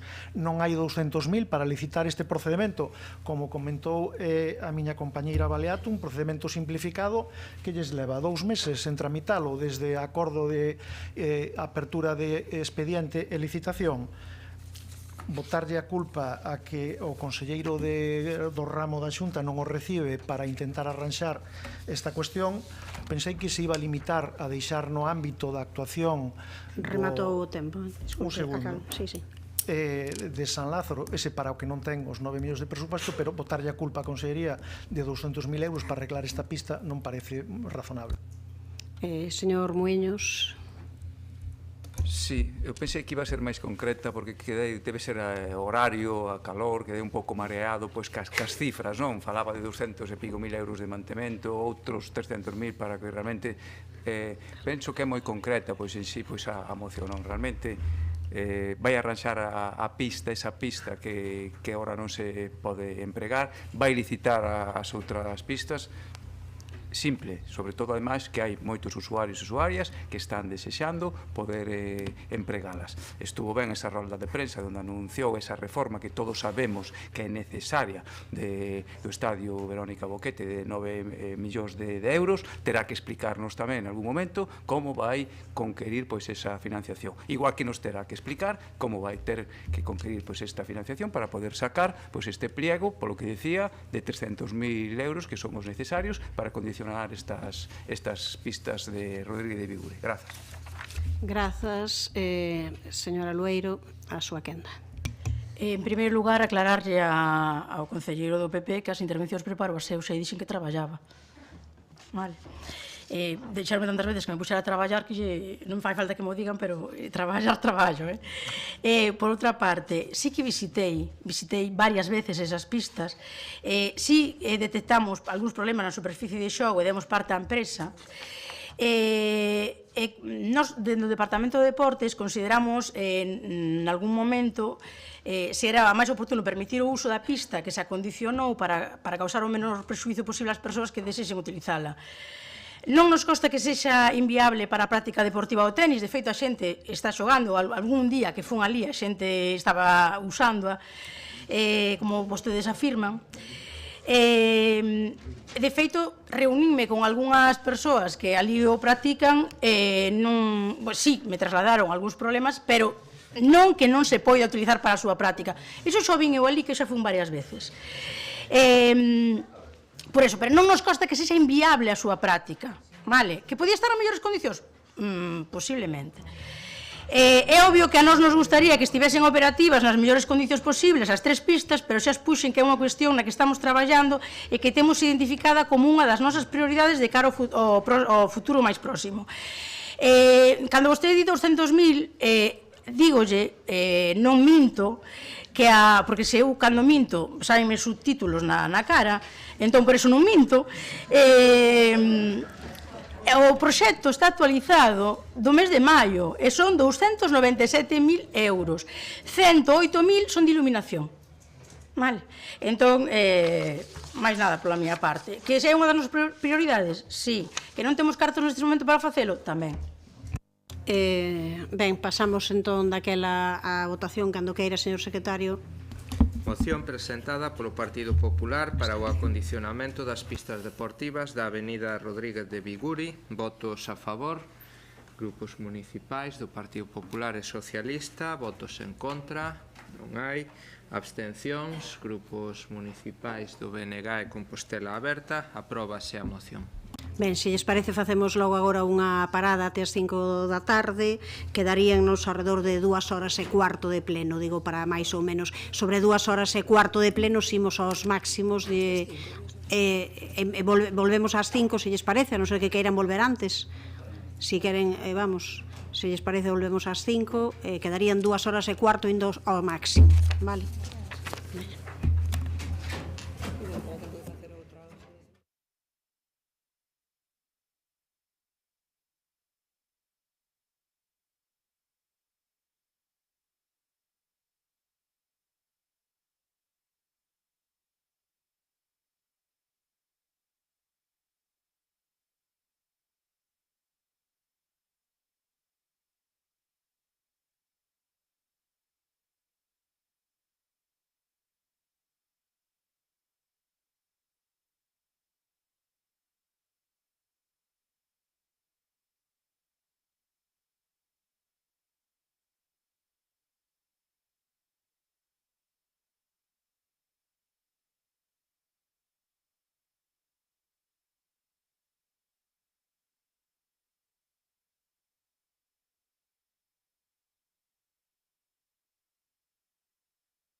Pois reiniciamos logo esta sesión coa moción presentada polo Partido Popular para a urbanización e construción de beirarrúas nas rúas Volta do Castro, Ponte da Rocha e Poza Real de Abaixo. Quen a vai defender?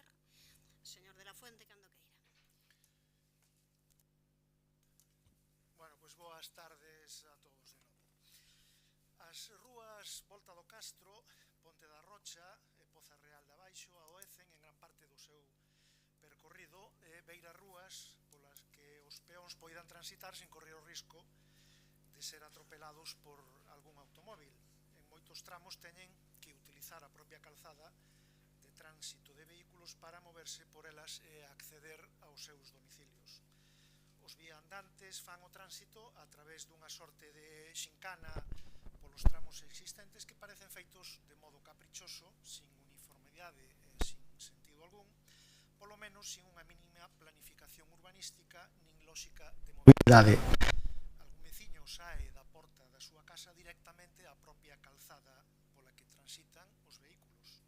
Hai de todo, tramos de terra, de pedras, de gravillas, soleiras de formigón, de matorrales, planimetrías variadas e fochancas perigosas. En moitos tramos simplemente nada, os peóns teñen que transitar directamente pola calzada.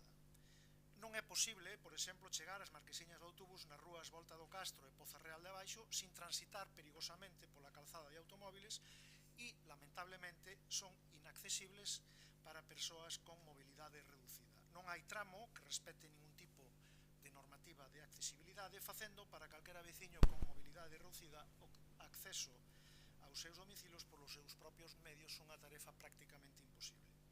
O tránsito entre a rúa Ponte da Rocha e Poza Real de Abaixo faise a través da antigua Ponte da Rocha, na que o tránsito peonil non se pode facer se non é a través da calzada, circunstancia que se ve agravada polo tránsito dos autobuses urbanos e o acceso a un centro educativo ubicado na contorna que lóxicamente acceden alumnos, traballadores, profesores.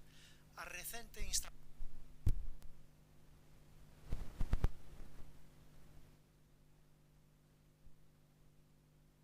Poña o micro outra vez.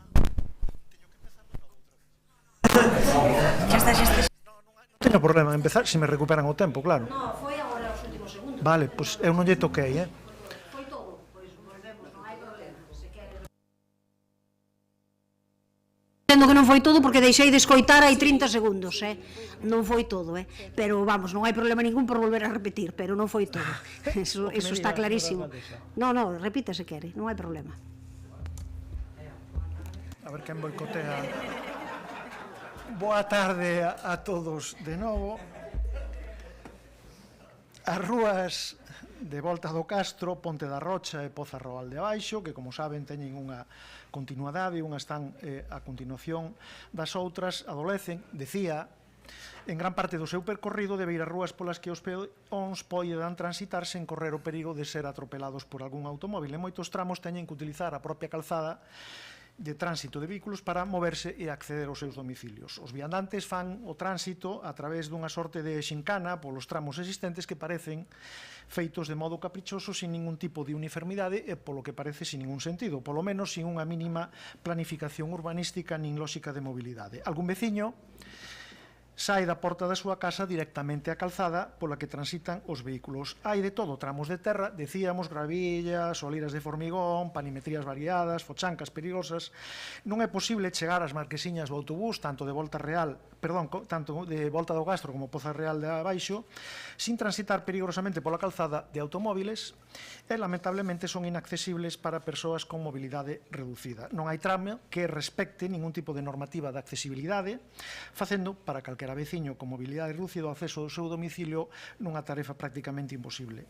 O tránsito entre a rúa Ponte da Rocha e Poza Real de Abaixo faise a través da antigua Ponta de Roche, como saben, na que o tránsito peonil é a través da propia calzada, circunstancia que se ve agravada porque pola contorna pasan os autobuses urbanos e hai un centro educativo inmediatamente despois, pola que lóxicamente transitan veciños, alumnos, profesores e traballadores do centro.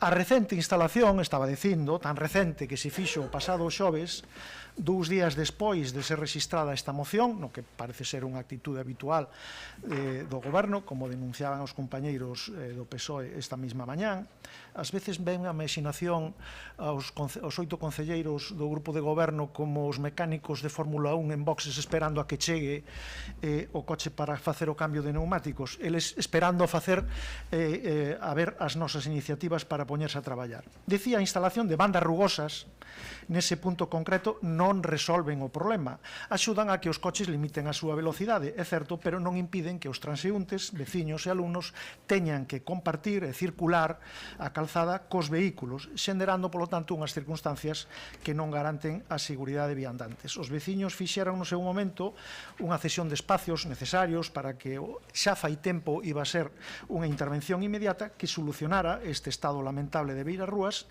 según tiña programado o Concello, ou polo menos eso lle prometeron, pero finalmente os anos pasaron sin que dita intervención se teña nin siquiera iniciado. Cando se acometeron as obras de urbanización da Rúa de Torrente, aos veciños se lles prometeu que a actuación continuaría por Ponte da Rocha e Volta do Castro, pero a realidade é que esa intervención nunca se fixo. Se lamentan de ser considerados polo Concello como cidadáns de segunda, piden o luxo de ter beirarrúas accesibles polas que transitar con seguridade. Os veciños da contorna non comprenden a falta de sensibilidade do goberno local, especialmente do BNG, xa que non entenden a falta de apoio en novembro a unha moción que pretendía nese mesmo barrio certas melloras de saneamento de firme, e creo que non entenderían nesta ocasión que seguiran nesa atitude de non apoiar esta xusta reivindicación. A moción pretende algo tan simple como a construcción de beirarrúas e donde non sexa posible se arbitren as medidas que garantan seguridade de peóns no tránsito cara aos seus domicilios. Grazas polo Partido Socialista, señor Muiños. O eu sei perfectamente, eu polo menos sí. Sí, sí. No. Boa tarde a todos, a todas. Quedounos moi claro, totalmente claro. Unha realidade que é unha bella reivindicación de todas as veciñas e veciños desa zona, mágoa que nós no noso tempo de goberno non poidéramos atender, o noso voto vai ser favorable, sobre todo que estamos falando desa seguridade viaria.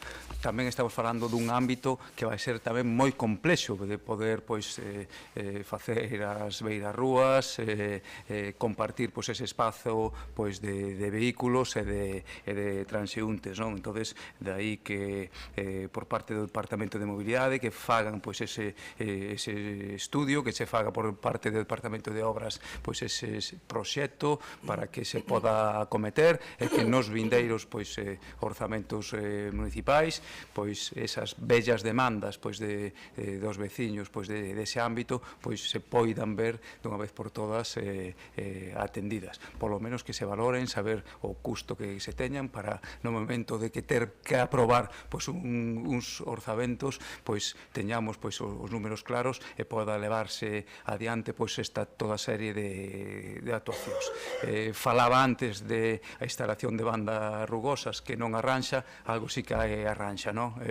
Eu por experiencia que tuve no mandato anterior, todo o que sexa reducir a velocidade non deixa de ser tamén un elemento máis de seguridade para os transeúntes, non? Entonces aí invito ao goberno o que decía, non? Que faga eses orzamentos de humanización e urbanización de todo ese ámbito para poder leválos adiantes nos vindeiros orzamentos. Grazas.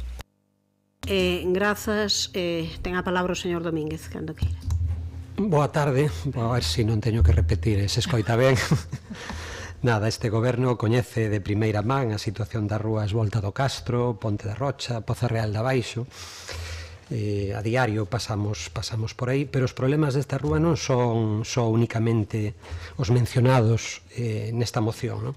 Non se trata únicamente de construir beirarrúas, compre renovar e soterrar as instalacións urbanas, así como as construcións de beirarrúas ou outras solucións onde non existe o espazo disponible, como é no caso da Ponte da Rocha, ademais un elemento tamén patrimonial, que cumpran en calqueira caso a normativa en materia de accesibilidade para crear itinerarios peonís seguros, que é a preocupación de todos.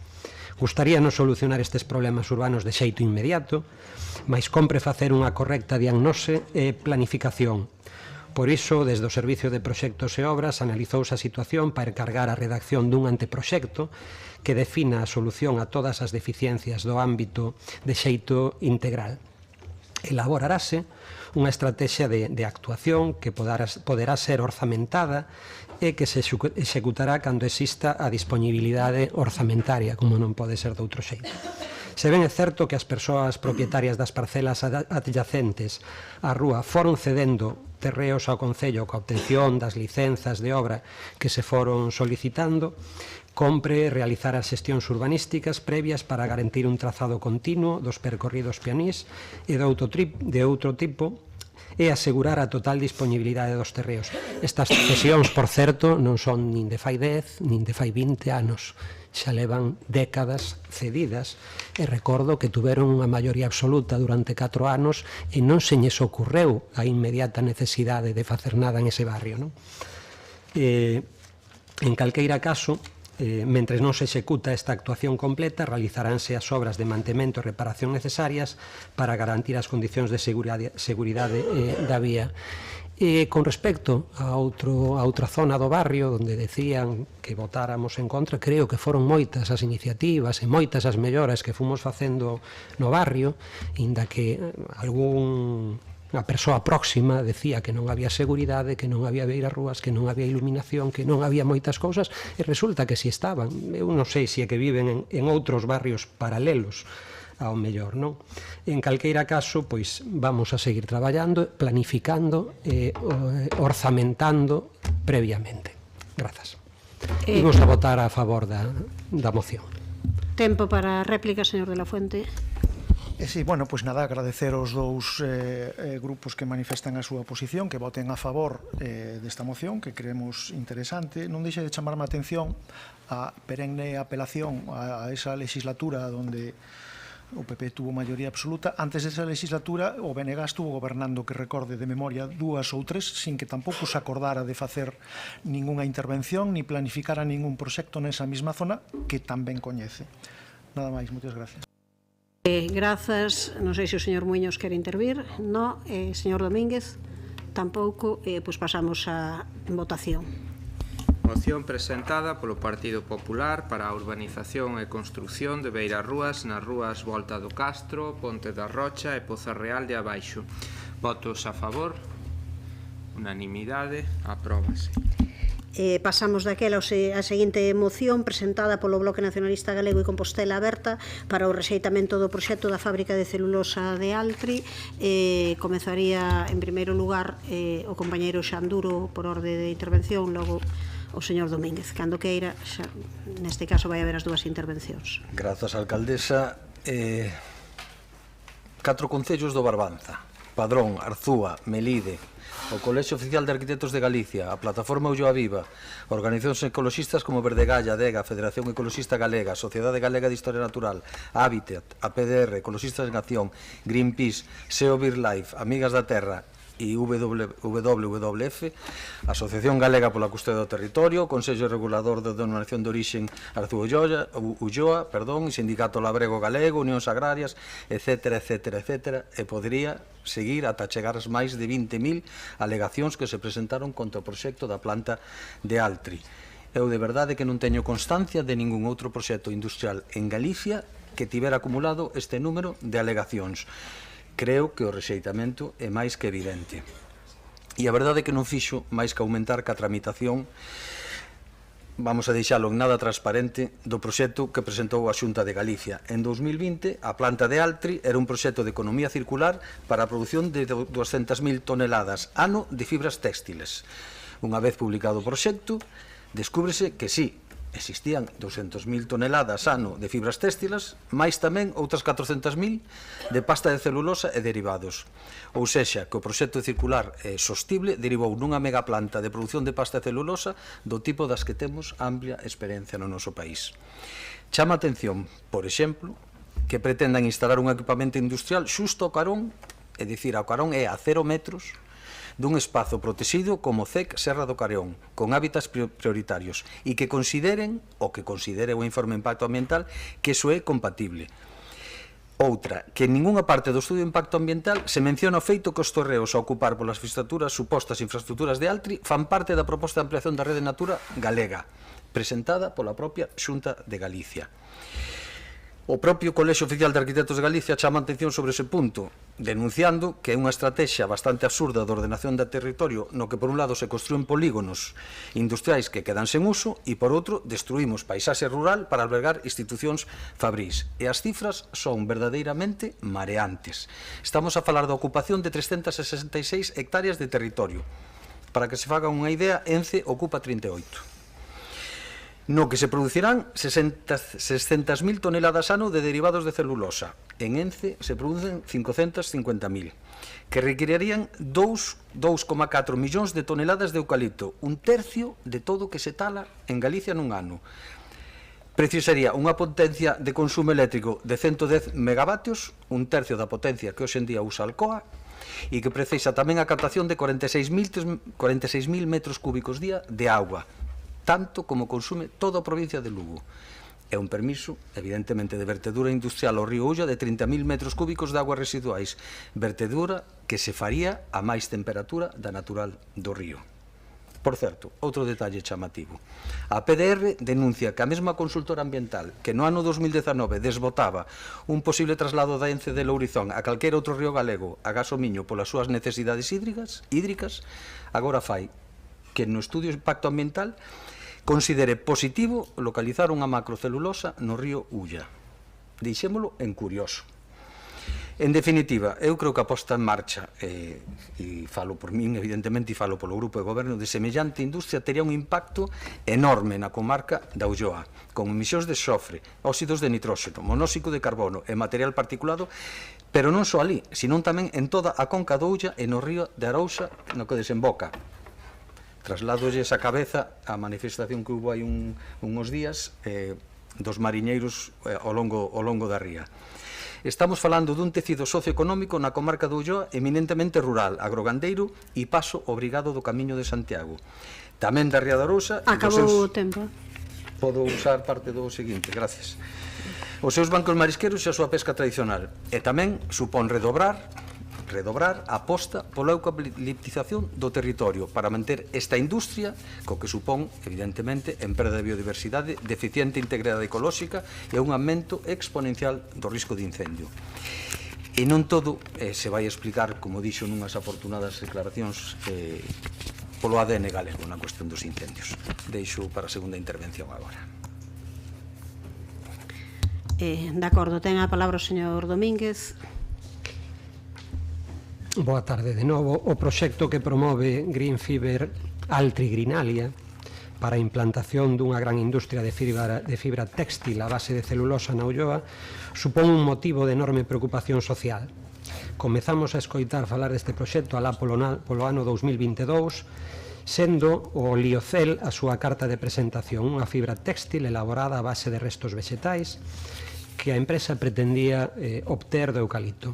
No 2023 comezamos a ter máis detalles ao iniciar Altri os trámites para a concesión dun caudal de máis de 46.000 metros cúbicos ao día, procedentes do encoro de Porto de Mouros, pedindo, ademais, verter 30.000 metros cúbicos día a Ulla, a unha temperatura ben superior dos 27 grados centígrados. O Liocel era a excusa tras da que emerxe, en esencia, outra cousa ben coñecida polos galegos e galegas. Unha fábrica de pasta de celulosa, unha industria de primeira transformación que nada ten de circular, de sustentável, nin de next generation. Estamos a falar dun complexo industrial que ocuparía 366 hectáreas, que, como decía o compañeiro, e que precisaría nunha primeira fase de 1,2 millóns de metros cúbicos de eucalipto ao ano e probablemente o duplo na segunda fase. Altri incrementaría notablemente a produción de celulosa en Galicia e, por tanto, incrementaría a demanda de eucalipto, dificultando aínda máis a necesaria e urxente contención do cultivo de especies inflamables e pirófitas, das que sabemos os efectos que causan. Galiza sobre un proceso de eucaliptización impulsado polas fábricas de Ence, favorecido e facilitado por unha política forestal da Xunta ao servizo dos intereses desta industria. O Plan Forestal do ano 92 prevía un máximo de 245.000 hectáreas e neste momento superamos o medio millón. Por certo, a concesión de Ence foi ampliada con nocturnidade e alevosía por un tal M. Rajoy, que igual lle sona. Por outra banda, o consumo de auga casi un 10% da que aporta o río Ulla. Dunha análise realizada por Adega, conclúese que Altri contaminaría máis a atmósfera que a celulosa de Ence en Pontevedra, emitiría máis partículas, casi 6 veces, en óxidos de nitróxeno, casi 4 veces, e 28 veces as emisións de dióxido de xofre que emite hoxendía Ence. Altri non aporta datos sobre as emisións de partículas finas, nin de dióxido de carbono, nin de monóxido de carbono, nin de amoníaco, nin de dioxinas e furanos altamente cancerígenas. Nada di das emisións difusas das partículas que causan cheiros. E en Pontevedra saben moi ben o que isto significa. Sorprende que unha celulosa de nova implantación vai a contaminar máis que unha factoría antiga. Por outra banda, Altri tería impactos negativos e irreversibles sobre a paisaxe cultural do Camiño francés, uns impactos que porían en risco mesmo a súa declaración como Patrimonio da Humanidade. O lugar de implantación da industria forma parte dun área designada para formar parte da ampliación da Rede Natura 2000 proposta pola Xunta nos anos 2008-2012. A localización da factoría supón unha amenaza grave para a conectividade ecolóxica entre estas zonas de especial conservación e, curiosamente, 16 anos despois de presentar a primeira proposta, a Xunta non concluíu a súa tramitación e segue sen formalizar a ampliación da Rede Natura 2000 fronte ao Ministerio. 16 anos sin facer nada. Se a Xunta tivera aprobado os seus correspondentes planos de xestión coa preceptiva zonificación e medidas de protección e manexo, prácticamente todo o territorio atinxido polo complexo atoencoro de Porto de Mouros sería incompatible co proxecto. Uns segundos que me pode restar da seguinte.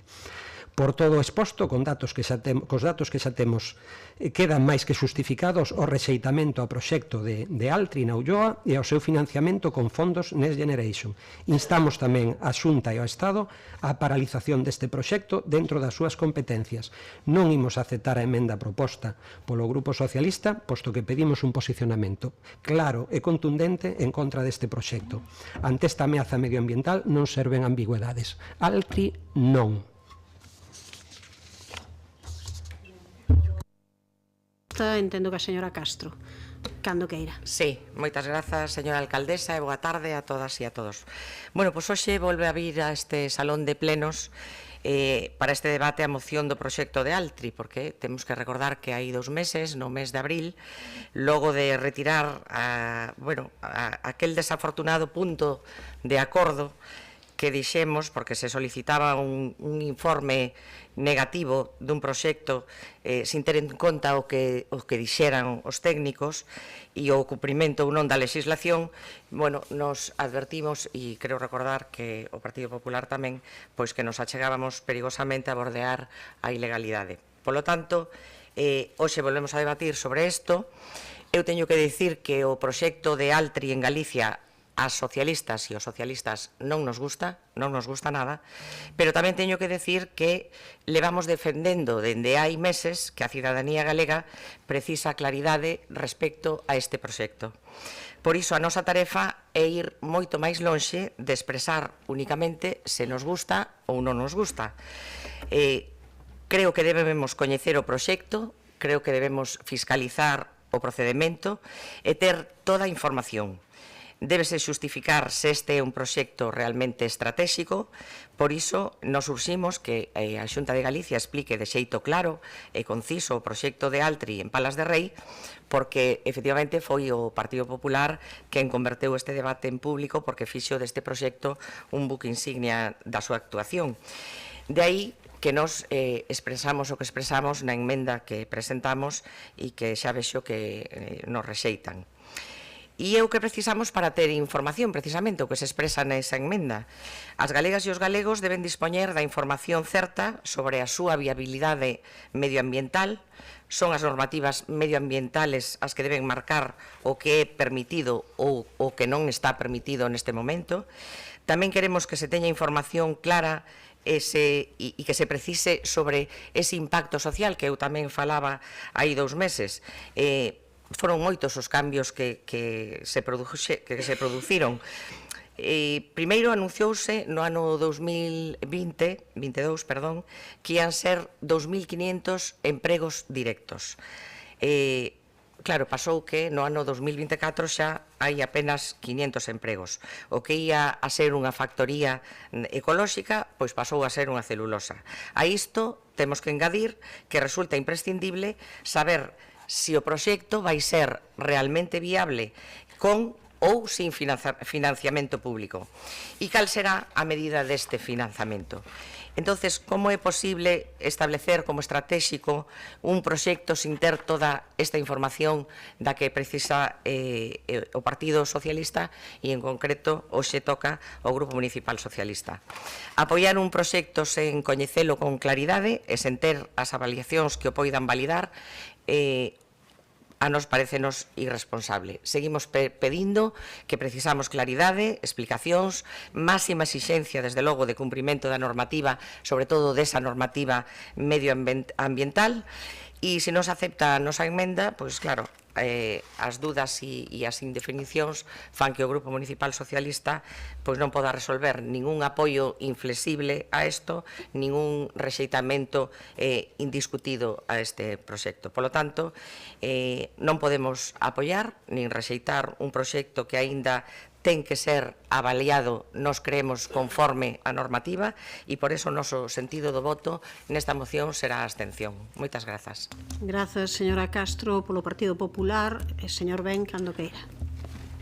Gracias, alcaldesa. Buenas tardes a todas e a todos, compañeros e compañeras da corporación. Bueno, traemos de nuevo este debate, este pleno, unos meses después. Nada cambió desde aquel momento, de la misma forma en que nada cambió cuando se debatió en el año 22 en el Parlamento de Galicia. En aquel momento, con apoyo unánime de todos los grupos con representación parlamentaria, para que se implantara Altri en la provincia de Lugo. Eso es lo que hay. Desde aquel momento ha habido diversos debates, pero nunca ha habido un voto en contra de ninguno de los partidos con representación parlamentaria. Esa es la realidad. ¿Qué ha cambiado desde aquel momento? Desde aquel momento ha cambiado que ha habido unas elecciones autonómicas extremadamente dolorosas para ustedes, queridos amigos, extremadamente dolorosas.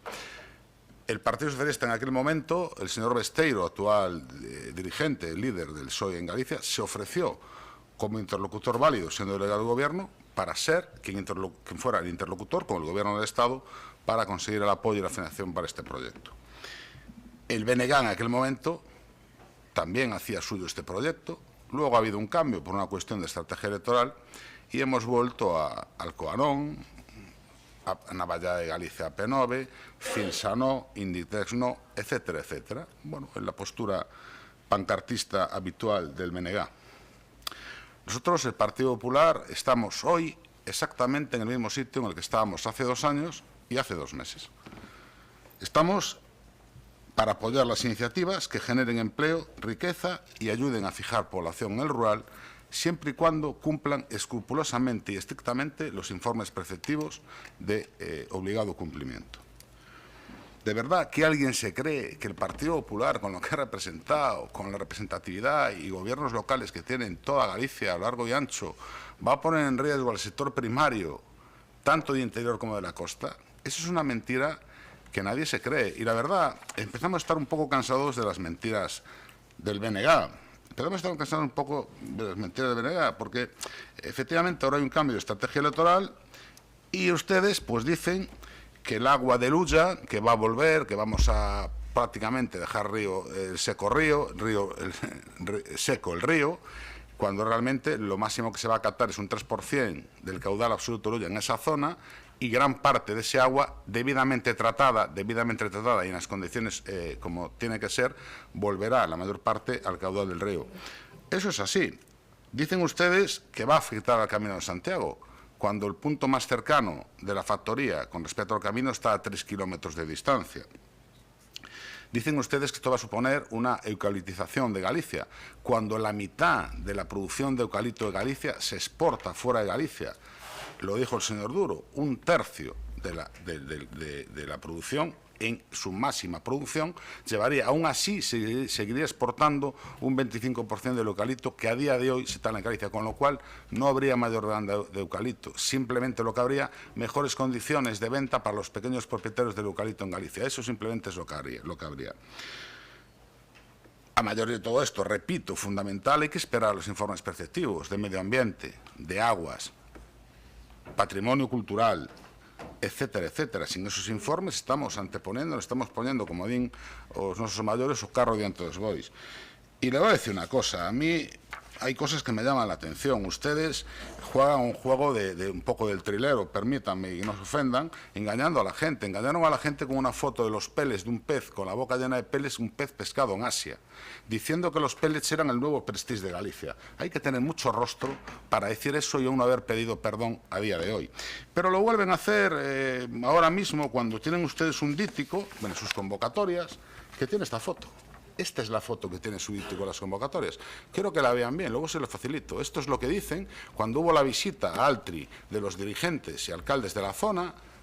Fueron a hacer una visita a Altri, Portugal. Esta es la foto que dicen que se hizo en Portugal. Esta es la foto que sale en sus dípticos de las convocatorias en redes sociales. ¿Quieren saber cuál es la foto realmente que se tomó en Portugal?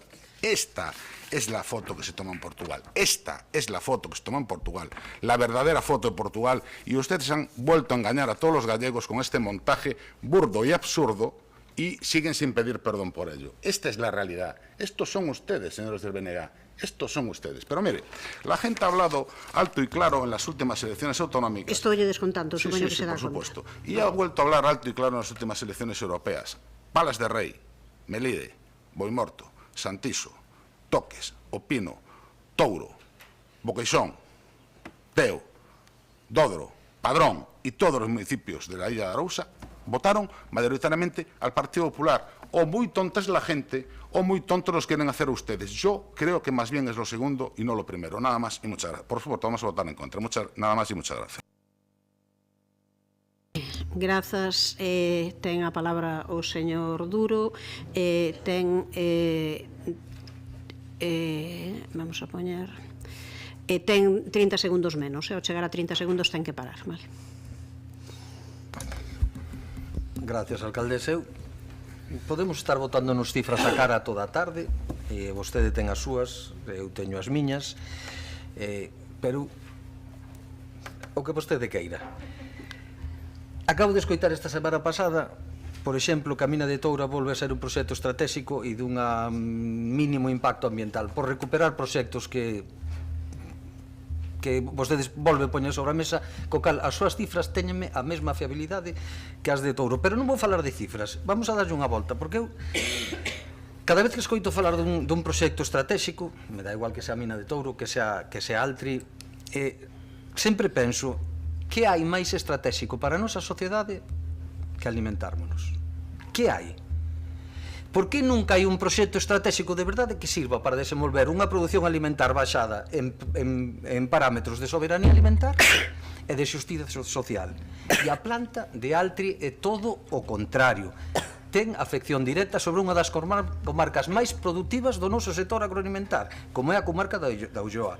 Nos 3 concellos de Monterroso, Palas de Rei e Antas de Ulla concéntrase 525 explotacións gandeiras, xunta con empresas de transformación sobradamente coñecidas, que estou seguro que vostedes mercan os seus produtos, como pode ser Milulloa, Pazo de Vilane, Ailbós, Granxa Maruxa, Cernada, Arqueixal e moitas outras, e moitas delas traballando en ecolóxico.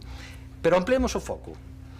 As 4 comarcas afectadas, Ulloa, Arzúa, Terra de Melide e Deza, estamos a falar do 20% das explotacións gandeiras do noso país. Ten que rematar, señor Duro, acabou o seu tempo.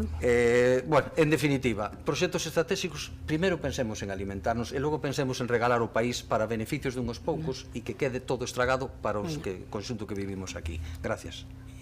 Señor Domínguez, o mesmo, ao chegar aos 30 segundos ten que parar. Curiosamente, non se ruborizan nin siquiera aquí. E minten hasta manipulando os datos. 9,2% do volumen medio deste encoro será comprometido para Altri, poñendo en dúbida o abastecemento para consumo humano. Datos de Altri. E decía vostede un 3%. Minte cando se camufla Altri como unha industria para facer unha biofibra, cando se trata de unha industria para producir celulosa, igual que Ence en Pontevedra, pero 10 veces maior. Minimizan o impacto cando falan de toda a contaminación, non pasa nada. Minten cando falan de postos de traballo, de 2.500 logo se reduce a 250 e non contabilizan os 19.000 postos de traballo que están en risco na Ría de Arousa, cunha alta contaminación que chegaría tamén polo río Ulla, con todos eses datos, con unha cantidade de elementos que non nomeín porque realmente apabullan. Minten cando falan de esperar os informes, pero realmente primeiro queren facer caixa cun capitalismo de amiguetes pedindo 250 millóns de euros que din que lles van a garantizar se non os poñen con fondos Next Generation. Comprometen o camiño de Santiago, minten cando din que non lle vai afectar unha industria que é 10 veces Ence en Pontevedra, que os cheiros van a chegar a kilómetros de distancia. Señora Castro, non sei se quere intervir. Non, señor... Quédalle 80 segundos, pero imos dar un minuto, vale? Veña. Señor Domínguez, ¿quiere saber lo que es... Un minuto 20. ¿Sabe lo que es una mentira, señor Domínguez? Voy del 8 de mayo del 2024. Ahora Repúblicas, candidatura número 4. Número 1, Diana Riba Giner. Número 2, Fernando Barrena Arza.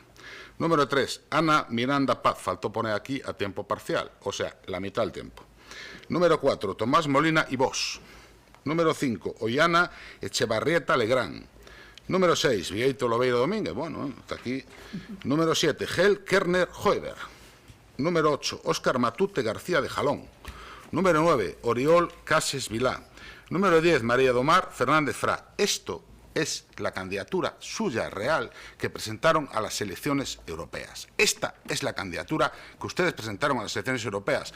Pero claro, amparados en el artículo 122 de la LORE, que permite en estas coaliciones presentar la mini candidatura en la zona de Galicia, ustedes le han pedido los votos a los señores de Palas de Rei, Monterroso, Melide, Ahora para sí, el BNG y para ustedes. Pero esta es su verdadera candidatura. Si no lo sabía, después se la facilito. Nada más y muchas gracias. Imos proceder á votación, se lles parece, señor secretario, cando queira.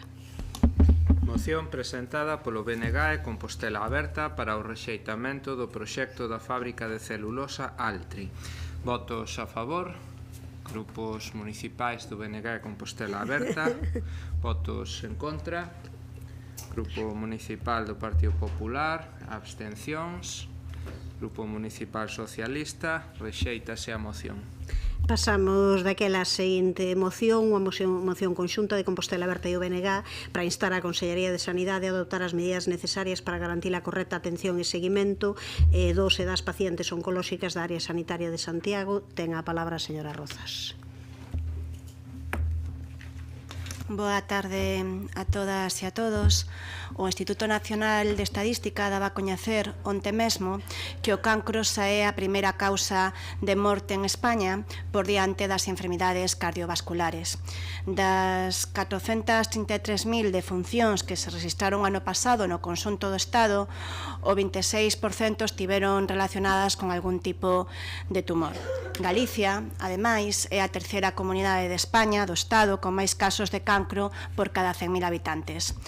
Son números, pero son persoas. Estou segura que mentres falo destas estadísticas do cancro, todas e cada unha de nós estamos a pensar nalgún familiar, nalgúna amizade ou nalgúna persoa coñecida, porque lamentablemente todas e todos nós temos referentes próximos que tiveron que padecer esta enfermidade. E por iso mesmo sei que todas somos ben conscientes de cal é a situación que relatamos nesta moción que traemos ao seu pleno e de cales son as consecuencias ou poden ser as consecuencias. Nos últimos meses pudemos ver en diferentes medios de comunicación a xente que lle pon voz e cara a unha situación que é dramática. Coñecimos a mulleres como Aida, como Esther, como María ou como Susana, pacientes oncolóxicas que deron un paso á fronte para denunciar unha situación que é intolerable. Cando unha persoa é diagnosticada de cancro, a vida freas en seco, e a dela e a da súa familia, e a enfermidade pasa a ser o centro de todo, e os tratamentos condicionan a vida da persoa doente, mas tamén, insisto, de todos que rodean a esa persoa. O cancro, sempre que entra en escea, pois ven acompañado dunha incertidume que, se as cousas van ben, pode durar anos, é unha incertidume que vira en angustia cada vez que toca a revisión. Iso acontece sempre e iso é inevitable, está claro, pero o que sí que se pode evitar e o que se debe evitar é o que vimos nestes meses no CHUS, no Hospital Clínico de Santiago, pacientes oncolóxicos agardando meses e meses polos seus controis, sumando a angustia e sumando incertidume a incertidume. Sabendo, como saben, ademais, estes pacientes, que na súa enfermidade cada día conta, que se tiñan fixada unha revisión para decembro é porque así o marcan os protocolos médicos, e que se non se ten realizada esa revisión 6 meses despois é porque así o marcan outras cuestións que non teñen nada que ver coas decisións médicas e non coa incapacidade da administración pública, que ten máis que ver co pouco compromiso coa sanidade pública da Xunta de Galicia, que se transparenta sobre todo na falta de persoal. E a partir de aí, todo o resto. Son moitas as mulleres e homes que viven pendentes da app dos Sergas, que viven pendentes de que lle chegue esa cita pola que levan meses agardando.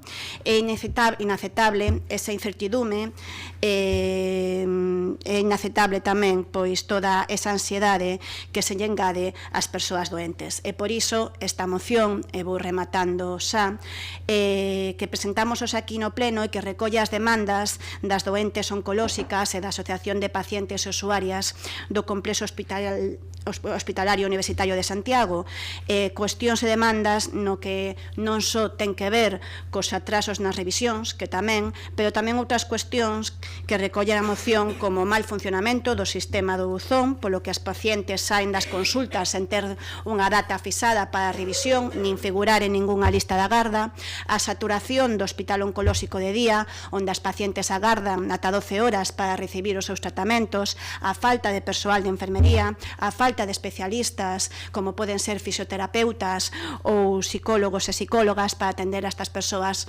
durante e despois dos seus tratamentos. Deixo aquí, continúo despois.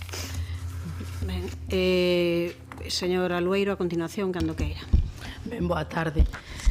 Todos e todas coñecemos persoas que sufriron ou están sufrindo unha enfermidade oncolóxica. Todas somos quen de empatizar con eses casos e mesmo sufrir con eles, e manifestámoslle o noso apoio. Sabemos que en algún momento esas persoas podemos ser nós. Os problemas de saúde, as persoas enfermas de cancro que necesitan acudir ao noso sistema sanitario suman unha angustia máis. A angustia que supón padecer os síntomas dunha enfermidade cruel e de sufrir as duras consecuencias dos tratamentos súmanlle non ter a certeza de que a consulta ou a proba que necesitan chegará a tempo, nin sequera en que prazo se vai producir. Non é admisible nunha sociedade avanzada do século XXI un sistema de citación que supuxo un retroceso de décadas na calidade de atención sanitaria. Tampouco é a carencia de persoal imprescindible para garantir esa atención. Debería darnos vergonza ter que solicitar 4 cousas básicas para as persoas enfermas de cancro: que saian das consultas coa cita para a seguinte visita ou proba, que teñan a suficiente prioridade para eliminar as inaceptables demoras que sofren, que os servizos sanitarios conten co persoal necesario para atenderse en agardas innecesarias nas salas do hospital, e que o sistema incorpore o persoal especialista que cumpra para mellorar a calidade de vida das persoas enfermas. Chegarmos a contar cun sistema público de saúde universal, cuns estándares de calidade inaceptables, foi un logro para esta sociedade que a colocou na vanguarda. Destruir ese logro colectivo é moito máis fácil e rápido que construílo. Este goberno sitúase claramente a favor de manter o sistema público de prestacións sanitarias coa calidade necesaria. Para iso compren recursos e a Xunta de Galiza debe dedicalos a este fin, garantindo que non se desvíen ao sector privado. A nosa posición ao respecto é clara e compartida por toda a veciñanza de Compostela, especialmente por toda a que experimenta na súa propia vida e na súa saúde as consecuencias da deterioración da asistencia sanitaria. Pola miña parte, agora máis non. Grazas polo Partido Socialista. Señora Álvarez, cando queira. Hola, moitas grazas, alcaldesa. Hola a todos e a todas. Comenzar dicindo que a atención oncolóxica pois é un piar central no noso sistema de saúde. Os pacientes que padecen cancro enfrontanse a unha situación de vulnerabilidade na que a calidade e a continuidade dos cuidados médicos pois son determinantes, tanto para o seu pronóstico como para a súa calidade de vida. É imprescindible, por tanto, pois que se asegure unha atención integral que inclúa o diagnóstico precoz, tratamento eficaz, seguimento continuo e apoio psicosocial. Actualmente na área sanitaria de Santiago de Compostela, que non é só nin é única, efectivamente pois observa unha serie de deficiencias tal e como está recollido nesta moción. Entre as deficiencias que se recollen na moción, pois vou a comezar coa reivindicación na mellora necesaria e histórica, porque é histórica, que precisa o hospital de día que trata aos pacientes oncolóxica.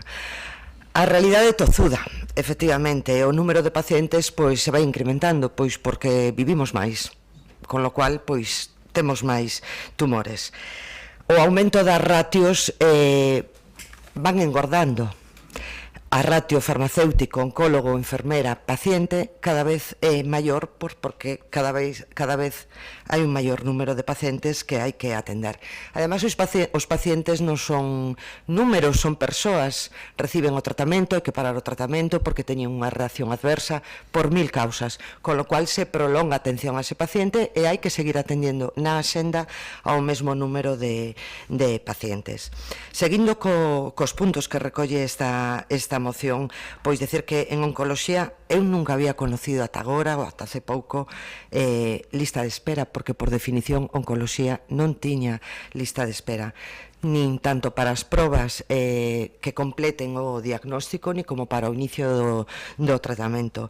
Pero o feito de, como está a acontecer agora, sair da consulta sen ter programada unha seguinte cita é algo que aumenta a incertidumbre no paciente e que ademais vai producir demoras que son innecesarias nos tratamentos se isto non está ben programado.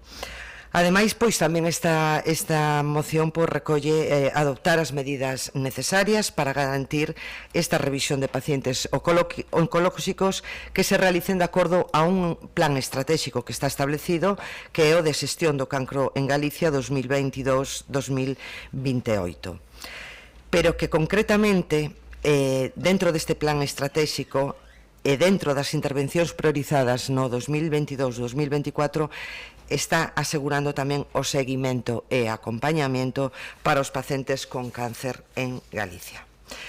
Por tanto, por respeto, porque seguimos querendo unha sanidade pública de calidade, porque estamos obrigados como representantes públicos, pois claro que apoiamos esta moción que insta a Consellería de Sanidade a que adopte as medidas inmediatas para paliar as deficiencias aquí recollidas. Moitas grazas. Grazas, señora Álvarez, polo Partido Popular. Señora Baleato, cando queira. Boa tarde. Lamento dicirlles a todos vostedes que a súa moción chega tarde, porque estas medidas xa se están a executar. Quen podería non estar de acordo coa correcta atención e seguimento dos pacientes e das pacientes oncolóxicas? Ninguén. Quen non amosaría a súa sensibilidade coa súa situación? Ninguén. Quen sería tan inhumano para non solidarizarse e empatizar con esta problemática? Pois ninguén. Cae de caixón que ninguén sería, como repito, quen de dicir non a estas demandas. Pero estas demandas que nos achegan xa están a ser atendidas. O que sí me gustaría é preguntarlles por que se opoñen sobre a mesa as eivas do sistema sanitario público galego e nunca as súas bondades, porque tamén, igual algún día, poderían recoñecer a eficacia e os logros do noso sistema. Galicia ten un sistema sanitario sólido, con máis orzamentos e máis profesionais traballando que nunca. Galicia ten un dos mellores sistemas sanitarios de España e de Europa. Galicia ten a terceira menor espera media de España para intervencións cirúrxicas, 67 días fronte aos 128 a nivel estatal. Galicia ten a primeira consulta con especialista cunha media case dun mes menos que no conxunto de España. E Galicia conta co terceiro mellor dato nas esperas de máis de 6 meses para cirurxías. Galicia é unha referencia no tratamento do cancro, con programas de cribado de mama, colon e cervix. Desenvolve así mesmo novos proxectos pioneiros para a detección precoz de cancro de pulmón e cancro de próstata.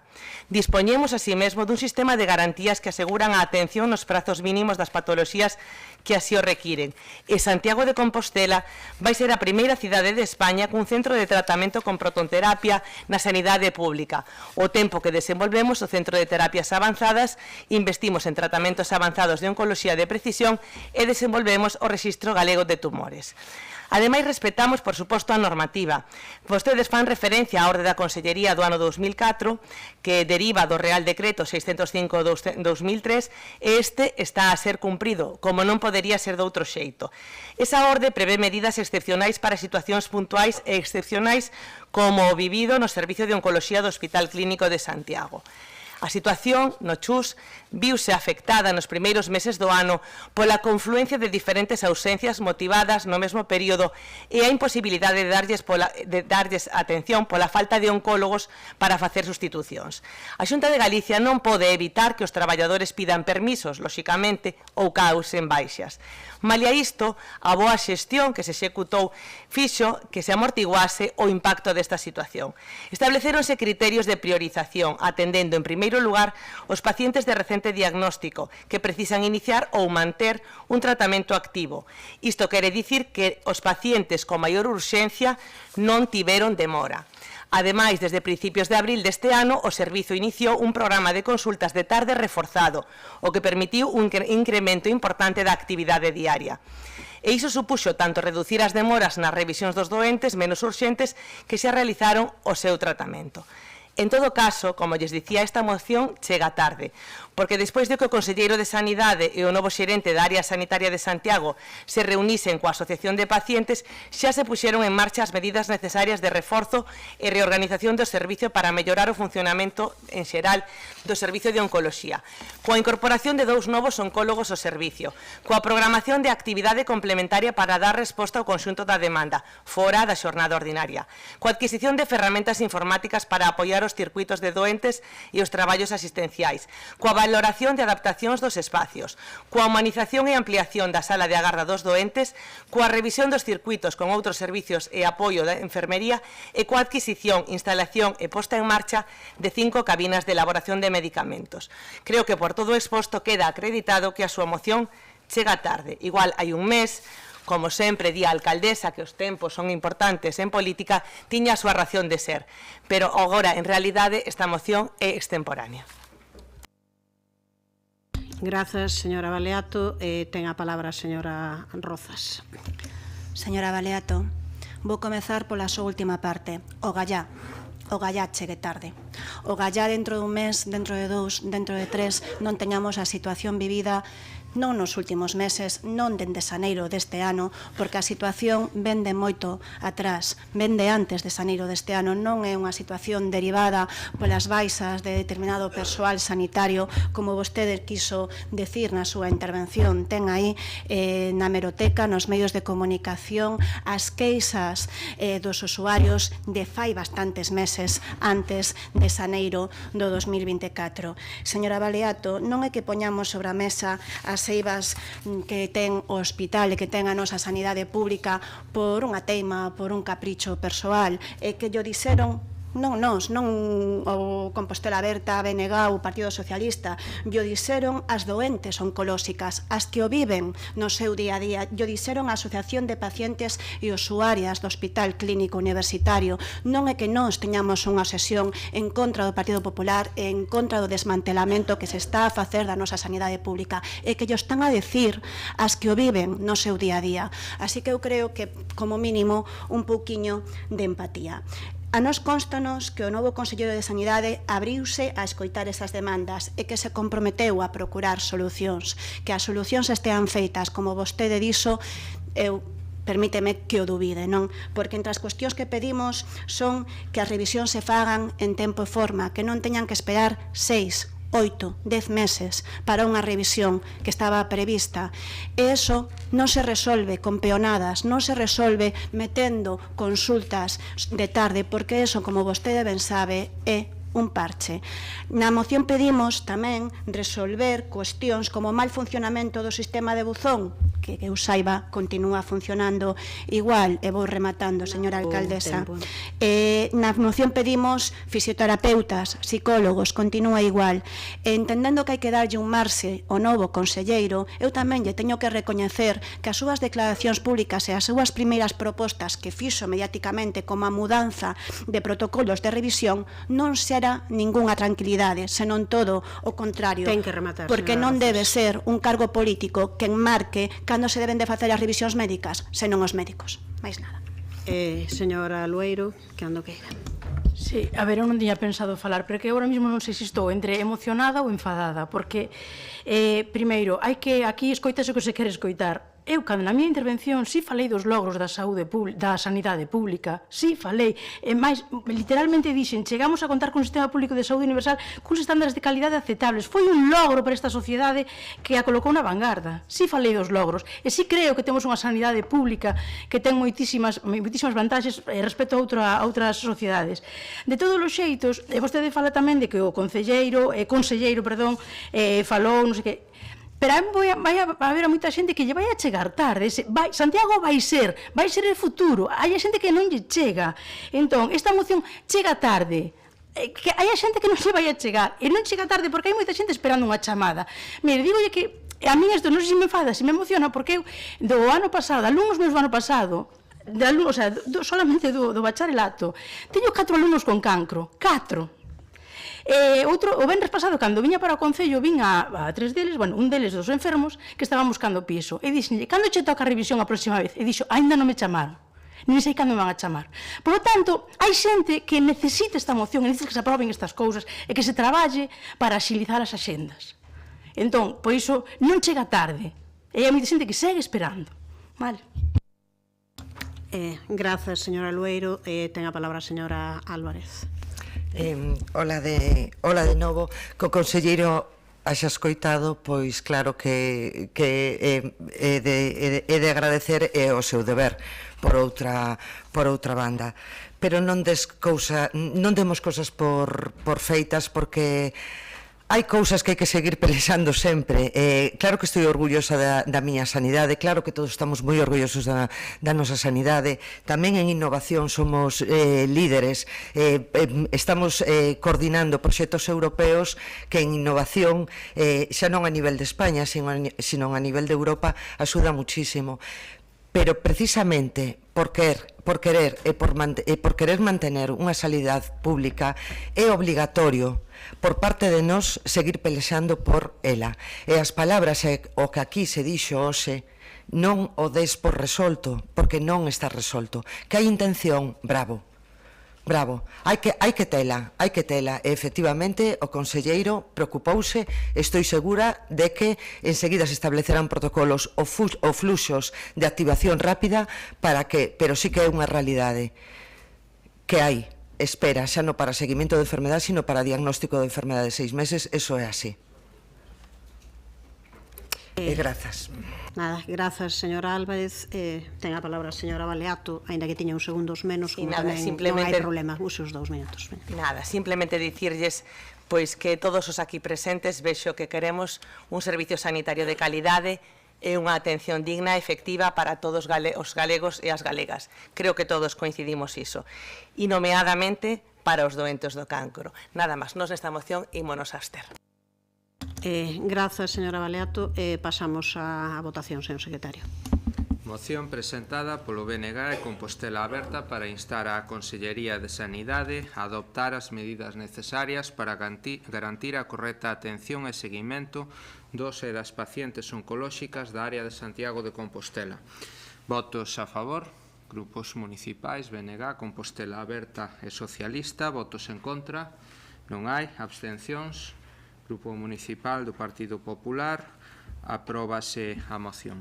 A moción número 6 foi retirada, pasamos á moción número 7 presentada polo PSDG-PSOE sobre a accesibilidade do CEIP Pío XII. Señora Val, cando queira. Gracias, boa tarde a todas e todos. De novo, o CEIP Pío XII, como ben sabemos, está construído sobre unha contorna xeográfica que produce un desnivel considerable entre as dúas rúas que dan acceso ao centro. Falamos, por un lado, a rúa de Poza do Bar e, por outro lado, a avenida de Compostela. Moitas das familias que forman parte da comunidade educativa deste centro pois residen no centro da cidade, o que produce co acceso pola rúa de Poza do Bar sexa falsamente o acceso principal. Para a maioría destas familias seríalles mellor acceder pola avenida de Compostela se fose máis accesible, incorporando unha rampla de acceso ao centro, unha actuación que, por certo, a AMPA do centro pois leva reclamando ou reclamou en varias ocasións. Actualmente a logística de entrada e de saída dende arriba é imposible ou prácticamente imposible. As familias que teñen ademais nenos pequenos pois vense na obriga de deixar os carros abandonados e subir e baixar as escaleiras cos nenos pequenos, e outras que coidan de persoas maiores dependentes non poden baixar e subir esas escaleiras. Unha situación pois que se podería correxir cunha mellora de accesibilidade e do mesmo xeito reduciría o tempo no que esa zona reduciría o tempo no que esa zona pois está conxestionándose. Debemos sinalar que as competencias, como ben coñecemos, da administración local en materia de educación pois limítase á conservación e mantemento e o seu investimento, a inversión nos centros educativos pois correspondelle a administración autonómica, a Xunta de Galicia. E máis, foi coñecido recentemente que a Consellería de Educación pois acaba de formalizar precisamente o mes pasado pois unha mellora de accesibilidade no centro de Vite, no Centro de Educación Infantil e Primaria de Vite, un contrato adxudicado, como acabo de dicir, no mes pasado de algo máis de 100.000 euros pois para mellorar o acceso ás pistas deportivas exteriores, unha pasarela e unha rampla. Son actuacións de accesibilidade que se viñan reclamando reiteradamente pola nosa querida concelleira diputada do Partido Socialista no Parlamento de Galicia na anterior legislatura, tamén concelleira tamén, dai a miña confusión do Concello de Santiago, a que lle mando, por certo, un afectuoso abrazo. Unha demanda histórica que levou en reiteradas ocasións o Parlamento de Galicia e que por fin pois conseguiu sair adiante durante esta legislatura. Durante a legislatura o mes pasado, como dixen anteriormente, pois se adxudicou e se formalizou ese contrato. No mes de abril, pois todos os grupos presentes apoiamos unha proposta do Grupo Municipal Socialista en materia de accesibilidade. En concreto, pois sí que é verdade que estaba centrado no tema dos patios inclusivos, pero previamente somos conscientes que había que mellorar pois determinadas eivas de accesibilidade nos centros. E era unha proposición que de algún modo interpelaba tanto a Administración Autonómica como ao propio Concello de Santiago de Compostela.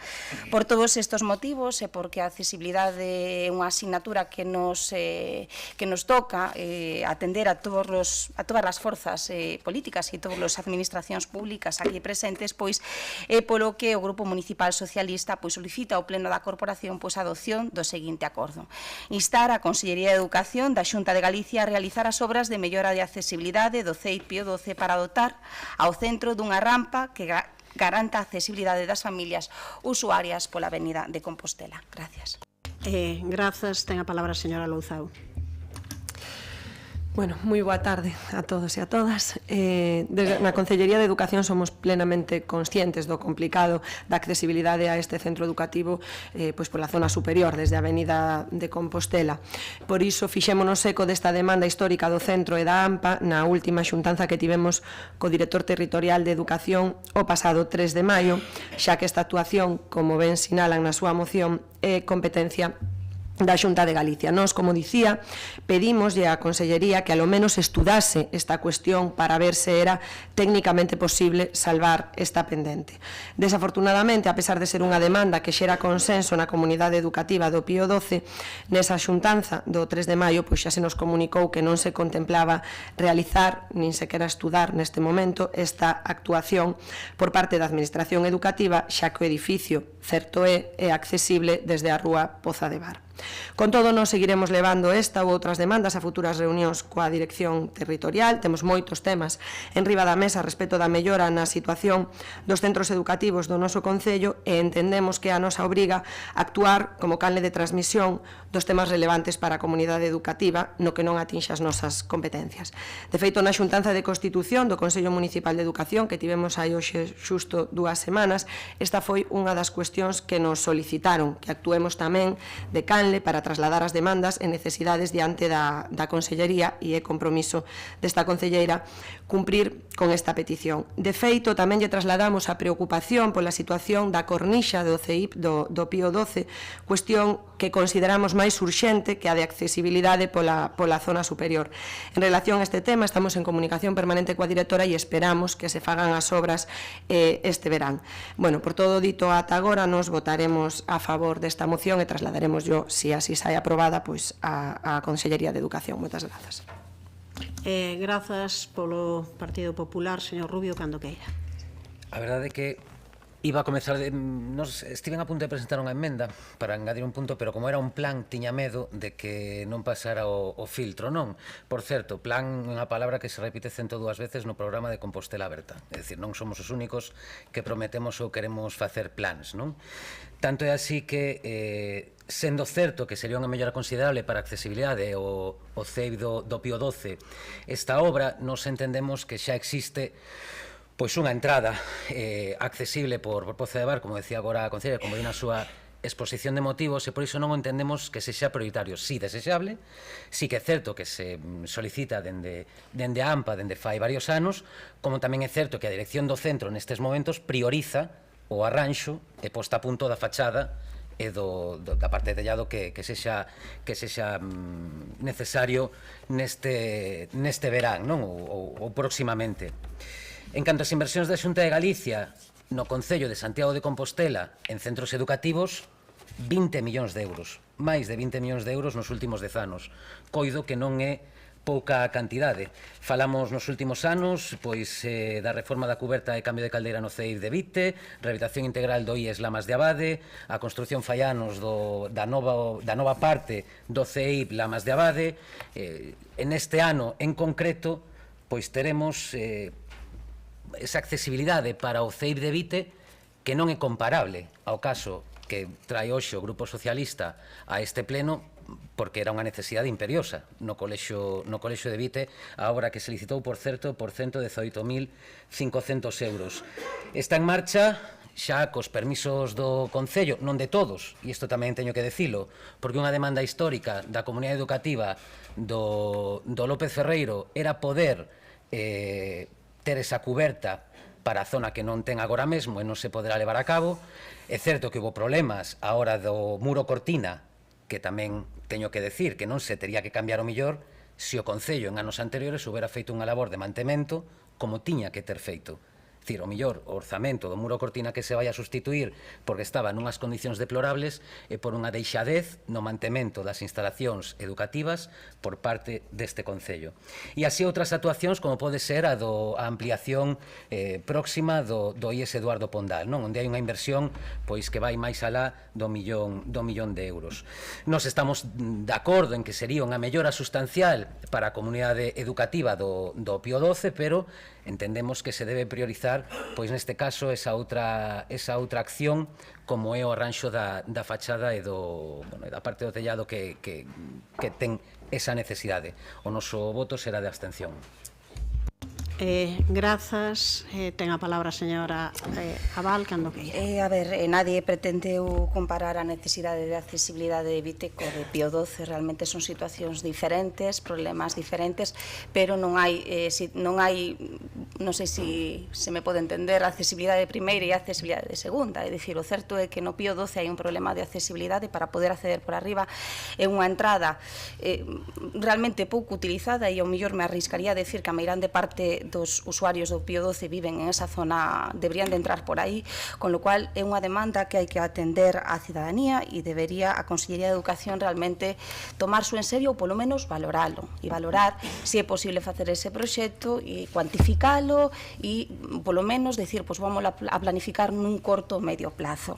Sobre que a Xunta de Galicia fixo inversións de 20 millóns de euros e que é a súa obrigación, quero dicir, está ben, estupendo, pero é a obrigación da Xunta de Galicia de facer ese investimento nos centros educativos que realmente eu creo que foron investimentos, a salvo do tema de Vite, pois investimentos en materias de eficiencia enerxética que está estupendamente, porque é un aforro para as arcas públicas importante e considerable, e é importantísimo, pero tamén hai que facer investimentos en materia de accesibilidade, e iso pois lle compete á Xunta de Galicia, e un exemplo é o de Vite, e estupendo, realmente felicitámoslo con moi poucos cartos, con apenas 118.000 euros, creo que con IBE se soluciona un problema moi importante, co cal, pois, realmente un pouco para comparar, pois, para ver un pouco o peso que poden ter orzamentarios destas actuacións e realmente o que podemos chegar a solucionar. Por último, simplemente decir que o servicio de mantemento de centros educativos, que creo que ahora está precisamente en proceso de adxudicación, é un servicio que realmente funciona bastante ben. O que necesitan os centros de educación infantil e primaria sempre é susceptible de mellora, pero o que necesitan son investimentos, é dicir, facer inversións en renovar os baños, en renovar bastantes cousas que lle compete á Consellería de Educación da Xunta de Galicia. Nada máis. Grazas. Ten a palabra a señora Louzao. Ben, bueno, efectivamente, como dicía a compañeira Vale, obvio que a Xunta fixo investimentos, non podía ser de outra forma, hai un listado de investimentos, tamén somos todos plenamente conscientes de que hai un listado de necesidades incluso máis amplo e que, por tanto, pois nos temos que seguir facendo o que nos compete como administración local e reclamando ás outras administracións o que lle compete, e en relación o que lle compete a eles coas súas competencias que ten neste asunto. Que falaba vostede do López Ferreiro, sí que me gustaría aclarar que, como ben sabe, pois a estrutura cuberta non se podería cambiar ata que rematase o cambio do peixón que saben que estamos facendo con ese edificio para preservar os elementos dese edificio. Está explicado coa comunidade educativa, van a poder facelo en breve, porque vai acabar ese procedimento en breve e poderá facerse. E en canto ao muro cortina, o que se lle pediu, porque era o máis urxente, era que cambiaran o proxecto para que sí se pudera dar esa licencia. Entregaron o cambio do proxecto e o día seguinte estaban feitos os informes e os 3 días aprobada a licenza en Xunta de Goberno. Polo tanto, fomos bastante dilixentes nesa cuestión precisamente para que esa obra moi necesaria se puidese facer este mesmo verán. Mais nada. Grazas, señor Rubio. Reforma interior da cociña do CIF Compostela, 415.000 euros. Melloras de eficiencia enerxética no IE Damas Labade. Ampliación do CEIB Lamas de Abade. Rehabilitación integral do CEIB Raíña Fabiola. Reforma de instalación eléctrica do CIF Politécnico. Rehabilitación integral do CEIB Monte dos Postes. Rehabilitación integral do CEIB Maestre Rodríguez Xixirei. Perdón? Non vexo que haxa mellora enerxética en todas as obras que fixo a Xunta en Santiago de Compostela. Vexo máis reformas integrais que melloras enerxéticas. Ainda que unha cousa vaya mencella da outra, non é única e exclusivamente.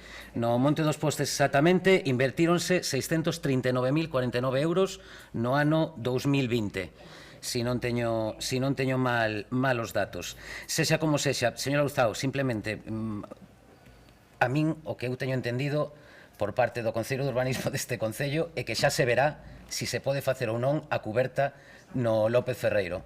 É o que me informou a semana pasada, que xa se verá si cando remate se pode facer ou non se pode facer. E sí que se compara, señora Val, cando nunha moción se pide unha cousa e se pon en comparación coa accesibilidade que se está facendo no CEIB de Vite e que se está comparando unha actuación coa outra. E o único que eu lle digo, non hai accesibilidade de primeira e accesibilidade de segunda, e que nun sitio hai accesibilidade, sexa mellor ou peor para os usuarios e usuarias que entran por abaixo ou por arriba, e noutro caso non hai. É dicir, entón, a prioritaria será que haxa unha actuación onde é realmente necesario porque non existe esa capacidade de accesibilidade ao centro. Nestes 15 segundos recuperar pois esa demanda que había fai anos pois de mapa de necesidades e o plan plurianual de actuacións por parte do Concello de Santiago, non? E saber tamén en que quedou en algún momento o plan de patios inclusivos que eran accesibles ao final, máis que inclusivos por parte do Concello. Nada máis, moitas grazas. Grazas, señor Rubio. Pasamos á votación. Les parece, señor secretario? Moción presentada polo PSDG-PSOE sobre a accesibilidade do CIP Pío XII. Votos a favor. Grupos municipais socialista, Compostela Aberta e BNG. Votos en contra. Non hai. Abstencións. Grupo Municipal do Partido Popular. Pasamos á moción presentada polo PSDG-PSOE sobre as actuacións urxentes da Facultade de Xeografía e Historia. Señor Guinarte, cando queira. Boas tardes, alcaldesa, compañeiras e compañeiros. Espero non agotar o tempo e confío ademais en que esta moción pois acade a unanimidade de todos os grupos municipais. Gustaríame poñer de todas maneiras un pouco en contexto o porqué desta moción. Bueno, o edificio da actual Facultade de Xeografía e Historia é un edificio emblemático do casco histórico, probablemente sexa o edificio civil con máis actividade ordinaria, sen actividade hoteleira ou turística, non? En toda a cidade histórica, porque entre traballadores e traballadoras e alumnos e alumnas, pois 1000 persoas pasan por ali todos os días, non?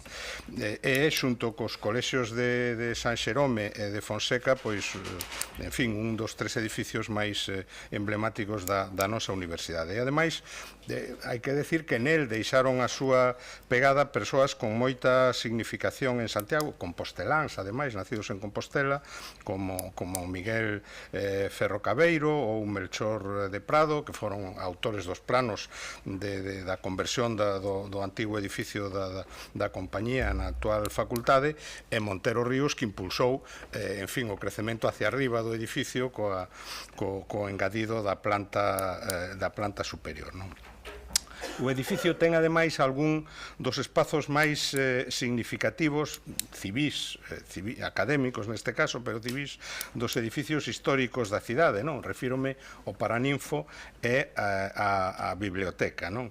E precisamente neste ámbito, sobre todo na biblioteca, onde se atopan os problemas de máis urxente solución e que precisan dunha intervención máis necesaria. O edificio, hai que decilo, foi, eu creo que se pode calificar así, víctima dunha actuación no século XX que afecta e que amenaza a súa estructura e que altera realmente a súa natureza, non? O Consorcio elaborou un plan director que foi aprobado polo Concello para a súa restauración e recuperación, e o que aquí se propón é precisamente tratar de impulsar unha actuación para iniciar a concreción dese plan director polos espazos que máis o necesitan, que son pois os vinculados á biblioteca. Como aquí se explica na propia moción, houbo que adoptar, ou estáse adoptando, mellor dito, algunha actuación de emerxencia precisamente para evitar incluso riscos que se poden derivar pois de problemas estruturais que se observaron onde están agora mesmo parte das coleccións da biblioteca e que amenazan incluso a seguridade, non? Por tanto, nós creemos que en fin, é unha actuación que se debe apoiar na medida do posible por todas as administracións que forman parte do Consorcio, Concello, Goberno do Estado e Xunta de Galicia, e por eso non temos problema en aceptar a emenda que nos propón o BNG e Compostela Aberta, implicando ou instando directamente o Goberno do Estado e a Xunta de Galicia a incluir nos orzamentos unha partida suplementar para o Consorcio que permita afrontar estes gastos, porque creemos que é unha actuación absolutamente necesaria e unha actuación acaída nestes momentos. Case agotei o tempo. Moitas grazas. Vou intervir eu mesma neste punto. Xa falou o señor Guinarte da importancia que ten este edificio, por tanto, creo que non hai que repetirse. Simplemente salientar que, sí, evidentemente as administracións temos que cuidar de edificios tan importantes como este, que teñen parte da nosa historia universitaria, da nosa historia como cidade. Temos que cuidar o corpo, non, dun espazo con tantísima alma. O certo é que nós xa estamos actuando, non? Xa fixemos, xa se puxera en contacto connosco desde o primeiro momento o decano da facultade, falamos en diversas ocasións tamén co reitor, falamos co delegado do goberno sobre esta cuestión, sei tamén que desde a universidade estiveron falando tamén ca Xunta de Galicia e encargamos un informe tamén ao propio consorcio sobre cales eran as previsións dentro dese plan director, un plan director que compre dicilo, non, en alto, fala dunha cantidade que é unha cantidade millonaria. Son 22.630.891 euros con 74 céntimos o que prevía en prezos anteriores a 2022. Por tanto, agora eses prezos seguro que xa experimentaron unha subida. Sobre iso fíxose un anteproxecto, redatouse un anteproxecto realmente dando todos os datos do que habería que acometer e en que fases, pero non se recolleron nin actuacións prioritarias nin orzamentos. E agora o que temos é un informe sobre o tema da biblioteca feita pola área de Arquitectura e de Urbanismo da Universidade de Santiago, que recolle un orzamento de 6.783.000 euros, aínda que neste caso hai que estudar ben claramente cales son as actuacións máis urxentes. Para iso vai haber unha reunión dentro duns días xustamente para ver cales desas actuacións son máis urxentes. Entón, nós estamos de acordo, por suposto, incluímos a emenda que agradecemos que se acepte, porque é evidente que sí, na moción que presenta o PSDG-PSOE facíase referencia a iso na exposición de motivos, que houbo unha reunión do Real Padroado o 25 de xullo de 2021, onde se falaba dunha choiva de millóns para o consorcio, lembramos que eran máis de 280 millóns, pero o certo é que xa agora, sin entrármonos nesa cantidade, o que sí é que aí falábase concretamente do plan director.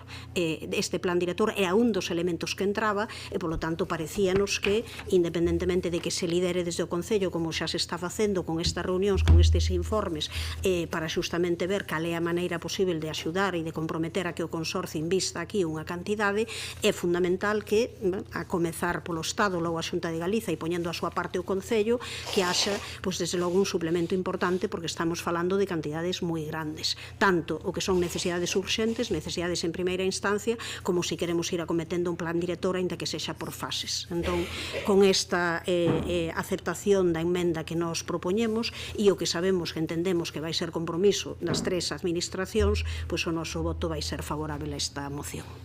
Por parte do Partido Popular, señor Constenla, cando queira. Muchas gracias de nuevo y buenas tardes. Bueno, pues con relación a esta moción que nos hace llegar el Partido Socialista, pues merece realizarse unas consideraciones previas, ¿no?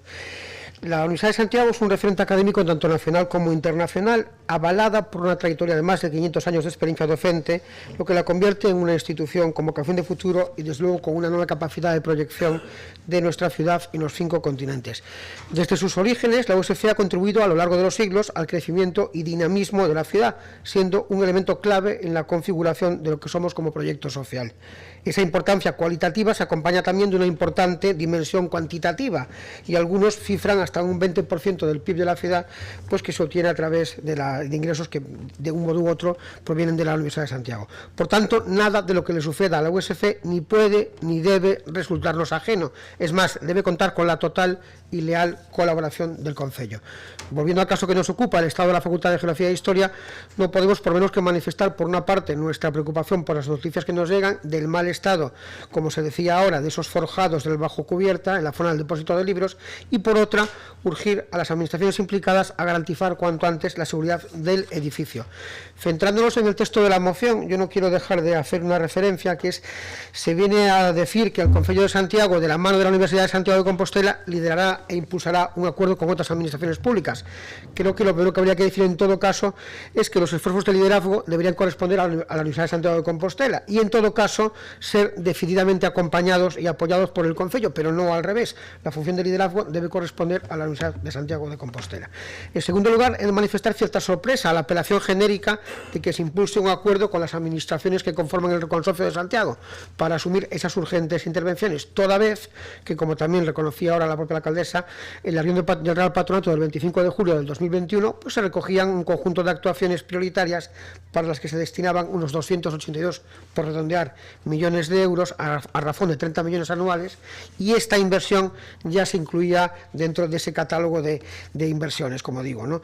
Dado que la Xunta de Galicia, a través de su presidente y del propio Conselleiro de Cultura, en reiteradas ocasiones ha dicho y ha hecho la manifestación pública de que acompañará a la Xunta el esfuerzo presupuestario que realiza el Gobierno del Estado para aumentar la contribución al consorcio de la ciudad, bueno, pues tal vez quizás lo que tendríamos es que reorientar esta moción en el sentido de pedir al Gobierno del Estado que lo que haga es cumplir sus compromisos, ¿no? Esos compromisos adquiridos en el año 21 con la presencia pues, del presidente del Gobierno y un buen número de ministros que, como digo, se llegó a comprometer la cantidad de 282 millones de pesetas, ¿no? De euros, perdón. Bueno, sea como fuere, y dado la urgencia de estas actuaciones que se contemplan en la moción y dado el compromiso que este grupo también tiene con nuestra universidad, pues por supuesto votaremos a favor. Moitas gracias, señor Guinarte. Réplica, se quere. Moi brevemente, bueno, agradecer a todos os grupos o apoio a esta moción, como eu xa anticipaba que entendía que iba a ser, dúas cuestións moi breves. Bueno, eu obviamente, en fin, tive conversas coa Universidade antes de presentar esta moción, tiña coñecemento de que a Universidade se puxera en contacto coas distintas administracións e que falara con elas, había da resposta do delegado de Goberno, non tiña información a información que acaba de darnos a alcaldesa. Alégrome de que xa vayan avanzadas esas conversas, e respecto o de liderar o Concello, bueno, é que o Concello é quen preside o consorcio. Entón, si realmente esta actuación imos enmarcala no marco das actuacións do consorcio, eu pareceme que é unha boa opción, con independencia de que a Universidade poida, por outras vías, en fin, buscar recursos, pois eu creo que é razoable, ademais eu creo que é bo que o Concello da man da Universidade, sí, pero lidere a actuación neste edificio, que é un edificio da Universidade, pero que é un edificio da cidade, moi importante.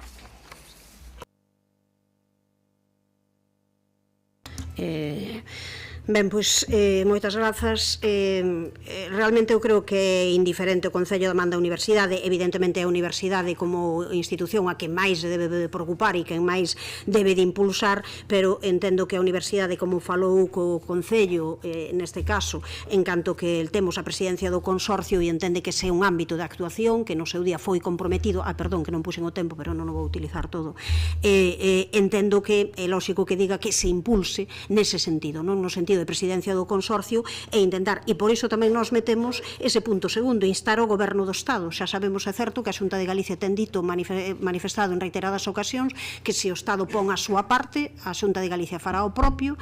Entendemos por iso que cabe esta instancia ao Goberno do Estado e a Xunta de Galicia, pois nos o que facemos, o que entendemos é que en primeiro lugar o Goberno do Estado, polo menos polas conversas que nos tivemos, parece que ten esa intención, e esperemos que detrás vai a Xunta de Galicia, o Concello para a súa parte. Eu creo que é algo que temos que acometer sí ou sí, e desde logo eu alégrome tamén de que esta moción saia por unanimidade. É unha boa cousa para comezar realmente este proxecto para que vai adiante. Señor Constenla. Sí, 3 segundos para decir que también me felicito por la unanimidad de esta moción y me felicito también por la consideración desde parte del Concello de cuál ha de ser la estrategia, que creo yo lo comparto, que es exigir al Gobierno del Estado a que cumpla sus compromisos y la Xunta de Galicia que cumpla su promesa pública, que era la de acompañar el esfuerzo presupuestario del Estado. Por tanto, teniendo esta cuestión clara y manteniéndolo como una prioridad municipal, pues me parece una gran noticia que vayamos juntos en este tema. Muchas gracias. Pasamos a votación cando queira, señor secretario. Moción presentada polo PSDG-PSOE sobre as actuacións urxentes da Facultade de Xeografía e Historia. Votos a favor. Apróbase por unanimidade. Pois pasamos daquela derradeira das mocións de hoxe, unha moción presentada polo Partido Popular para o aprazamento do inicio das obras da Rúa do Pombal. Intervén o señor Villa cando queira. Moi boa tarde, saúdo en primeiro lugar aos veciños e veciñas da Rúa do Pombal que xa falaron esta mañá e agora están aquí porque sabían que tiñamos esta intervención a última hora. Bueno, comezo, remataron os colexios o 19 de xuño e nese momento pois compareceron os concelleiros de Obras e Mobilidade, nomes pois a vista do que vamos a falar agora, Pepe Gotera e Otilio. Explican o proxecto da Rúa do Pombal, por certo, o seu primeiro proxecto, e notase, vou empezar por aí. Temos aquí o plano que o que ven no proxecto, non? Como poden ver, o carril de baixada hacia Galeras é compartido entre os vehículos e as bicicletas e o carril de subida cara ao Instituto Rosalía de Castro solamente de vehículos. O lado o carón do muro pasa a ser un carril bici tan só de subida e o carril de baixada, como poden ver nesta foto, comparte o que é o carril do tránsito de peóns coa zona de carga e descarga co carril de circulación dos vehículos e bicicletas. Por lo tanto, bueno, o primeiro que me sorprende é que vamos ver que pasa nesta gran e maravillosa idea cando conflúan dos autobuses ou dous camións nesa Rúa do Pombal. Sabemos que a vostedes lles encanta os anacos de carril bici para facer largos en 20 metros ou 50 ou 100, ida e volta constante, non? Pero ningún está unido. Neste caso, nin vende ningún carril bici, nin vai a ningún outro. Cero sentido. En fin, pero miren, proxecto a un lado, a veciñanza, este partido, o Partido Popular, é favorable á obra. É favorable porque é necesaria en canto aos servizos e pola rede de abastecemento, saneamento, que é preciso reemplazar e evitar que haxa inundacións, como houve noutros momentos, ou que as aceras pois melloren porque tiñan un problema de accesibilidade aos peóns que por ali transitaban. E hoxe traenos aquí a súa improvisación e falta de solidaridade coa veciñanza. E o digo porque, pechada ao tráfico o pasado martes a Rúa do Pombal, vostedes reuníronse cos veciños 6 días antes dese peche, onde ali escoitaron moitísimas problemáticas, as cales xa non vou enumerar porque esta mañá unha das veciñas xa as expuxo diante deste pleno. Saben, compañeiros e compañeras de corporación, cal foi unha das respostas que verteu ali, nesa reunión, un concelleiro desta corporación ante os problemas da xente maior con problemas de mobilidade? Que compraron unha cadeira de rodas para sair da súa casa e subir ata diante do Instituto Rosalía e subir a un coche para ir a un hospital ou a outro lugar. Hai que ter a cara de cemento armado e nunca mellor dito cando falamos dunha obra. Venres, a 3 días do peche, unha empresa que non o Concello enviou aos buzóns un cutre papel mal cortado no que pedían datos persoais dos veciños para darlles unha praza de aparcamento no parking das Galeras. O luns, imperando a cordura, a 24 horas do peche, o concelleiro de Obras aparece na Rúa do Pombal antes deste pleno extraordinario, pegando uns papéis co logo do Concello nas portas dos edificios, con celo, indicando que os veciños podían ir ao aparcamento de Galeras para poder aparcar os seus coches ali durante a duración da obra. Sorpresa, os veciños que van atópanse con que o aparcamento non sabía nada, igual que non sabía nada a policía local desas prazas que tanto Pepe Gotera como Otilio prometeran aos veciños na praciña de San Clemente. Nada sabían, nin a policía local, nin o parking das Galeras. Ollo. Pregunto, e vou coller un pelín do segunda intervención, acaso non era posible facer a obra en 2 fases? Saben igual de ben que a min que sí era posible, e tanto é así que con ler o proxecto podemos incluso intuir que nun inicio esa era a idea inicial. A obra agora pois xa está en marcha, evidentemente, xa hai ali maquinaria, hai materiais, pero bueno, neste caso o único que vamos a pedir hoxe aquí e cos veciños presentes é que antes de continuar con esta obra arranxen todos os problemas que teñen enriba da mesa por esa falta de diálogo que tiveron cos veciños e veciñas. Grazas, 30 segundos menos para a segunda quenda. Señor Muiños, cando queira.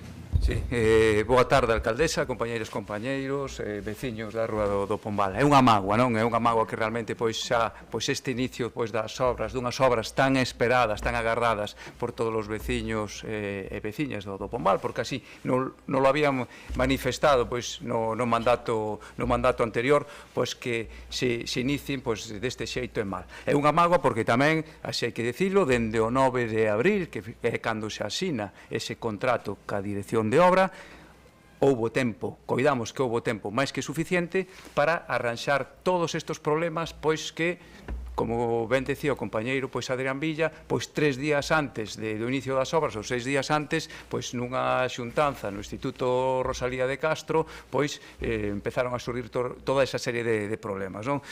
Problemas, máis eso, que se poden arranxar, que realmente era importante ese diálogo, ese consenso cos veciños, cos distintos establecimientos comerciais, distintos establecimientos hoteleiros. A día de hoxe están a ter problemas. Onte mesmo uns dos locais de hostelería tuvo moitos problemas para que lle suministraran as bebidas, outro deles tuvo moitos problemas para que lle suministraran media tonelada de papel, ou sexa, está vendo problemas. A parte, os distintos problemas que nos comentou aquí a veciña diarios. É unha realidade o que aconteceu tamén cos temas de aparcamento. Entonces, o que pedimos, porque aquí na moción de urxencia presentada polo Partido Popular se fala de aprazar, xa non toca aprazar, non? Nos o que pedimos é que se dialogue ca veciñanza do Pombal, ca empresa que executa a obra, ca dirección de obra, e que se acade ese consenso respecto á accesibilidade aos domicilios, aos establecementos comerciais e de servicios como consecuencia das obras. Que se arranxe tamén outros temas como poden ser de recollida de basura. Estamos falando de xente xa nunha edad importante que se ten que desplazar, ademais os distintos comentarios que tamén se fixeron de cara a que como ten que levar as súas bolsas de basura aos distintos puntos non foron os correctos, os máis correctos posibles. Iso tamén é unha realidade. Entonces, o que pedimos pola nosa banda é eso, non? Ese diálogo, ese consenso. Despois hai outros temas de tráfico que tamén nos os vimos, os percibimos ali, sobre todo na Rúa do Campo do Cruceiro do Gallo, como ora é en dobre sentido, xa outro día, o segundo día me parece de inicio das obras, xa houve un pequeno incidente, un susto, porque ali os nenos están acostumados a cruzar no paso de peóns, como o semáforo non ten, solamente está para vehículos, non para peóns, o rapaz, a rapaza neste caso, quiso cruzar e levou un susto máis que importante. Sería tamén importante rebaixar incluso o mellor a beira a rúa, o que hai agora é un cono e o radio de xiro dos vehículos para tirar poza de bar para galeras, tamén está sendo dificultoso. Que se respete tamén por parte, en ese caso, dos vehículos o sinal que hai na calzada do Carmen, porque moitos deles xa queren xirar hacia a izquierda, aínda que hai unha señal de obrigación a dereita. O sea, son problemas que é importante que se arranxen, pero o máis importante, sobre todo, o que nos comentou aquí a veciña esta mañán, non? Non falamos das urxencias nun prazo de 8 ou 9 meses, seguramente, ou teña que haber algún tipo de urxencia, algún traslado o mellor ao hospital ou algo. Esas cousas teñense que garantir, por eso é importante ese diálogo outra vez ca veciñanza, ca dirección de obra, con quen está executando a obra, para que todos estes problemas do día a día, que xa sabemos que as obras van a molestar, eles son os primeiros conscientes que van a sufrir as molestias, pero que sexan o menos posible. O noso voto vai a ser favorable. Gracias. Grazas, señor Muiños. Ten a palabra o señor Domínguez. Boa tarde, saudar pois a veciñanza do Pombal, que van a ser non os únicos, pero os principais afectados, porque isto vai afectar a toda a veciñanza que teña que transitar por esta rúa, pois que teña que facelo a pé e non en coche durante os próximos meses.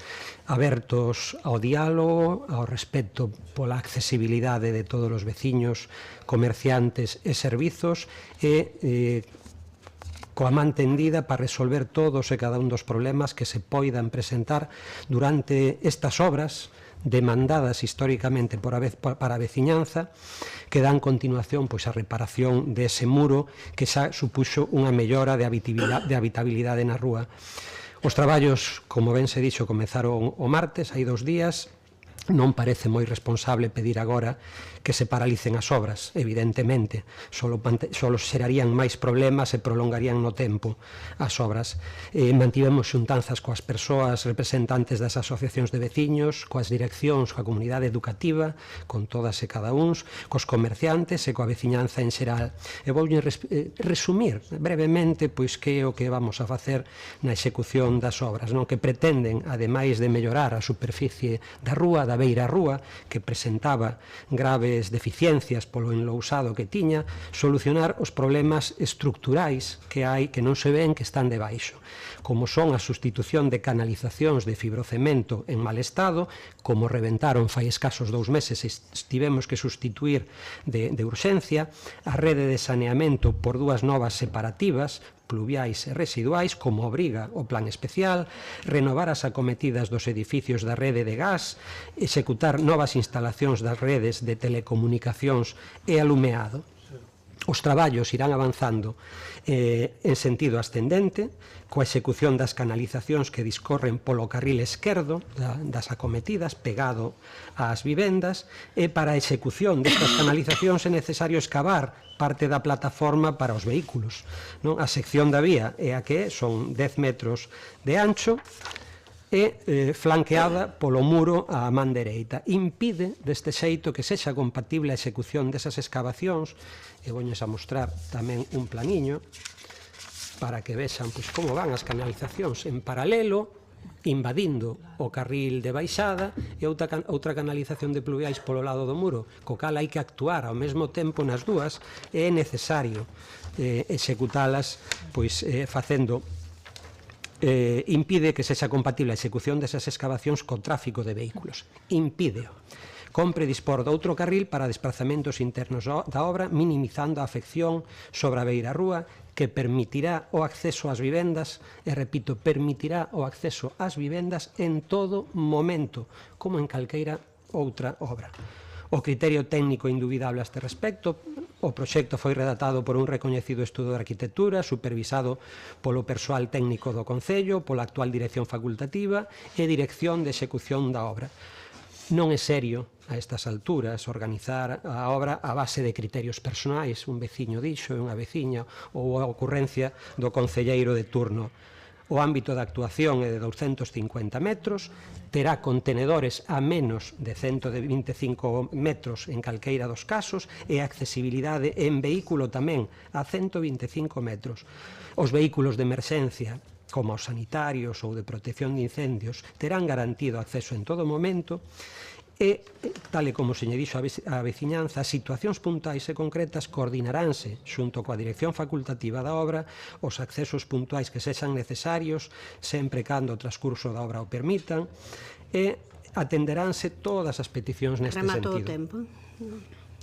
Si me desconta do seguinte, no relativo ao aparcamento, todas e cada un dos vehículos teñen unha praza de aparcamento de balde, solucionóuseñes esa demanda, incluso para un vehículo eléctrico tamén, e no suposto de acceso ao peos ou portais, repito, teñen garantida a accesibilidade en todo momento do discurso das obras. Sí, 30 segundos menos para vostede, igual que para o señor Villa, agora no... na réplica, vale? 30 segundos menos destes 2 minutos, cando queira. Supoño que estes veciños son do Pombal. Igual me confundín e son do outro barrio de Santiago, porque vostede vexo que non o ten claro. Xa lle dixen que non escoita. A obra sí, estamos de acordo coa obra, nós e os veciños. Non me explico os criterios técnicos, eu sei. O que lle estou dicindo é que primeiro, estaba previsto por fases. É unha realidade. Despois cambiaron de opinión. E igual que se pode, vostede me dá un argumento técnico para dicirme que ao longo non se pode ter a rúa aberta nun carril ou un acceso a un garaxe, si se pode ter, perdón, ao ancho non pódese ter ao longo, quero dicir. E polo tanto sí que podría haber dous tramos se se empeza a actuar por arriba ou por abaixo. Mire, diálogo di que vai a ter agora e que non é cando ten que ter. O ten que ter igual, porque non lle vai a quedar máis remedio. Pero tiña que haber tido antes de chegar á apertura, ao peche desa calle e perxudicar a estes veciños que están aquí. Paralización, evidentemente, a estas alturas non. O problema desto é que nós, xa a pasada semana, despois da súa reunión maravillosa, xa pedimos que se paralizase. Vostedes, para variar, fixeron caso omiso, seguiron para adiante e hoxe chegamos aquí. Con que asociación falou vostede, señor Domínguez? Se non hai asociación na Rúa do Pombal. Foi a falar coa Asociación de San Lourenzo, que saliu a decir que a obra, estaba todo o mundo encantado coa obra. O mellor hai que explicarlle a algunha persoa as lindes que igual non coñece e que non movan os marcos, porque nada ten que ver a Rúa do Pombal con San Lourenzo. Eso é unha realidade tamén que hai que entender. E ademais, vou facer un spoiler tamén. Xa virán os de San Lourenzo no mes de setembro, outubro ou novembro, a queixarse por todo o tráfico que van a ter derivado por ali cando comece o outono e vamos a ver o caos circulatorio que vai haber en Santiago. Por certo, non teñen prazas de aparcamento, señor Domínguez, non as teñen todavía. Rematou o seu tempo, espere, señor Domínguez, que lle toca o señor Muiños. 20 segundos menos, señor Muiños, cando queira. Sí, home, señor Domínguez, a falta de diálogo é máis que evidente, non? Se non estaríamos aquí pois a debater pois isto, non? Hai esas inquedanzas, esas sensibilidades dos distintos veciños e sobre todo eso, o xeito de que parece que os fala, non? O veciño de turno, non, de turno non. Que penso que hai que ter o mínimo de respeto, eso é o primeiro. Si que me gustaría, máis que nada, para deixalo claro, pois o posicionamento de voto, aquí o Partido Popular está a falar o pleno insto do goberno local a que aprace o inicio das obras. Penso que hai que modificalo, non é aprazar o inicio porque xa están iniciadas. Penso que había que chegar pois un acordo o que decíamos nós antes, non?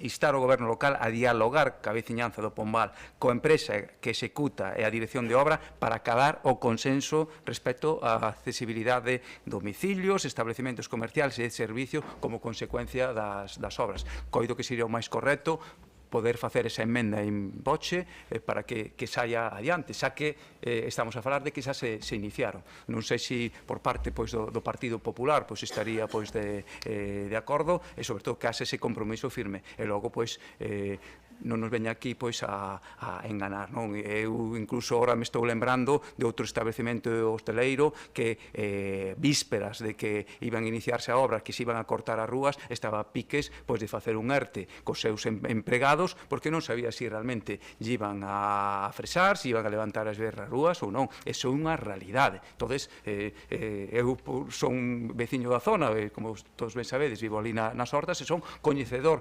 de toda a tipoloxía de negocios e sei o que está a ocorrer. Entonces, non fala aquí de que sei de diálogo porque iso non houbo, non? Vale, eu lembro porque ninguén falou diso de que existe unha emenda do Partido Socialista nese sentido. Terán que dicir se aceptan ou non. Está escrita xa, non é necesaria en voce. Hai unha emenda presentada que logo xa nos dirán nun momentiño se aceptan ou non. Señor Domínguez, ten 30 segundos menos tamén. Pois como decía antes, as tres fases son de execución de abaixo arriba. Unha primeira na contorna do campo das Hortas, unha segunda cando xa se executa aí as conexións e a partir de aí continúan abrindo. Reunímonos con todas as asociacións que había na contorna que se van a ver afectadas, as que hai desde a cidade histórica, Galeras e San Lourenzo. Evidentemente na Rúa do Pombal, se non hai unha asociación, viñeron logo e nos reunimos cos veciños, con todos e cada un dos que viñeron a esa xuntanza. E escoitamos e explicamos a todos e cada un como se iba a actuar. Evidentemente sabemos que as obras xeneran trastornos, todos o sabemos. pero o que se busca, o obxectivo dunhas obras é mellorar a contorna e non a cuestión cosmética da superficie, porque eso faríamoslo en unha semana. Asfaltar o Pombal levaría unha semana, pero que hai que ir á raíz do problema. Hai problemas de pluviais, hai problemas de abastecemento con unha rede obsoleta, hai que cambiar as distintas redes e para facelo é necesario preservar a seguridade tamén das obras e a seguridade dos peóns e dos veciños que dispoñan de esa beirarrúa en todo momento para acceder ás vivendas ata que se teña que actuar na beirarrúa, que se irá indo por tramos, garantizarase en todo momento a accesibilidade ás vivendas. E o problema de mobilidade do tráfico está tamén resolto. Aparcamento de balde para todos os vehículos. Rematou o tempo. Non sei se quere comentar se acepta a emenda ou non. Teño un minutino. Para ese tema, se acepta a emenda ou non, única e exclusivamente, ratificar a posición. E ratificar a postura tamén. Repítolle, señor Domínguez, pode convocarse que os veciños de Fontiñas e do Eixo para falar da obra do Pombal. Iso non é ratificar a posición, señor Villa, por favor. Estou empregándome un minuto para ratificar a posición. E diga se acepta a emenda. En relación, Partido Socialista, ten razón, o mismo que decía antes, como isto solicitouse en base á esperanza de que se pudera chegar a aprazar ese inicio da obra. Como vostedes non o fixeron, pois chegamos a este pleno. Aceptamos a emenda en boche do Partido Socialista, máis co ánimo de que tomen nota de que hai dúas forzas aquí para que dialoguen e se reúnan cos veciños do Pombal, non se reúnan cos veciños do rural, porque os afectados son eles. Vale. Por favor, non interrompa. Por favor, non lle corresponde. Simplemente para comentar que entendo que non é tanto aceptar a emenda in voce como a emenda que está escrita, pero vamos, como queiran, é o mesmo. Que o Pleno insta ao Goberno local a dialogar coa veciñanza do Pombal e coa empresa que executa a obra e a acadar un consenso respecto da accesibilidade dos domicilios, os establecementos comerciais e de servizos como consecuencia das obras, non? Entendo que esa cuestión e, polo tanto, con esa emenda o Grupo de Goberno tamén votará a favor, cando queira. Señor secretario. Moción presentada polo Partido Popular para o aprazamento do inicio das obras da Rúa do Pombal. Votos a favor. Unanimidade. Apróbase. Pois rematamos esta sesión. Moitas grazas a todo o mundo.